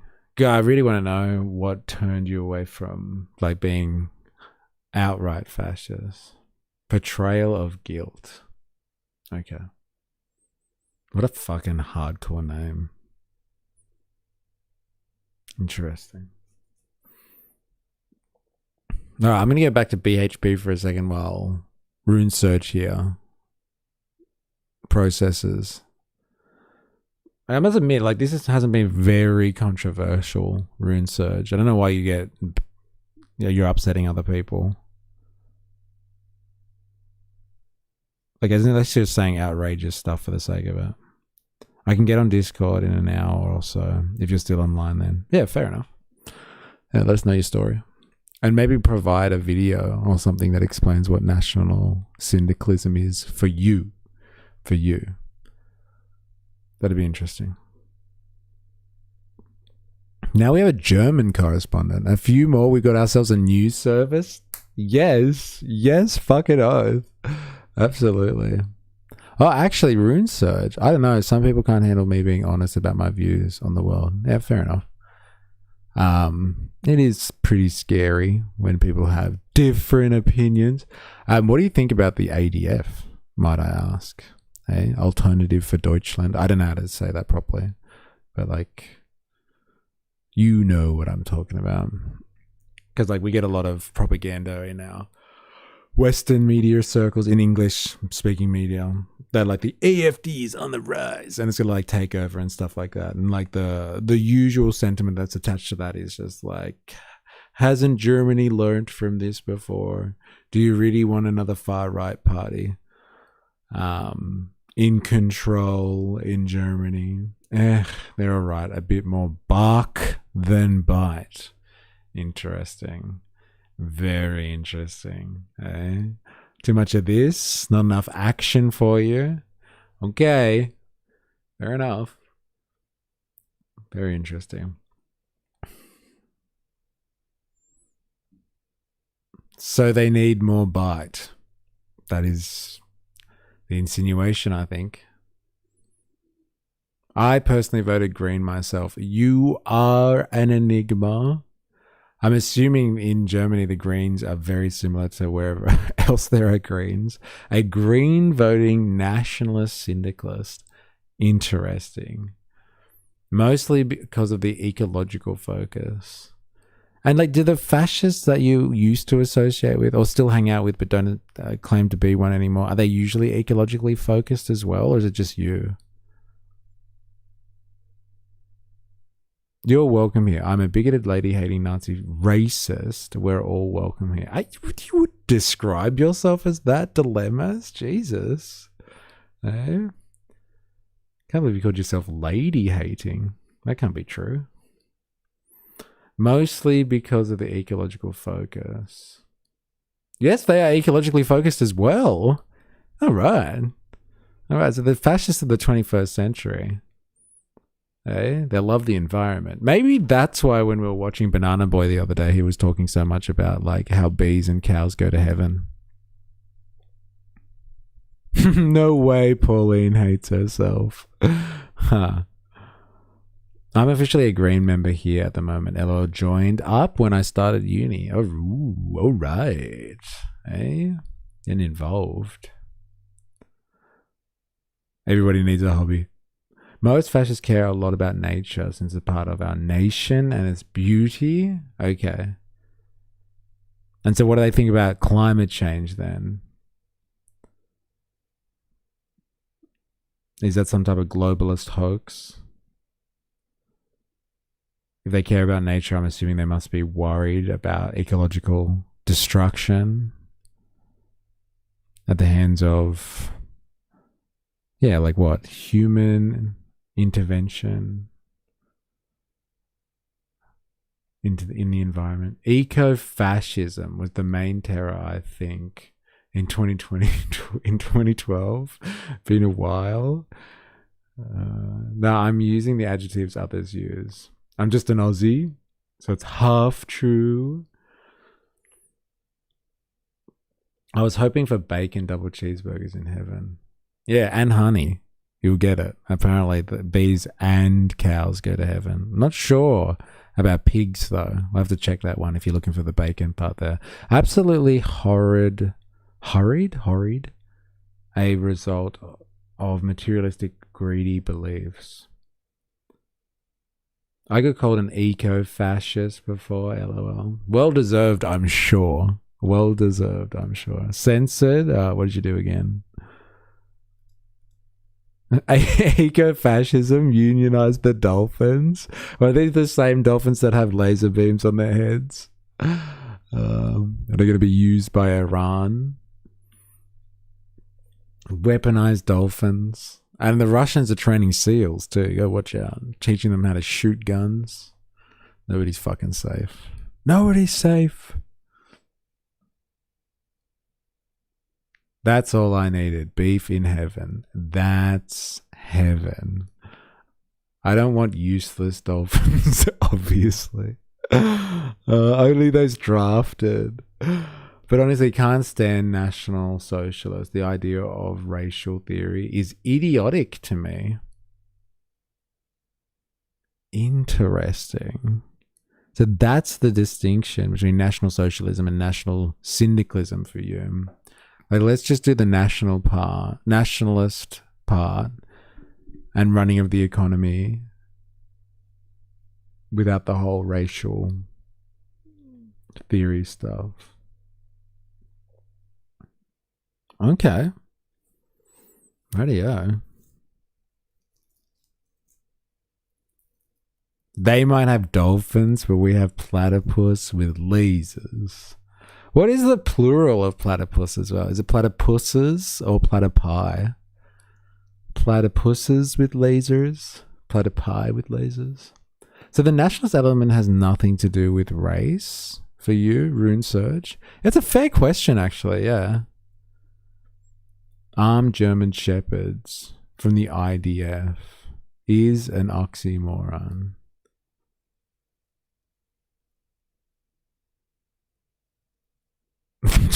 I don't know. That's why I left it. Like when I was reading it, I was like, am I supposed to put the plural on that? That's fucking hilarious. Yes, but the nationalist element isn't a race thing. It's a fair question, isn't it? Fascist belief in nation and ideology and loyalty to the nation and National Socialist believes in a racial theory and that certain races are less or more. Okay. And so like, your nationalism is not built in like racial superiority. It's just like this nation is for this people only. And it's not based on racial superiority. It's just about pure this nation's for the citizens. I could picture Putin in his office thinking, only Yankees have SEALs? We will train our own SEALs with lasers. Niet. Alright. I'm gonna go back to BHP. Oh, I don't care if you're black, white, brown, or goddamn purple. As long as you love and adapt to my nation and work for the betterment of it, then you're always welcome. It's platypuses. That's interesting. Just put an ES. Thank you for fucking checking. I'm just gonna get my fact checker out on this one. Yeah, it's definitely ES on the end there. Oh, so good. Based. Dilemmas. I think you've missed your calling, bro. You should be a national syndicalist. Fuck a social libertarian. Fuck that shit, bro. You're a national syndicalist.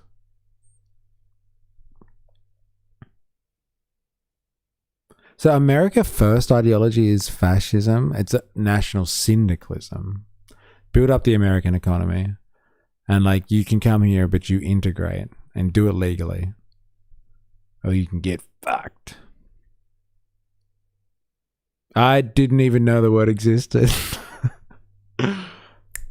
Now you know. Now you know. Interesting.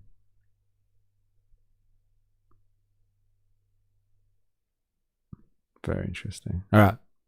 I'm going to do a little bit more BHP. Government. You know, you're right. It's really dramatic, isn't it, Dilemmas? The production is too much. Just get to the fucking, the heart of it, please.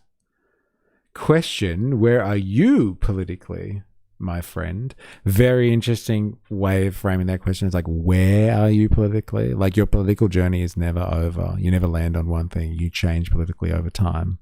It's so true. It's such a very interesting way of framing that question. Where am I politically?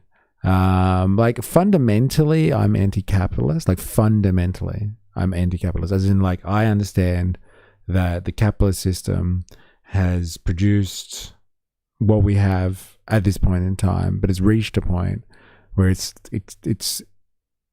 gone past its usefulness for society, for industrial society. Its contradictions are mounting. Its problems are mounting. We can see that very, like, everywhere you look, from like just the general dissatisfaction that the population has with governments and just the way that the world works generally, to like environmental issues, and like I believe that all stems from the way that we run our economy. So like I'm anti-capitalist fundamentally in the idea that like I think we can move beyond what capitalism has to offer. I think the best solution is something that moves towards the workers' control of society in the same way that you do. So like I believe it would seem that national syndicalism is still believes that like the capitalist class, the owners of the means of production, are important. They just need to work things out with the workers. I don't really believe in that. I believe that the next level of society is one where the people that do the work, but create the value, should control like society's value and like the way that we govern ourselves. I believe in that type of alternative. So that's like usually described as socialism, but like people mix up socialism and communism all the time. I think communism is kind of a place, like is a destination, and socialism is like a vehicle to move towards that. So like, yeah, fundamentally I just want people to understand that capitalism is past its use by date ultimately, and like people understand the power that they have as working people. That's it for me, honestly. Like if people respected themselves en masse collectively, if we had self-respect, we'd understand how important we are, and like we'd want to reshape society in our image, and the image would be that of the working class, like whatever aberration that is. But like fundamentally though, and this is where we would not agree, I'm assuming here, Rune Surge, is that the working class, it belongs to no nation.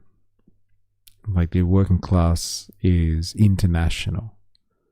And so like I believe like humans have a right to control themselves, like govern and dictate their society.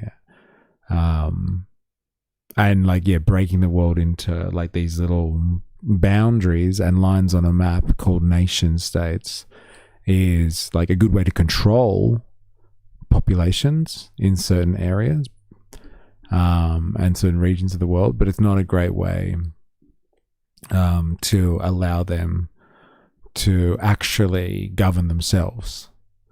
I think that like a bunch of workers just taking over one country doesn't lead to anything.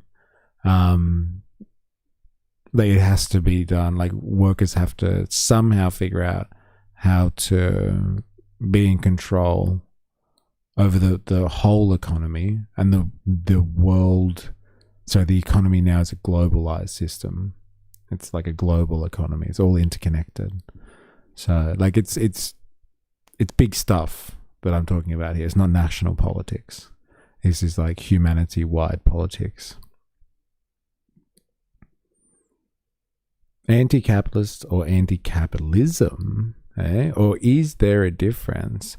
There is actually, and that's a fair point actually. It's a really interesting point.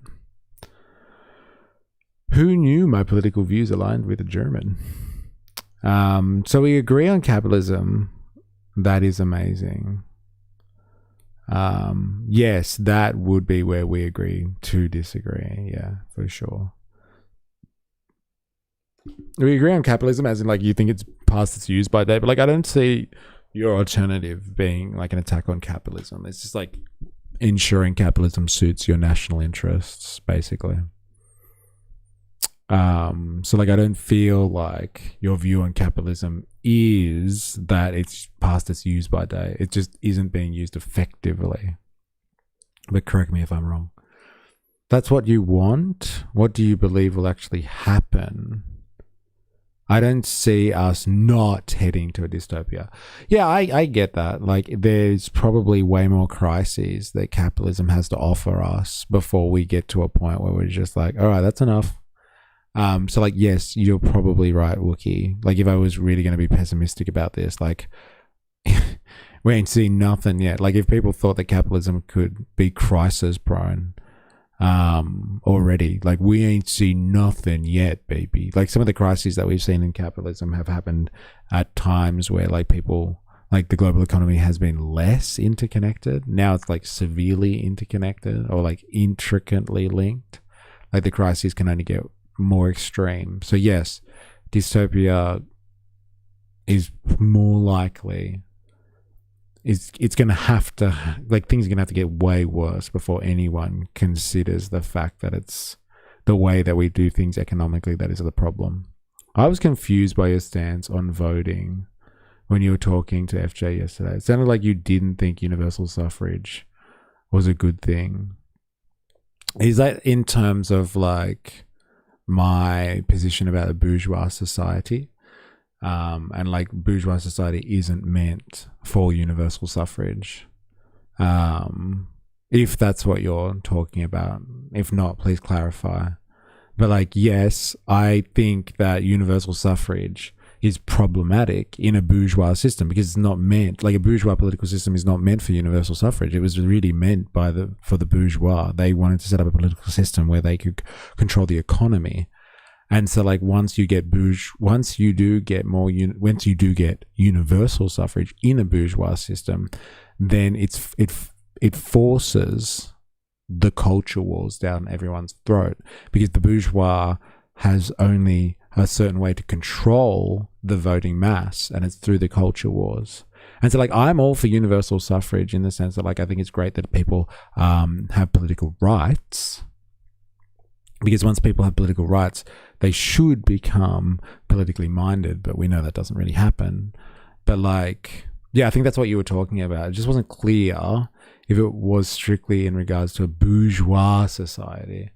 Okay, but, like, I tried to make that abundantly clear that I was talking about the history of bourgeois democracy or liberal democracy. Is that, like, it was set up by the bourgeois for themselves. So universal enfranchisement fucks their system up. They just wanted to manage the economy, and now everybody gets a say in, like, the economy. How do they control that situation? Well, they control that situation through, I believe, as we study this more and more, Jag, I believe they do that through the culture wars. And so they split us up into camps and, like, propagandize us massively with the culture wars. And, like, once we get all culture warsy, then we're easier to control because we've all got a potential voting. We've all potentially got a vote in the system. And so, like, I feel like, yeah, in a bourgeois system, political system, universal suffrage is problematic.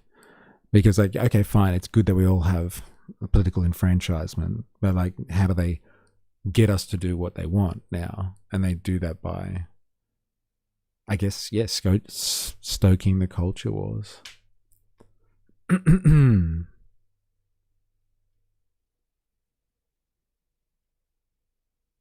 Torpine-ism of every kind throughout history have failed in the end. Past empires in the dustbin of history. Thursday came on early, going deep. Yeah, apologies. But some interesting dialogue going on in the chat. It just wasn't clear if it was strictly in regards to bourgeois society. I really hope I made that fucking clear. That was not my point, because I tried to give, like, the history of how bourgeois society came about. But yeah. By the way, where are you from? I'm from Australia. I'm specifically in Sydney right now, Sydney, Australia. If that's what you're asking.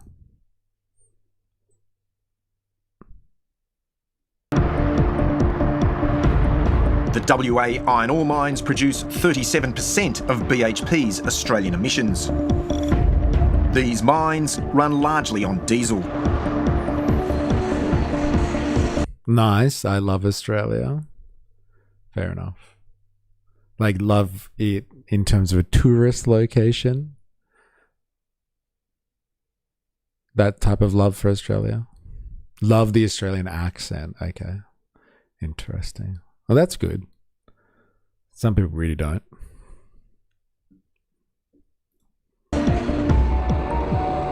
In 2019, the company and the whole vibe. Yeah. Signalled this had to change. Its then CEO warned that burning fossil fuels was a threat to the planet. The accent is okay. Yeah, thanks. It seems so chill. It is. It's too chill sometimes. Too chill. The world's dependence on fossil fuels carries risk with it that could be existential. BHP has acted on global warming for over 2 decades because it's the right thing to do. It's also a strategic imperative for us to deliver long-term shareholder value. The company was positioning itself as a global leader on climate change. By the way, do I read political books? Yes. Depends what you mean by political books, but like I do think I read political books. Like I don't read political science, but like I read books that are of the political vein. Can I recommend The Origins of Totalitarianism by Hannah Arendt? I've not read that one actually. I've read her book on revolution. I thought On Revolution was rather interesting, but I haven't read her take on totalitarianism, although I know kind of generally what her argument is. But like I could definitely do that. It's interesting that you're an ex-fascist and you have like a position on The Origins of Totalitarianism by Hannah Arendt, because like she goes into depth about Nazi style totalitarianism. In 1951, philosophical and historical analysis that examines the structural and societal conditions that gave rise to Nazism and Stalinism. Yeah. It depends which Aussie accent. Some are more ochre than others. Yeah, we all have different accents. Me and Heidi speak the King's tongue. Yes, South Australians do speak the King's tongue, don't they? It set a goal of cutting its greenhouse gas emissions to net zero by 2050. The first thing we must do is to make sure that our operations are as decarbonised as we can make them.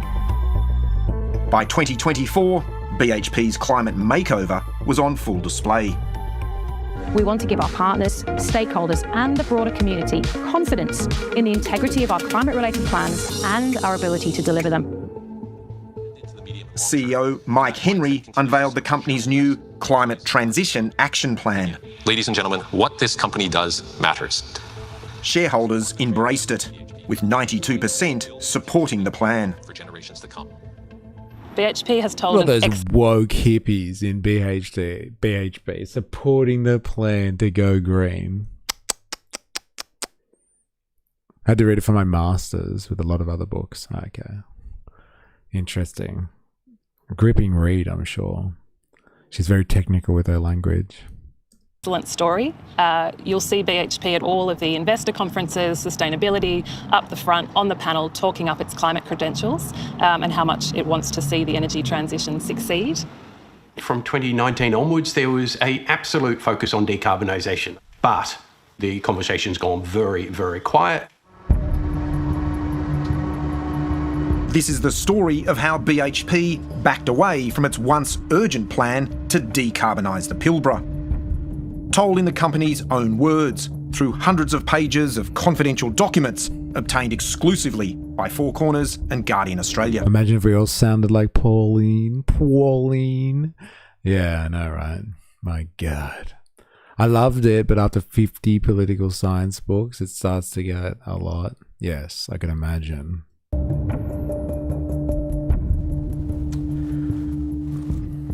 What do you think? Wow, there's a lot in these documents. Marion Wilkinson is a journalist and author who's written extensively on Australia's climate wars. She spent much of her career documenting how big companies have lobbied governments to water down climate action. I think the power of them is that it gives you the big picture for BHP, just how ambitious their plans were to decarbonise the iron ore mines in the Pilbara. Its decarbonisation plan for the Pilbara was seen as critical in the context of BHP's public commitments. It outlined spending more than $3 billion by 2030. You can see in these documents there was a sense of urgency about doing this. A document from June 2023 describes how urgent decarbonisation, in line with BHP's public commitments, effectively underpins the company's licence to operate, sustain and grow. It warned slow emissions reduction would have reputational impacts for BHP. I gotta drive home, my friend. When I get home, I should be able to join the Discord and give you the incident. Good luck.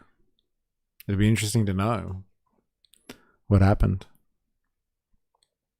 92% agreed after seeing the green subsidies. Stab. Surprised one nation hasn't set up an AI called where you can ask it to please explain things. Yes. When they say decarbonize, they mean us. For fuck's sake, YouTube, stop censoring me. I'm not as edgy today. What are you being censored for? You bad man. Oh no, no one's in there. Bad man. Give us a sense of what's happening at the time, 2022, 2023.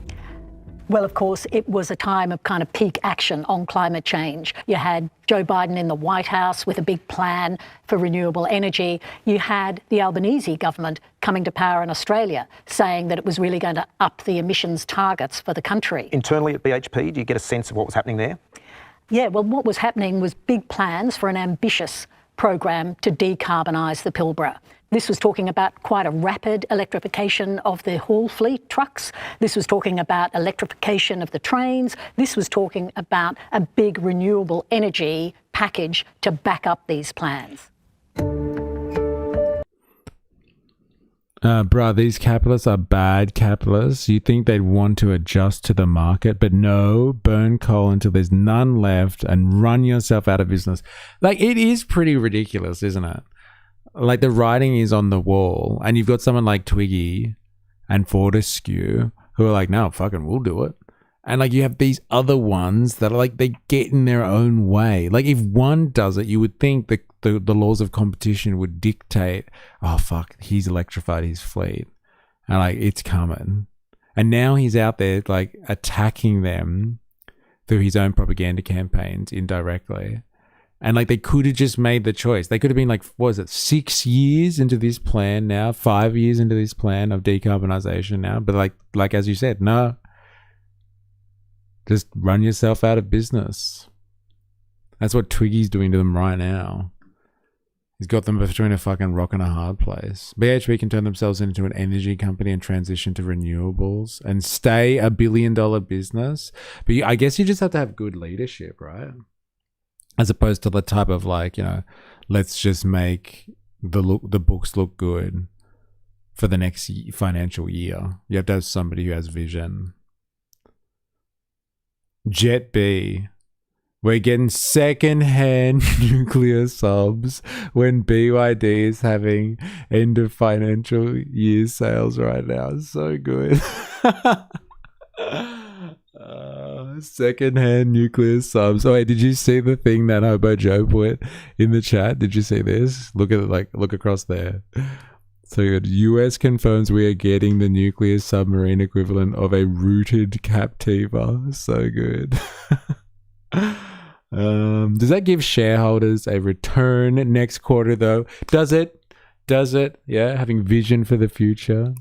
The AUKUS public inquiry. Have you seen the thing, Heidi, as well? Like, I watched the thing with Peter Garrett, and he introduced the public inquiry. Public inquiry, not parliamentary, of course. Are we even getting the second-hand ones? All right. Yes, good call. Fair call. I want to just check out Dilemmas' claim here that the only reason these people voted for a green transition in BHP was just so they could get subsidies. We are looking at a investigation called the BHP Files, investigating how BHP failed to meet its own commitments for decarbonisation. I've heard the claim that the only reason a company like BHP would want to decarbonise is because their decarbonisation would be subsidised by the Australian government. One of the examples they've used is electrifying their truck fleet and trains. Does the Australian government provide subsidies to mining companies to electrify their truck fleet and trains?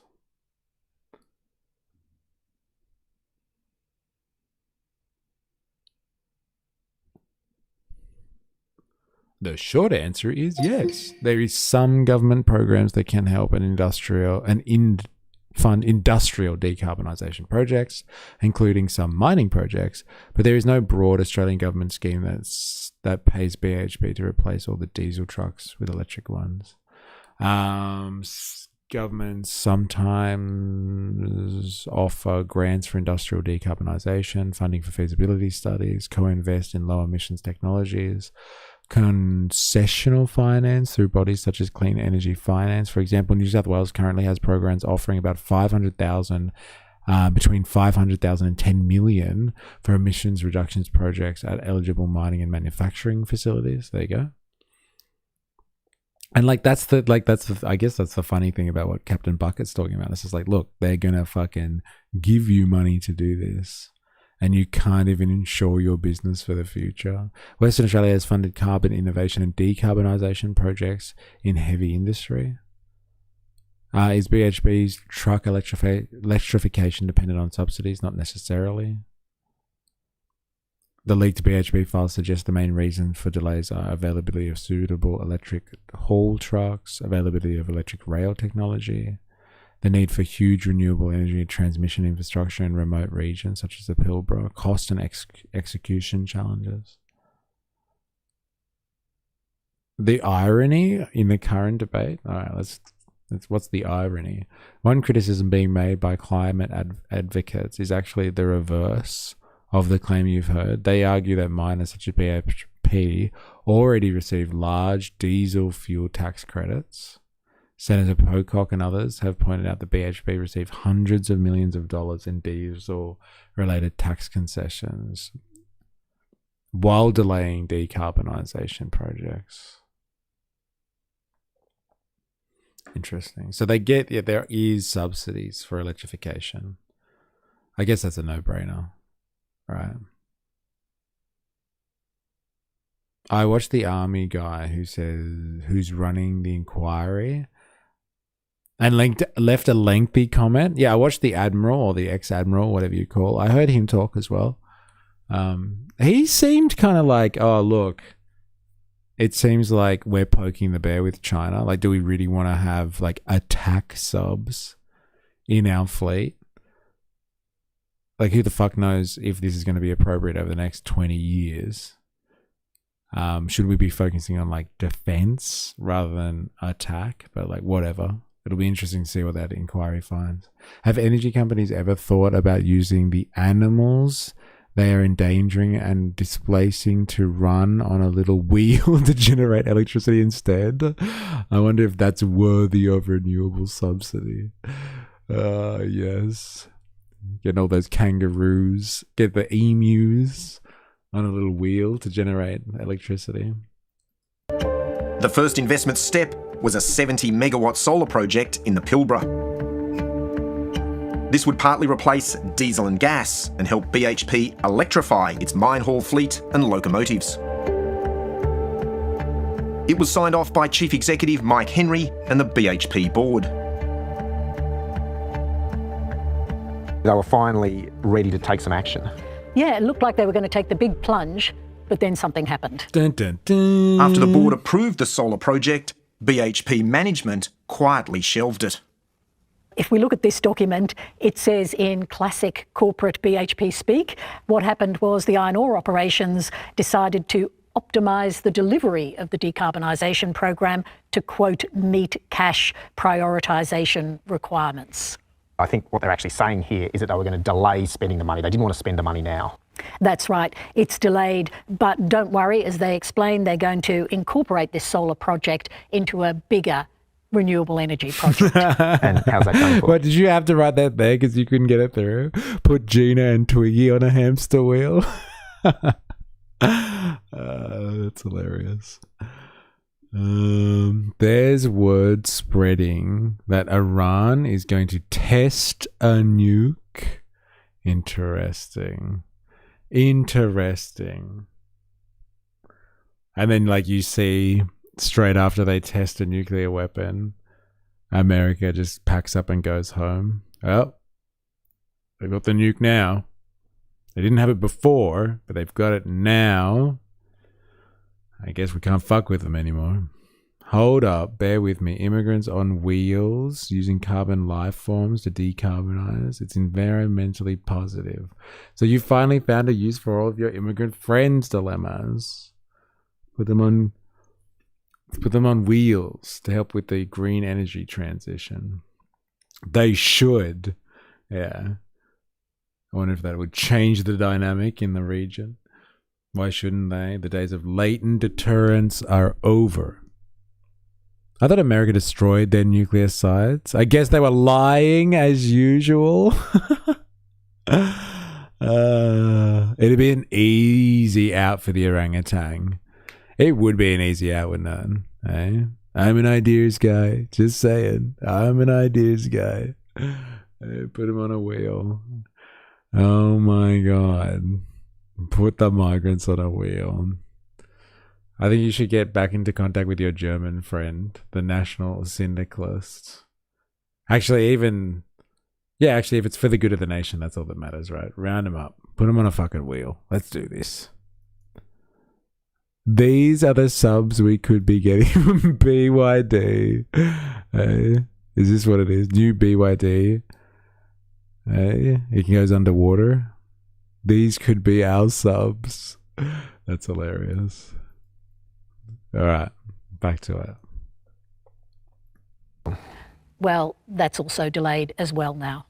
What you can tell from these documents is that every time BHP was there ready to spend the money on the decarb program, it would balk and the program would get delayed. In one internal memo, staff give them citizenship after 2 years riding on the hamster wheel. I like where this is going. Yeah. 2 years hard labor in the Pilbara so we can help lazy ass capitalists save their industries. Fucking, you know what? Let them burn. Fuck them. If they can't decarbonize and they get wiped out, sucked in. And then Twiggy gets richer. What's this oddcast thingy? So like 5 minutes of Topher and Carl's. It's like mandatory military service. Yeah.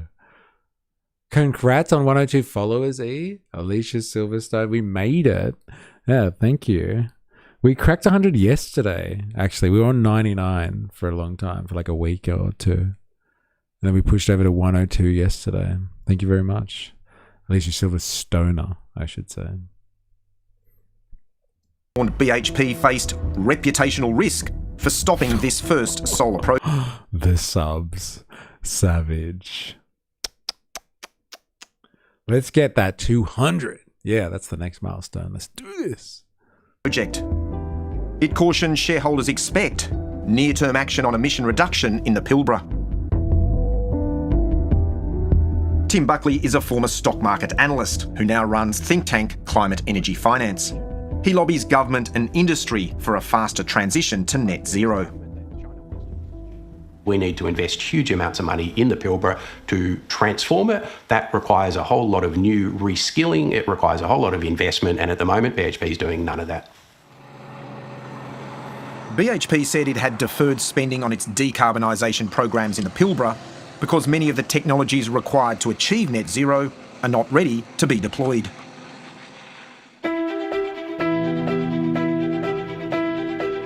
There's no doubt BHP could afford the cost of cutting emissions. Through BHP and its partners, Australia's playing in the biggest game in the world. BHP is Australia's #1 company. It's huge. As good as it is, it's set to get even better. $52 billion a year of revenue, $26 billion gross profit a year. So they're our #1 taxpayer. We know we're going to create great value for shareholders in the coming years. Most Australians would be investors in BHP just through our superannuation funds. So most of us have a little piece of this company. Now, we talked about shareholders control before. I wonder how much of us with our super in it, how much we control the operations of BHP just because we have a shareholder stake in it. Just like we were talking about with Bernie Sanders and the AI stuff before. I wonder how much control we'd have in a sovereign wealth fund for AI. Think tanks are more than a cottage industry. Imagine the capital they could have if they transitioned. They'd be the Telstra of solar energy. Anything with institute in its name, I'm wary of now. Take that, greenies. Just get Paul Hogan to do an ad to boost their standings. Yeah. With its first solar farm shelved, BHP... Oh, I missed the Bernie analysis. Yeah.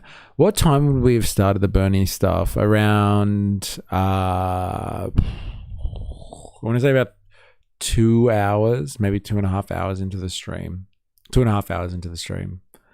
And like he was so close to some really good kind of class, like, you know, him going back to basics. And like he touches on some like socialized understanding of value, like is that the right way of saying it? Socialized value production, like argumentation about AI. Like, you know, everyone's contributed to this, so we need to make sure that whatever benefits come from AI, it's felt from everyone. It's felt by everyone, sorry. But like I think he fails with like the ultimate situation just sounds like it's redistributing wealth, not ultimately handing over control or partial control of AI to everyone. But he's back to his basics. More with this issue than anything else, I guess. I already know what to expect from the face of controlled opposition. More interested in yours and the chat's take, yeah. But like, yeah, he talks a game about control, but like I think he fails to deliver on the control side. Like the redistribution of wealth, yeah, it's nice, but like without the control of those means of production, it's kind of just, oh well, let's just scrape some money out of this. There's not much we can do about it. I want my share for training AI. Yeah. Yeah, Bernie is edging the class consciousness. He gets close. It's a really good idea. Pauline on, what's that? On the migrant extra electricity program. It's a really good idea. Migrant extra electricity program. That's fucking hilarious. Get him on the fucking hamster wheel. It's a really good idea. That's some great propaganda. Dems will be letting Bernie out of the cage a lot more as we approach the midterms. Yeah, he's going to have to do a lot of heavy lifting by the sounds of it. Bernie's got a lot of heavy lifting to do. Dilemmas, this is your policy, bro. Look at it. Finally, some way to put those migrants to good use. Put them on the fucking hamster wheel in the Pilbara. It's a really good idea. He drew up plans internally for a more ambitious renewable energy rollout. A huge 490 megawatt solar, wind and battery project. The idea was to reduce emissions in the Pilbara iron ore mines by about 22% by 2030. Now that is pretty ambitious. The renewable energy plan was supposed to support the electrification of the big heavy haul trucks and the trains. So you needed those two elements together to get that kind of ambitious emissions reduction. For BHP, the key to decarbonising the Pilbara is replacing hundreds of massive diesel trucks with a new fleet of electric trucks. In 2022, a senior BHP executive said the company needed to move quickly. As the lead times are long, we need to act now. We estimate, and it's still too early to be definitive on this, that the first electric haul trucks will be operational on site by 2027. But less than a year later, BHP balked. Internal company documents show it faced a critical choice: leave open the option of going electric or lock in diesel at one of its biggest mines. Good luck with the pickup. I think this is a key document. Yeah, it says that in July 2023, Mike Henry, the CEO of BHP, and his top Australian executive, Geraldine Slattery, endorse a plan to buy 62 new diesel trucks for the Jimblebar mine in the Pilbara. The original plan was to extend the life of the old diesel trucks so you could replace them early with electric vehicles when they came online. This killed that idea. And this document also shows us that at 3 other mines, their plans to go electric, to electrify their haul fleet, were also up in the air. That's right. Once you've delayed the whole electrification of the haul truck fleet, you then throw up in the air the whole renewable energy plan for the Pilbara. BHP balked. Yeah. Balked. Yeah, I'm not sure if that's the right use of that word there. Thank you, captions. How you going, Jamesh? Welcome. 62 new diesel trucks have an average operational life of 14 years. That means that Jimblebar mine could still be using diesel trucks in 2040. The document claimed BHP had little choice, as no proven zero emissions technology was available. Like, this is fascinating from that, like, you know, that capitalist warfare angle that we've been speaking about with the whole gas tax thing. Like, it makes so much more sense why Twiggy and Fortescue have been funding the scrap the diesel subsidy. Like, he's ready to go. He's moving towards real zero, as he likes to call it. And he's electrified his fleet. He's got the whole infrastructure set up for it. All the transmission lines. He was sucking himself off. He was circle jerking himself, I should say. About like how good they're set up. And like, here we go. We've got BHP who were in the pipeline ready for decarbonization. Then they balked. And they haven't gone. They've invested in more diesel technology instead of jerk circling. Sorry, of course. It's our friend the redhead, right? From who said jerk circling? Wrong. It's someone from Fox. I'm sure it was someone from Fox who said it. But yeah, they reinvested, or chose not to invest in the future, but like reinvested in more diesel technology. And now Fortescue's like pulling the rug under BHP, and it's like, I want the Pilbara for me. And like, if he can crush them somehow and squeeze them out because they're relying on diesel and diesel subsidies, then he'll just take over their operations. We're just watching capitalist warfare. And now the real question is, why is the ABC doing this hit piece on BHP? Who's allowed this to happen? Has Twiggy unleashed the files here? Who was it who really sent these files over? Did somebody know what was going on inside BHP and then let this one loose? And they're like, oh, look at BHP. They were supposed to do all this renewable stuff. They were supposed to decarbonize, and they never did. And Twiggy's there again, like, fuck yeah, BHP's going down next. And we're all just like, oh yeah, thinking about environmentalism and the green transition. We're just getting played again by a bunch of capitalists who are fighting each other. It's crazy, man. This is why we need to cut the subsidy on both. If electric is superior, it will win out. Nah, I don't agree with that.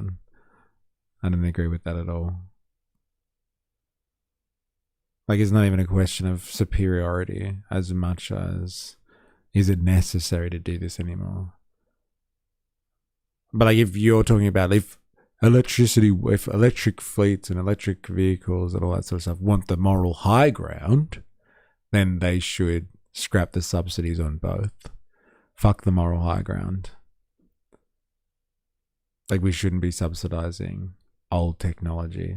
Usually you subsidize innovation, research, development, all that type of stuff. Not propping up a dying technology. But like, fair enough. If you want the moral high ground, yes. Cut the subsidies for it all. Wait until they get to the part where they show the electric truck. So new, so shiny. Yeah, actually, that'll be interesting to see.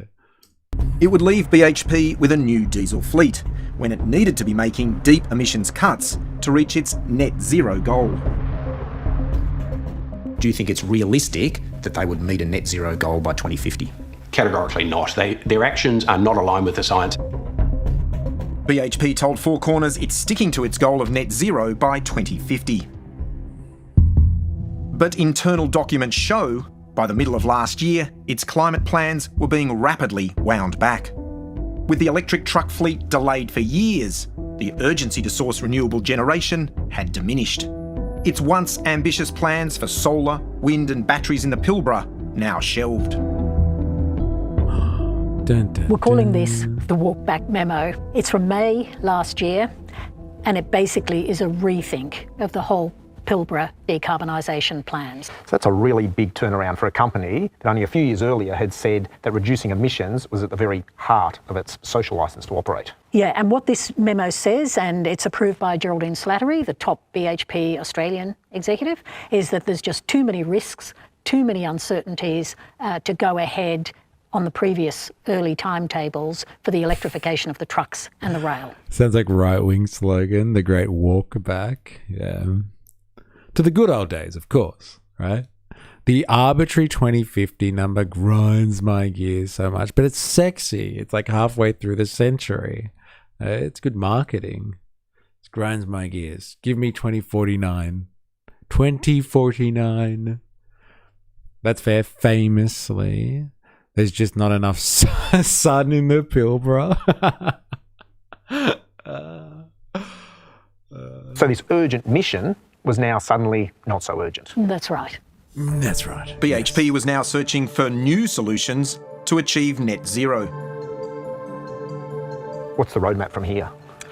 Well, we can see in this document they throw out 4 options, but even on the most optimistic plan, which they themselves seem to dismiss because they don't think it's got any chance of success, they won't start rolling out until the early 2030s.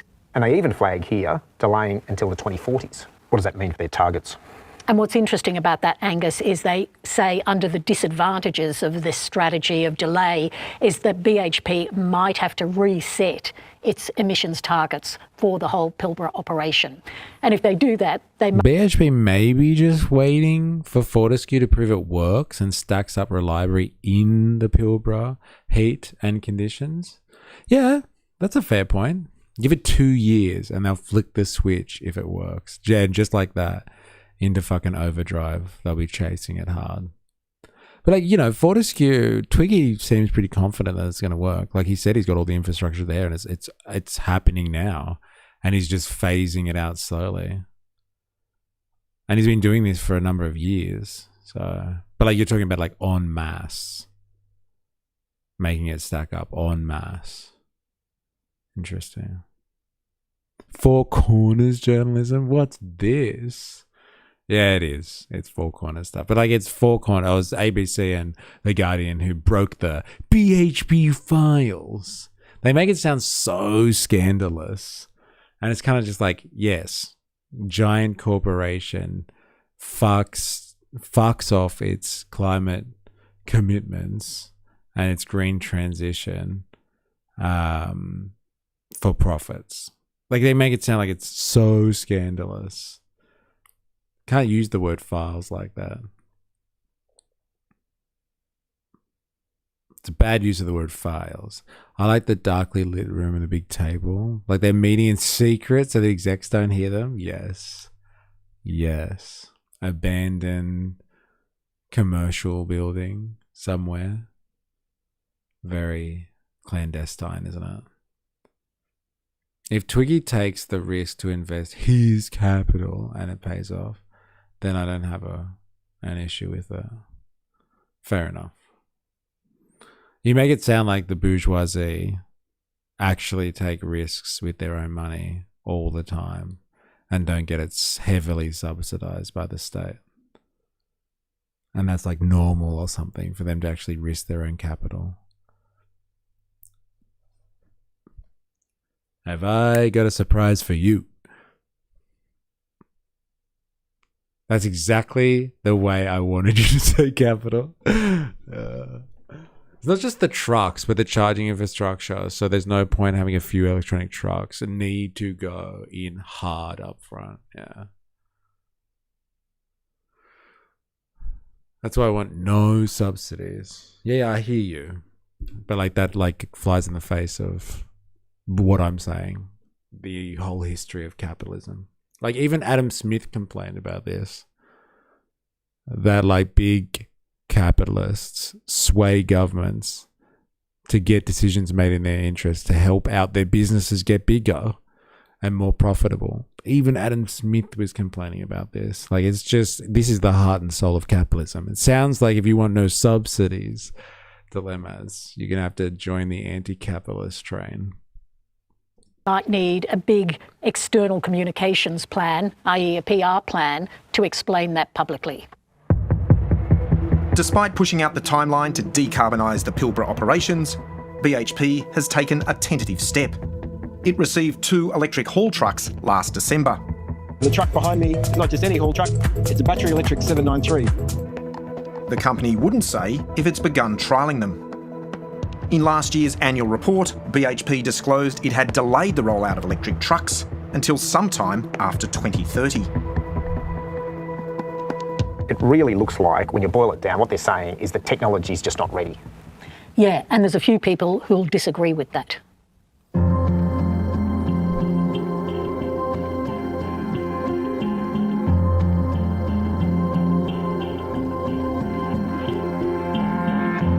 We have some of the best renewable energy potential here in the Pilbara, anywhere on the planet.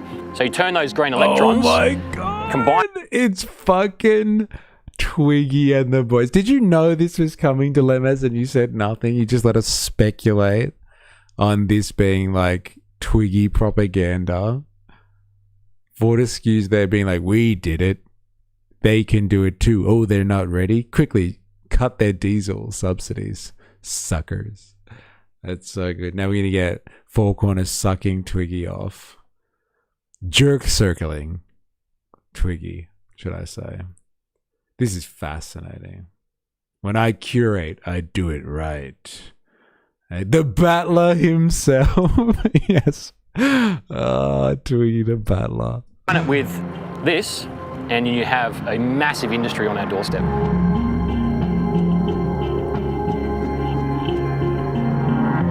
BHP says the technology isn't ready.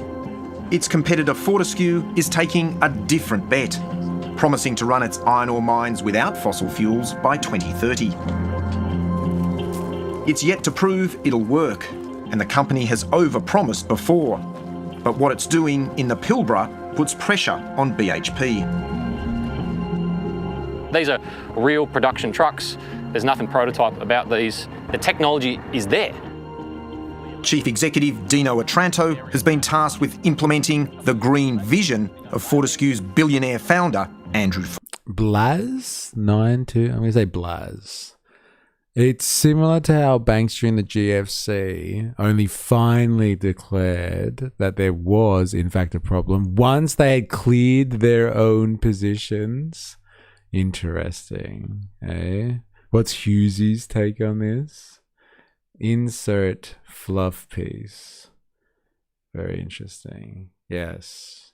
Once they had protected their own interests, and they start to make a move and tell everyone there's a fucking crisis. Forrest. We'll have nearly 80 charges around our mine sites.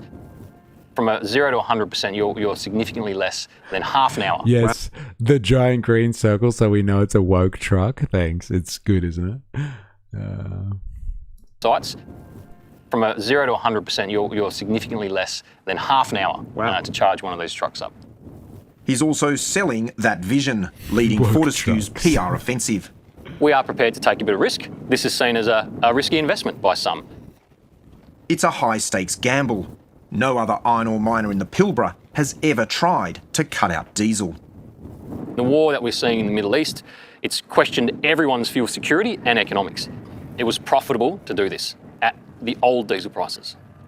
Now we're seeing prices that are nearly double what we were paying just 3 months ago. Fortescue still relies on diesel trucks, and its operational emissions have risen 18% over the last 2 years. To start bringing its emissions down, Fortescue says it will have its first electric haul truck operating in September. It expects to have another 10 by the middle of next year, and will need at least 300 more to meet its 2030 deadline. We're comfortable now that these things have passed the test here on our proving ground, and we can get into production-ready trucks. Dino Otranto claims the numbers on going electric now add up for Fortescue. We'll have 2 suppliers that will make these trucks. What's the life cycle economics of a truck like this versus...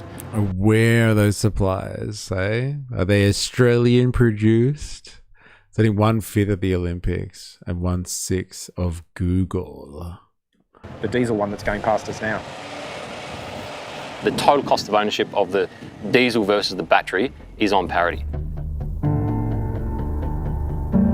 Fortescue has begun building 2 gigawatts of wind and solar, supported by giant batteries to power its trucks and trains. Keep going, Rowdy. You want to get up? Yeah, sure. All right, let's come up. The advanced battery technology for these locomotives is far from ready. 2 are being trialled here. All right, this is a Progress Rail locomotive. I mean, these are the heaviest haul trains in the world, right? When you're going downhill with a massive load on the back, you harvest all that energy back to charge your battery up. We're talking about hundreds of kilometres of thousands of tonnes of material. So if you can get it wrong, some of the consequences are catastrophic. BHP is also trialling 2 electric locomotives, with 2 more on the way. It's delayed any rollout until 2035, according to our leaked documents. Despite the uncertainty, Dino Otranto is adamant Fortescue's new locomotives will be ready to go by 2030. We're probably only a year or two. For real, Fortescue is doing incredible work in electrifying mining as an industry, and they're first movers, but his Oz Institute efforts to undermine labour are annoying. Yeah, like all credit goes to those in the capitalist class who move first and reap the benefits of such. But like what we're seeing now with things like, I guess, yeah, like it's the writings on the wall with stuff like the gas tax campaign and like the diesel fuel subsidy stuff is like, he's just engaging in inter-class warfare with his competitors and throwing them under the bus. And like what my problem is that like as part of that warfare, like he could just do it privately and like, you know, use his lobby money to advocate for this stuff, but he's pulling the Australian public into it, and he's just like you know, running ads with like people buying overpriced beer in the pub, and then like a gas executive or a gas representative in a tuxedo getting free drinks of the Australian people. Like he's making out like he cares about the Australian people getting fleeced by gas or the Australian people getting fleeced. Like what was there's the ad with the diesel subsidy one, and like there's that mum and she's got all these like bills in front of her, and she's just like, I can't catch a break as a single mum. But like, you know, mining companies get billions of dollars from the Australian taxpayer to subsidize their trucks. Like, I can't catch a break. Why should they get a break? Like, they're fomenting this anger in the Australian population. So we're all like, yeah, fucking cut the diesel subsidies, you bastards. Like fucking Twiggy cares about the Australian people at all. Unless they are migrants in hamster wheels helping to fuel his transition. That's the way it is. Ha! Go Von. I'm investing my entire nest egg on this technology. Can't deny it's an example of their reliance on external energy, though. What if BHP files are just 400 pages of a picture of Twiggy with a speech bubble saying, I can do it. You can. You didn't say there was free drinks. Gas me up. You just know if we increased our taxes on mining companies, for example, we'd get a Fortescue funded campaign against. No, mining is cool though. Yes, 100%. 100%. Yeah, he doesn't care about helping out the Aussie battlers. There's only one type of battler that he wants to, that he cares about. It's Fortescue versus the world of billionaires. Fortescue versus the other members of the bourgeoisie, the global bourgeoisie. To away now from having the batteries which can store more power and then discharge more power to make this on parity with its diesel counterpart. If it goes wrong and the tech doesn't work or something doesn't go as planned, that's where the risk is, isn't it? Yep. What if it works? Sure, we're going to have some failures, but the successes we're going to have, like we've just shown you with the battery electric truck, are disruptive technologies that will change the landscape of how we mine in Australia. Fortescue says it's already spent... Like, everyone acts like when you have a new technology, like nothing ever goes wrong. Like, what's the go with that? Like, when they first made the combustion engine, like, it was a nightmare. They first made steam engines, fucking nightmare. How many people fucking died because steam engines would explode and kill people? They're like, oh, if it doesn't live up to its diesel counterpart, I guess we're just going to have to leave electric trains behind forever. Forever. Forever. I'm mostly interested in the need for capital sufficient for the defense of a nation. The peasants can adapt to. Yeah, it's kind of interesting, though, that a lot of innovation and capital investment does go into tech for defense purposes, and then that gets distributed over the rest of the economy. But that's where the money goes first. Maybe an artificial beer shortage is the only way to force change to renewables. But you have mechanics? What do you think mechanics do? All right. They actually work on these massive machines, to continue to see if they make them able to continue to work even if there are problems. Yes. But it doesn't add to the drama of the big question. Will electrification work? The drama. $1 billion and committed another $5 to decarbonise its Pilbara operations within the next 3.5 years. I don't know what more evidence people need, but I do feel that people need to see the whole thing coming together. In the past, Fortescue's brash chairman has made big announcements, including developing green hydrogen as a source of industrial power. What I'm now working on is a replacement for coal, and that's green hydrogen. I believe it's going to work, and we'll keep on persevering until it does work. Fortescue has now walked back those bold plans, and some question if it's over-promising once again. FMG's made some big promises before, particularly around hydrogen and things like that. Why is this time different? Well, I think this time this is not just another promise around what we're doing. You're seeing it being operated here. You're seeing distribution networks operate. you're seeing equipment being operated. So we're well and truly past the announcement stage. We're well and truly into the delivery of it. The first movers in any industry make some mistakes. That's absolutely inevitable. Professor Ross Garneau produced 2 landmark government reviews on the economics of climate change. He's chaired mining, banking and renewable energy companies. Did you see the size of that bookshelf? Look at that fucker. I wonder if he's actually read all of those books. My God, it's like a fucking library. Hey? I feel self-conscious about my bookshelf now. My God. Even now, rail operators in the US that I'm aware of work harder and harder to have less people to pay.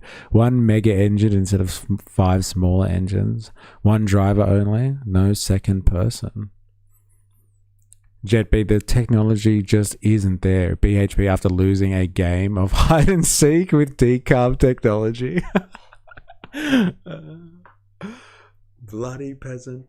The train engines have gotten crazy over the years, largely to reduce the number of people needed to operate them, it seems. That seems like a natural trajectory of capital as well.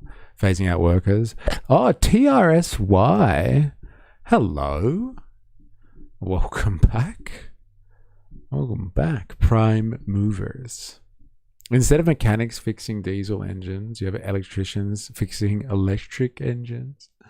I think book count is like Patrick Star from SpongeBob. The higher your book count, the fancier you are. And this guy is one fancy motherfucker. Like, it's reaching the roof. Look at that. Do you like Saddam Hussein? Which Saddam? The Saddam who like kind of sponsors state terror, or the Saddam who tried to like look out for the Iraqi people, nationalizing resources, looking for an alternatives to the petrodollar system?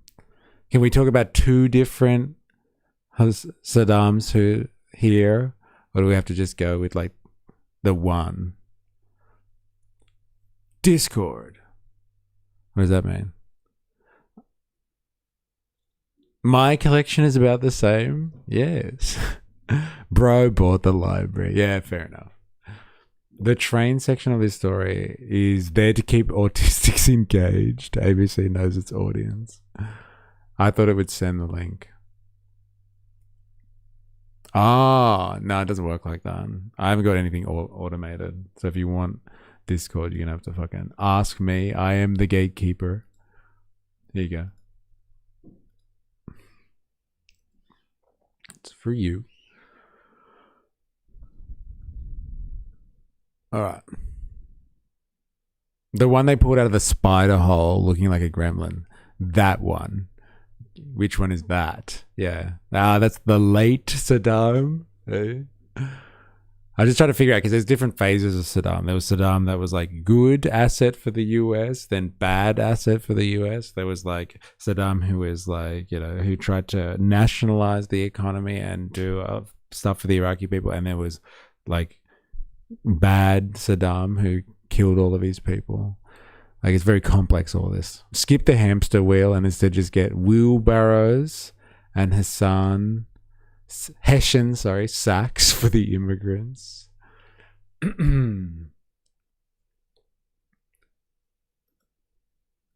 Economics of climate change. He's chaired mining, banking and renewable energy companies, and now runs a think tank which has received funding from the Forrest Families Foundation. The proof will be whether Fortescue does it successfully. We need someone to make it work and to prove to everyone it can work. Four Corners asked to see BHP's operations in Pilbara. Like, I'm all down for looking at stuff, but I can't look at that on stream unless I know it's fucking legit. So, like, if somebody else wants to watch that on Discord for me and make sure that it's, like, safe for work, then I'm happy to watch it. It's a song. I don't know, man. The Saddam multiverse is real. If only geopolitics was simple. I don't know, man. interview its senior executives. The company declined. The Chamber of Minerals and Energy is WA's main mining lobby and is publicly backing BHP's position on electric trucks. Its chief executive is Aaron Morre. Yeah, someone can check it for me. Like, typically people that have been in more than streams than you would be good. But like, yeah, happy for someone to check it. You can put a call out into the chat if you want. Certainly the technology is not there now. I think most of the consensus view is we're probably looking at 5 to 10 years. So Fortescue are spending $1 billion on decarbonising. They say the technology's there. Yeah, not terms of service save. Okay, fair enough. I'm not going there. Look, I will watch it in my own time, and like I will encourage others to do so. But like, yeah. Shadows Saddam, cute Saddam, tap dancing Saddam, only fan Saddam, Four Corners Saddam will return in the Avengers Doomsday. Is that the video of Hassan was dancing to or something? Captain Bucket says you can play it. Nah, you can play that. Okay. Fair enough.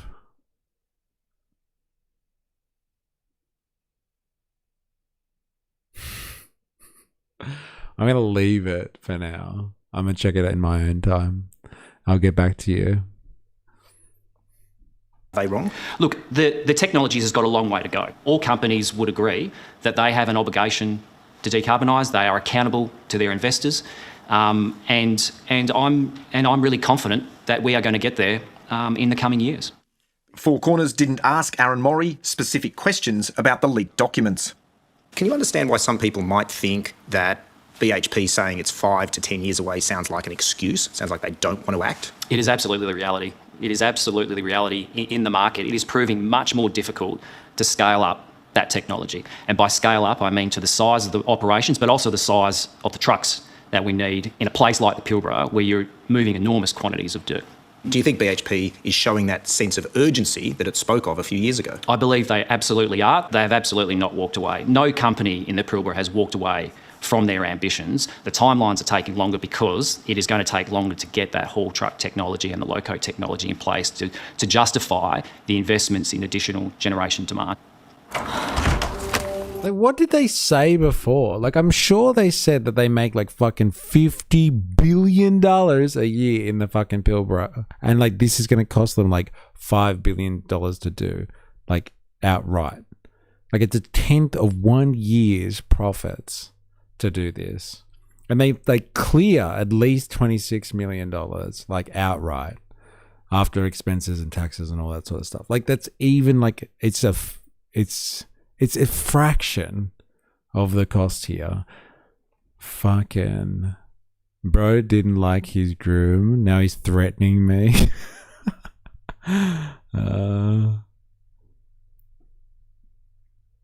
Thomas Rosen doesn't like ditties that actively call for the destruction of Tel Aviv.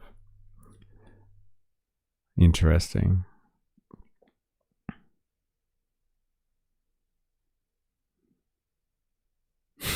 Where are my testicles, Summer? That's hilarious. If I can remember correctly, Hassan told a normie that it was just a music video and it became a scandal. LOL. They are saying that you can play it. You can't play it because it's too anti is not real. Yeah, man. Like, have you seen these platforms? They're fucking hardcore about this type of stuff. Like, you can't even say the word Zio uncle. Sorry, I should say Italian uncle. Apparently, you got to be careful of that too. Got to be careful.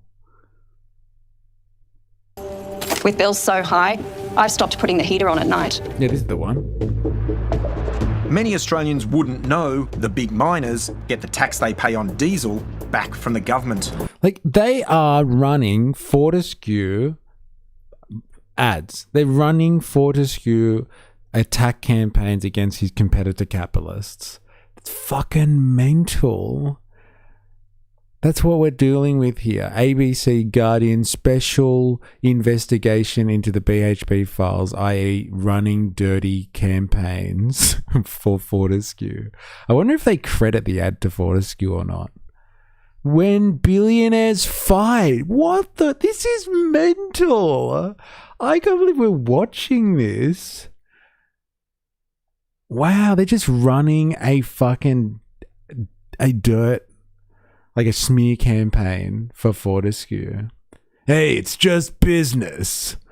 Man, I can't believe we can fucking lied to for a bunch of capitalists fighting. Crazy, man. Ooh, that truck doesn't have a big green circle on it. How do I know it's woke? Average day at the ABC. I'm outraged, I'll tell ya. I'm fucking outraged. Fortescue now wants this rebate capped for the top 18 mining companies. We get $300 million of our total diesel bill back as a cash grant. Right, I know. Fair enough. They said Fortescue wants the diesel, but did they attribute the ad to Fortescue or not? They just said advertisement. Unless I'm missing something. They didn't say ad campaign funded by Fortescue. No. $1 million of our total diesel bill back as a cash grant. I know it seems counterintuitive that somebody in my role should stand up and advocate for a change in position, but I think right now is the best time to be able to give some of that back. Yeah, give it back to the Australian Fortescue is not a neutral observer. Now that it's spending heavily to electrify its mines, it wants a policy change to make diesel more expensive for its rivals. You should tell your revelation to Geordies. Eh? He hates the ABC. He loves the ABC. What are you talking about, bro? Oh, man. Listening to him talk about it, it's fucking, you can feel it. It's seething. The love that he has for the ABC. There's layers on layers of history there, though. This is like Microsoft running attack ads against walled garden operating systems specifically, and everyone loving it. When it specifically hurts Apple, there's got to be a better analogy. Interesting. Big Apple farmers running attack ads against citrus fruits. Australia is missing out on sweet profits from citrus. Oh, man. I mean, it's like One Nation running left-wing policies to outflank Labor on populism. Well, it is interesting. Like, I do find it fascinating how quickly Pauline had to come up with a gas policy that was presented to the Australian people at the Energy Producers Conference. It wasn't done like on Sky News or something. She did it presenting to the actual gas industry. So it was fully gas approved. But like, they made her move on the topic, and it made her look like a mad populist leader as well. She was like, yes, we're going to nationalize gas up to 30%. But it's economic populism. Wait, what? No, Jordan hates the ABC.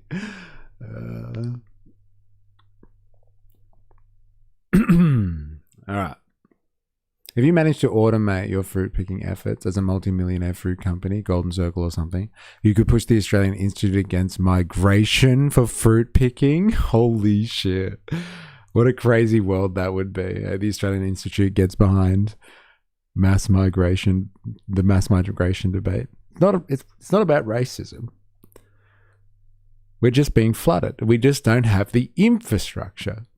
Oh no, I'm giving them ideas. Yeah, but it's pretty funny, like, world that would be, right? Every year, $3 billion in tax gets handed back to the 18 largest companies in mining to keep their diesel cheap. It's bankrolling this national ad campaign. Oh, they called it. It's time to cap the diesel tax handout for the big 18. They called it. Fair enough. Authorised by Fortescue Limited. They've played the whole thing. Authorised by Fortescue. Here, let us play their fucking hit piece against people like BHP. Perth. BHP is strongly opposing any change to the diesel rebate. What? It's the mining Really? industry's largest diesel user and received an estimated $622 million in fuel tax credits last financial year. Oh yeah, like button. If you're here and you're on YouTube, please make sure you activate the like button. If you're new here, make sure you subscribe for more, follow for more on Twitch, and come and join us on Discord. This is where we share our propaganda. Come and join us. Propaganda that's supposed to be safe for work, might I add. Matt Bond, I have arrived. Actually, propaganda, if you want me to play via stream, on stream, should be safe for work, not the other stuff. It's good to have you, Matt Bond. Hope you're well. It's actually not a subsidy. It's an overtaxation which gets corrected. Free ad space. Good game, ABC. The taxpayer funded news outlet giving free ad space to mining companies. Yeah, look, it's not great that they're actually running the fucking campaign for them. But like, at least they were like, look, this is a Fortescue ad. I thought they were just going to leave it open, just be like, oh, this is just a general ad. They're going to say where it's from. We deeply oppose change to the diesel fuel rebate. I think that would be very bad public policy, really bad tax policy, and doesn't target the issue that a lot of people are calling for, which is to get further progress on decarbonisation. In a leaked memo from last year, BHP explicitly linked progress on cutting emissions to the diesel rebate. It shows the rebate is a factor in determining how long it delays decarbonisation in the Pilbara. Do you think the diesel fuel rebate provides a disincentive for business to decarbonise? I'd turn that around and say its removal would provide a strong incentive to decarbonise. I think he's deeply wrong. I think the evidence is there that when the technology and the ability to substitute away from diesel is there, that companies do it. Come on, bro. Come on, seriously. Like, oh, no, that's not right. If the technology was there, we would just do it. But like, if you didn't have the subsidy, you would do it faster. You would fucking do it faster. Come on, bro. Come on. Why do you think fucking Fortescue is going after the diesel? Because he did it. He bit the bullet. He's going to force you into doing it as well. So good. It is BS, Heidi. Thank you. Fucking hell. BS. The price of diesel has today hit a record $3 a litre. In WA, the fuel crisis has hit hard. Diesel powers our farmers, it powers our freight and our mines. It's one of the issues locals want to talk to independent MP Kate Chaney about in her Perth electorate of Curtin. If the diesel dries up or becomes a limited supply, the impact on their business will be absolutely massive. She's among those calling for the diesel rebate to be reformed. Kate Chaney sees giving up diesel as critical to the future of WA's iron ore. It just goes into what we were talking about yesterday. We have an independent who's pushing the diesel subsidy to be scrapped. Oh, man. My God. Not this, lass. We're in your neck of the woods, eh, Larp Jeff? Eh? Interesting how the independents are pushing this. I wonder who's behind them somehow. I wonder. She's unbearable. Never come across her work before. Industry. I think the Australian public looks at what's happening and says this makes no sense. Asking big companies to decarbonise but then making fossil fuels cheaper for them at the same time. It's not going to solve the problem overall, but I hear you. This is the direction we have to go in if we want to make sure that there are jobs for our kids and grandkids and that our economic prosperity can continue. Kate Chaney wants WA's iron ore miners to be ready for a decarbonised world. She sees cutting emissions from their operations as the first step. The next challenge is much bigger.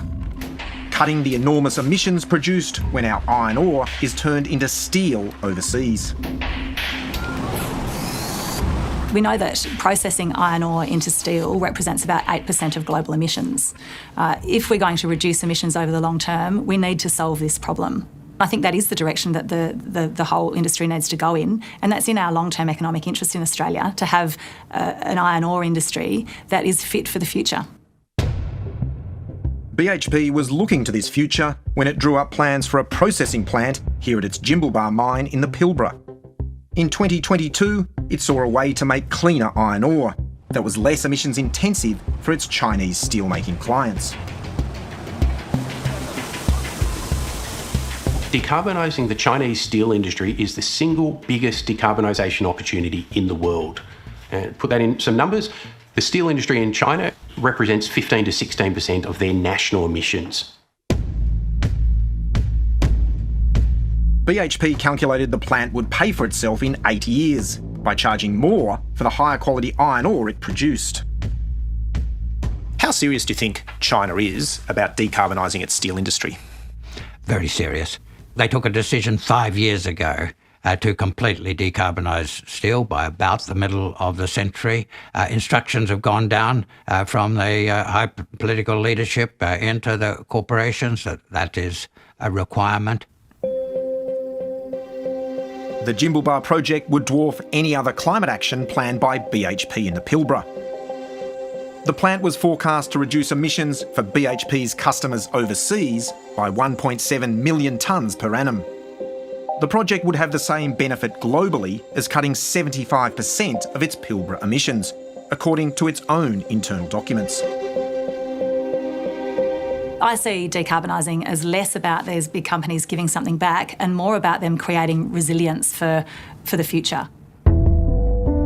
Despite the project being rated as an excellent social value opportunity, BHP... It is fascinating, though, that like China has decided that decarbonising its steel industry is one of its most significant projects. But like, it just shows you like how important, or how pressure from like the American empire, let's say, and its control over fossil fuels is ramping up, or it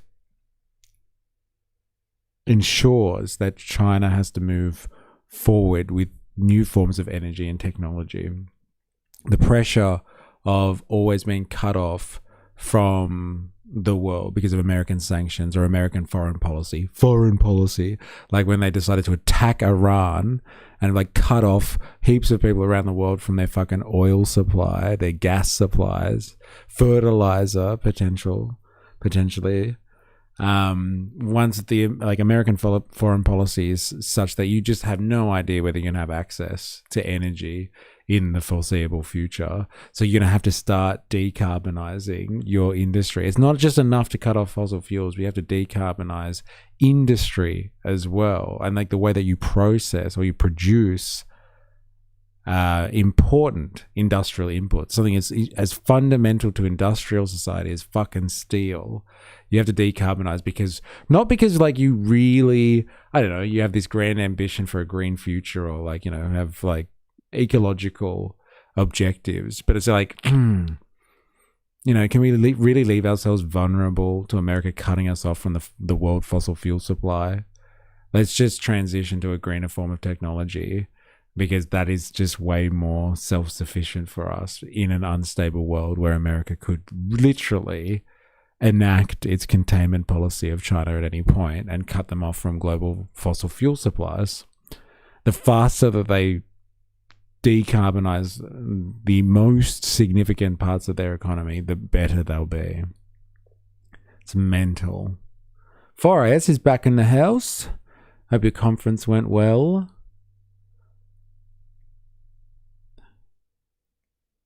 Hope your conference went very well. Welcome back to the chat.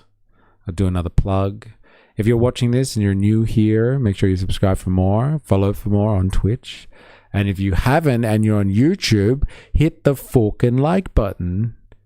I mean, activate the like button. Be nice to it.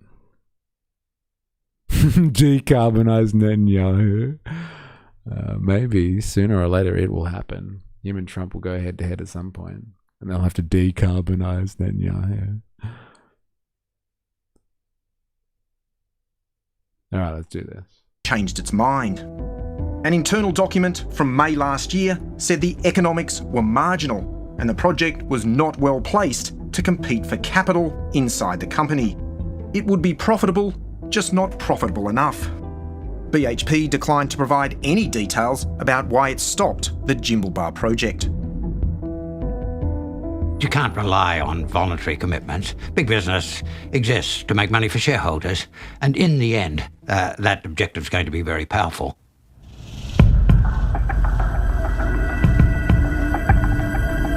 The leaked documents suggest cutting emissions in the Pilbara is a low priority for BHP. Hey Angus, I found something really interesting.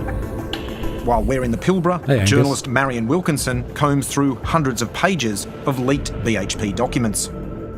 What's jumped out at me is that this latest plan is only going to reduce the greenhouse emissions at the iron ore operations in the Pilbara by around 1% by 2030.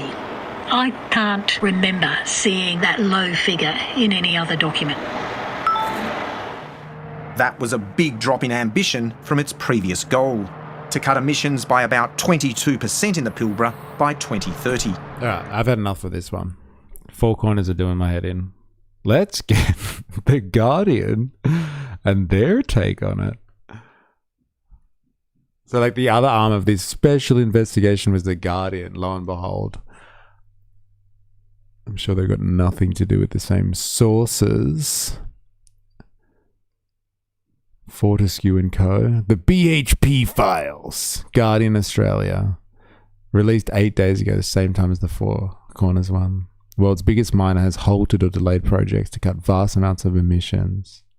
Dun dun dun. Mr. E talking about mining industry chat. Did you know Bob the Builder and Jack the Ripper have the same middle name? Dun dun dun. Actually, I do want to talk about a particular builder. I don't think we're going to have time today. But hey, Chud the Builder. I want to talk about him a bit more. So we have the largest mining company in the world promising to take climate seriously and using really strong language about why that's necessary. The world's dependence on fossil fuels carries risk with it that could be existential. And then quietly dragging its heels on actually doing the work. It's a big deal. Occasionally. Is this like Guardian to the ABC? Can I copy your homework but make it look different? No, they both expose the same crime and they're sharing on the spoils. I was just going to say, Chud. Were you here when we watched Chud the Builder? Oh my God. What an offensive human being. Like, honestly, what an offensive human being he was. Anyway, we've got some more on the whole Chud the Builder situation. I wasn't, but I know the guy. Oh my God. Yeah, well, we're going to... I don't think we have time today. Yeah, people are trying to copy him.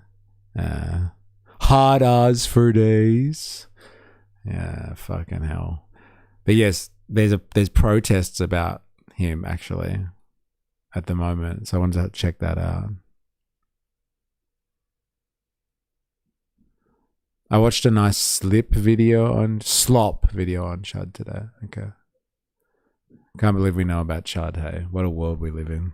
Internal records from within BHP, leaked to both The Guardian and the ABC, show the company has wargamed options to massively delay emissions reductions in the Pilbara. That's despite BHP's own internal estimates suggesting that decarbonising in the Pilbara would cost it $7.5 billion. Now that might sound like a lot of money, but for a company like BHP, it's just less than 6 months of its iron ore revenue from WA.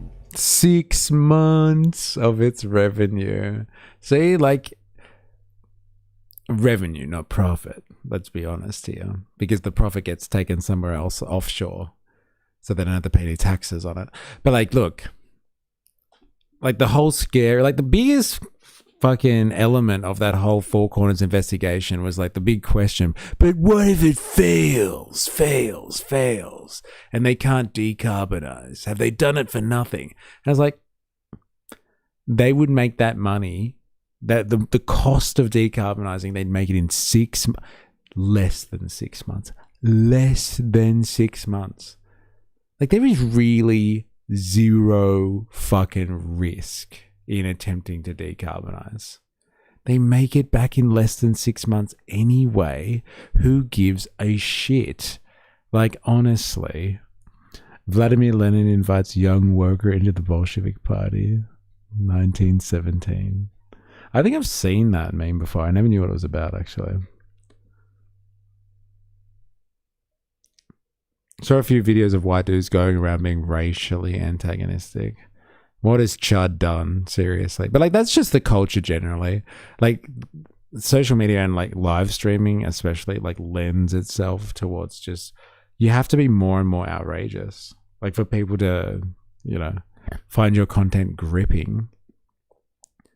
Like, you just have to go more and more outrageous. And like, he went full outrage. Like, he shot someone on a live stream. Like, that's fucking mental stuff. I mean, not only is he racially antagonistic, but he's shooting people. Fucking mental. He is, that guy. Not to mention, that's just iron ore, not total company revenue or profit. Yeah, fair enough. Because they do a lot of stuff, right? They have heaps of different operations going, heaps of different resources that they profit from. I don't think gas is one of them, though. So just to give you an idea of the kind of projects that aren't happening, the very first thing BHP was going to do in the Pilbara was build a relatively modest 50 megawatt solar farm. That project was approved and funded by the board in mid-2023, but now has since either been scrapped or indefinitely delayed. BHP had also planned a massive renewables project, 500 megawatts of wind, solar and batteries, enough to power a small city and most of its operations in inland WA. That project was designed to start powering from December 2027, but the documents show it hasn't got any funding at all until 2031 at the earliest. One of BHP's biggest sources of emissions comes from its fleet of diesel trucks. They do make it sound like so dramatic, but they didn't do it. They didn't fund it at all. Dun, dun, dun.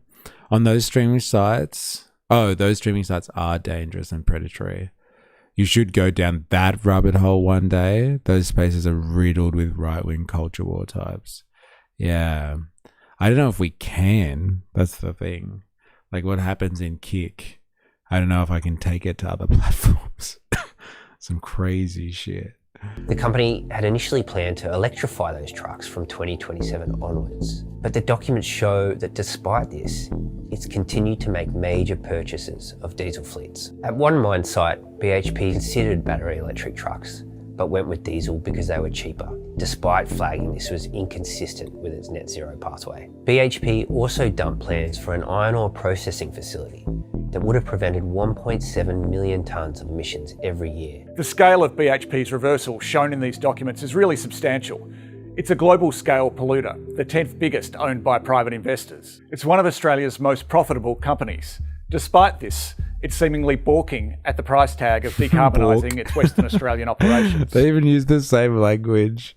I don't know if they copied their homework, but they've just completely colluded on this one. There's Bork again for you, Jamesh, if you're still here. Yeah, now he's only relegated to platforms like Pump. They give every creator their own meme coin. I think the rules in Kick that you have to sell gambling ads on stream. It's the other platform that we stream to here as well, is Kick. And we get Kick people coming in every now and again. That's a cost that it can certainly afford. Given the scale of its emissions, there's a strong case that BHP has a responsibility to act much more quickly in cutting its pollution. Among other things, that could accelerate the development of clean technology, and that could have a national and possibly international impact. Here's what a former chief executive of BHP said about the company's decarbonisation plans back in 2019. Our long-term goal is to achieve net zero emissions from our own operations. So next year we intend to set a medium-term science-based target for the decarbonisation of BHP's operations, which will reflect the goals of the Paris Agreement. But in a memo we've seen from May 2025, senior BHP executives were told their current decarbonisation plan had a low probability of success. Instead, the memo advises 3 options: delaying to 2035, delaying to 2040, or doing nothing at all. Why is BHP unwilling to act as it said it would? One reason could be the Australian government is implicitly encouraging it to continue on its current path. It has introduced a policy that requires big industry to cut pollution. But mining companies also get about $4 billion a year in rebates. It's the fucking diesel subsidy. So good. It's come up. Is that you, Fortescue? I can't see. No, it's The Guardian. Got it. On the cost of diesel. And BHP is the biggest beneficiary of that rebate. That's a pretty good incentive not to invest in electric trucks as you've said you would, or at least to delay that investment indefinitely. In a statement, BHP said it's taken huge strides in cutting emissions, was still committed to its climate goals, and had shifted 70% of its total electricity use to renewable sources. The company blamed the recent slowdown of decarbonisation on the lack of availability of battery trucks and rail, saying the technology just simply isn't advanced enough. This should be a wake-up call. What BHP and other big mining and resources companies do matters. The BHP files show that deeper emissions cuts are within reach. The question for the company is, why not act now? Yeah. Who would have thought? Somebody said it before, I think it was you, Voltado. Shock, horror, giant corporation, shelves, green transition objective in the name of continued high profits. The diesel tax rebate is literally the whole green style. Labor are still giving money to the fossil fuel industry line. I looked into it briefly a while back, and the argument was for farmers. Yes. Actually, that's how I've heard them frame the whole diesel subsidy. It's like, but the poor farmers. That's the thing. That's what we've got. Two massive forms of like propaganda lines in Australia when you want to protect people, like big business, from economic policy that's supposed to claw back wins of big corporations. They're just like, but the farmers, or it's going to be bad for small business. Those are the two big tropes that we like to use here.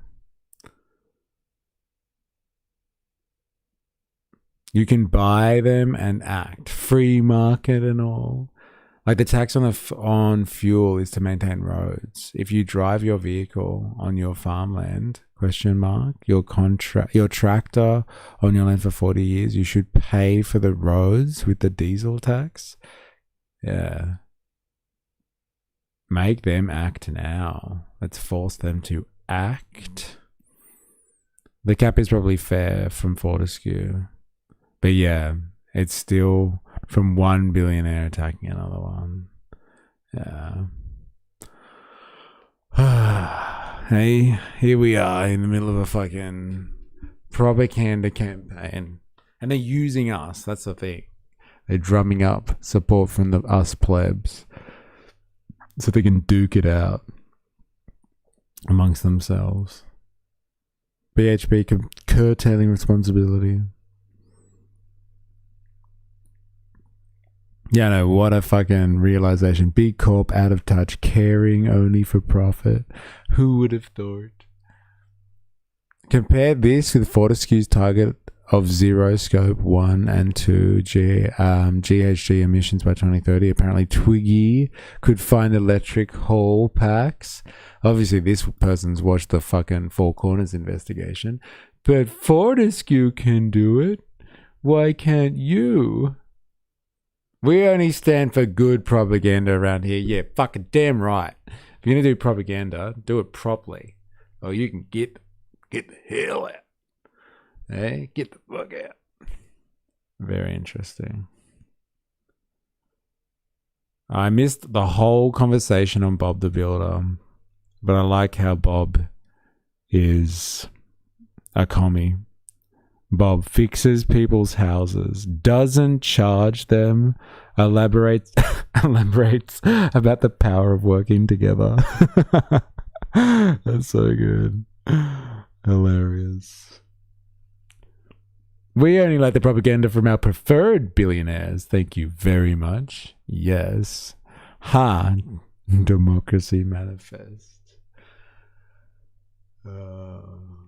I love that was basically the whole convo. Yeah.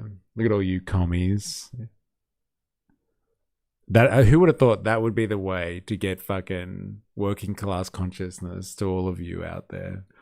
Just make references to Bob the Builder being a commie. Oh, Bob the Builder can get down with it. You know, I guess I'm okay with it. Yeah, I can enjoy some communism, Bob the Builder styles. Eh? Can we fix it? No, we can't. Bob the Builder can't fix the USSR. Is this a funny one?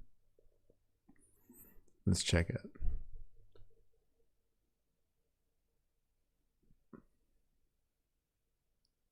What's with these types of fucking videos at the moment? Square videos. Boo, square. Oh, I can't check it? No. Boo.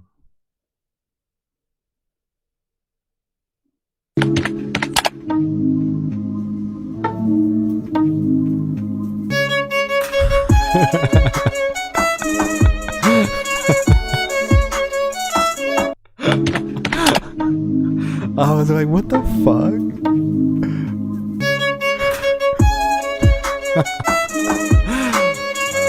I get it. Hilarious. 1991.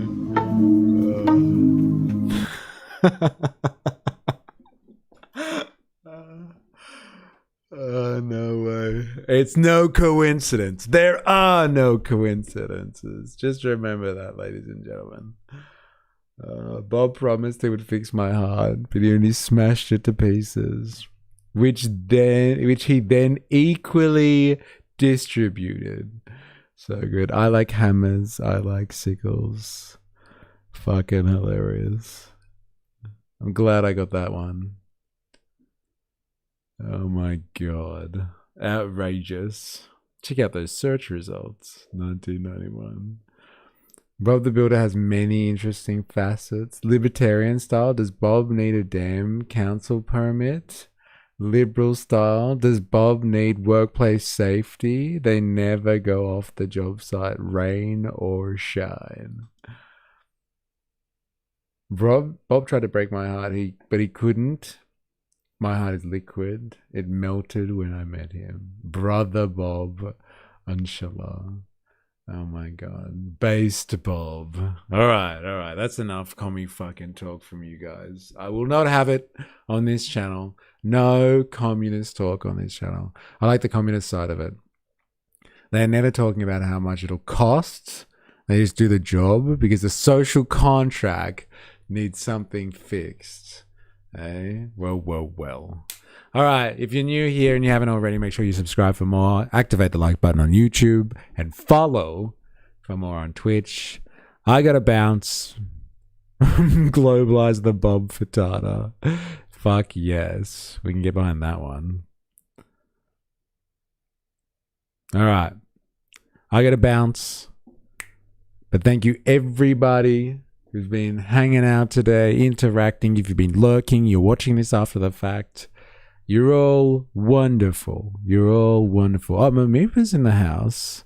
Didn't realize you were here. How would collections work in communism?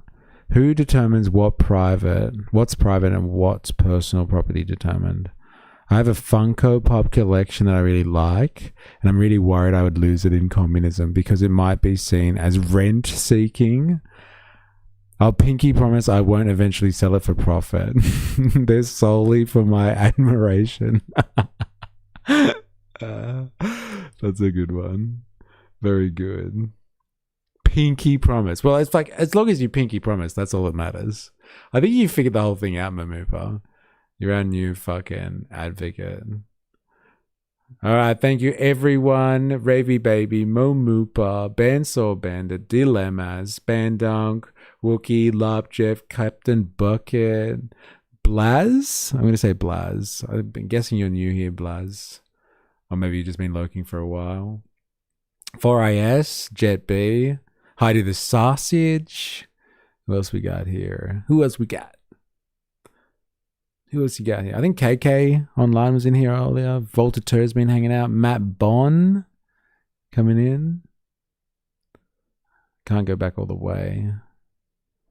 But yeah, thank you everybody who's been contributing today. A little communist circle. I do appreciate it. We'll be back tomorrow, and it's Theory Thursday. So tomorrow evening after session, we're gonna be hanging out doing some theory. So I hope you're ready for some more communist indoctrination. Hope you go hard for that. The rainbow fish is also communist. Yeah, Blaz. All right. Nice to have you and welcome. All right. I will see you on the morrow. Until then, please remember, I am, you are, we are a mystery. See you on the morrow.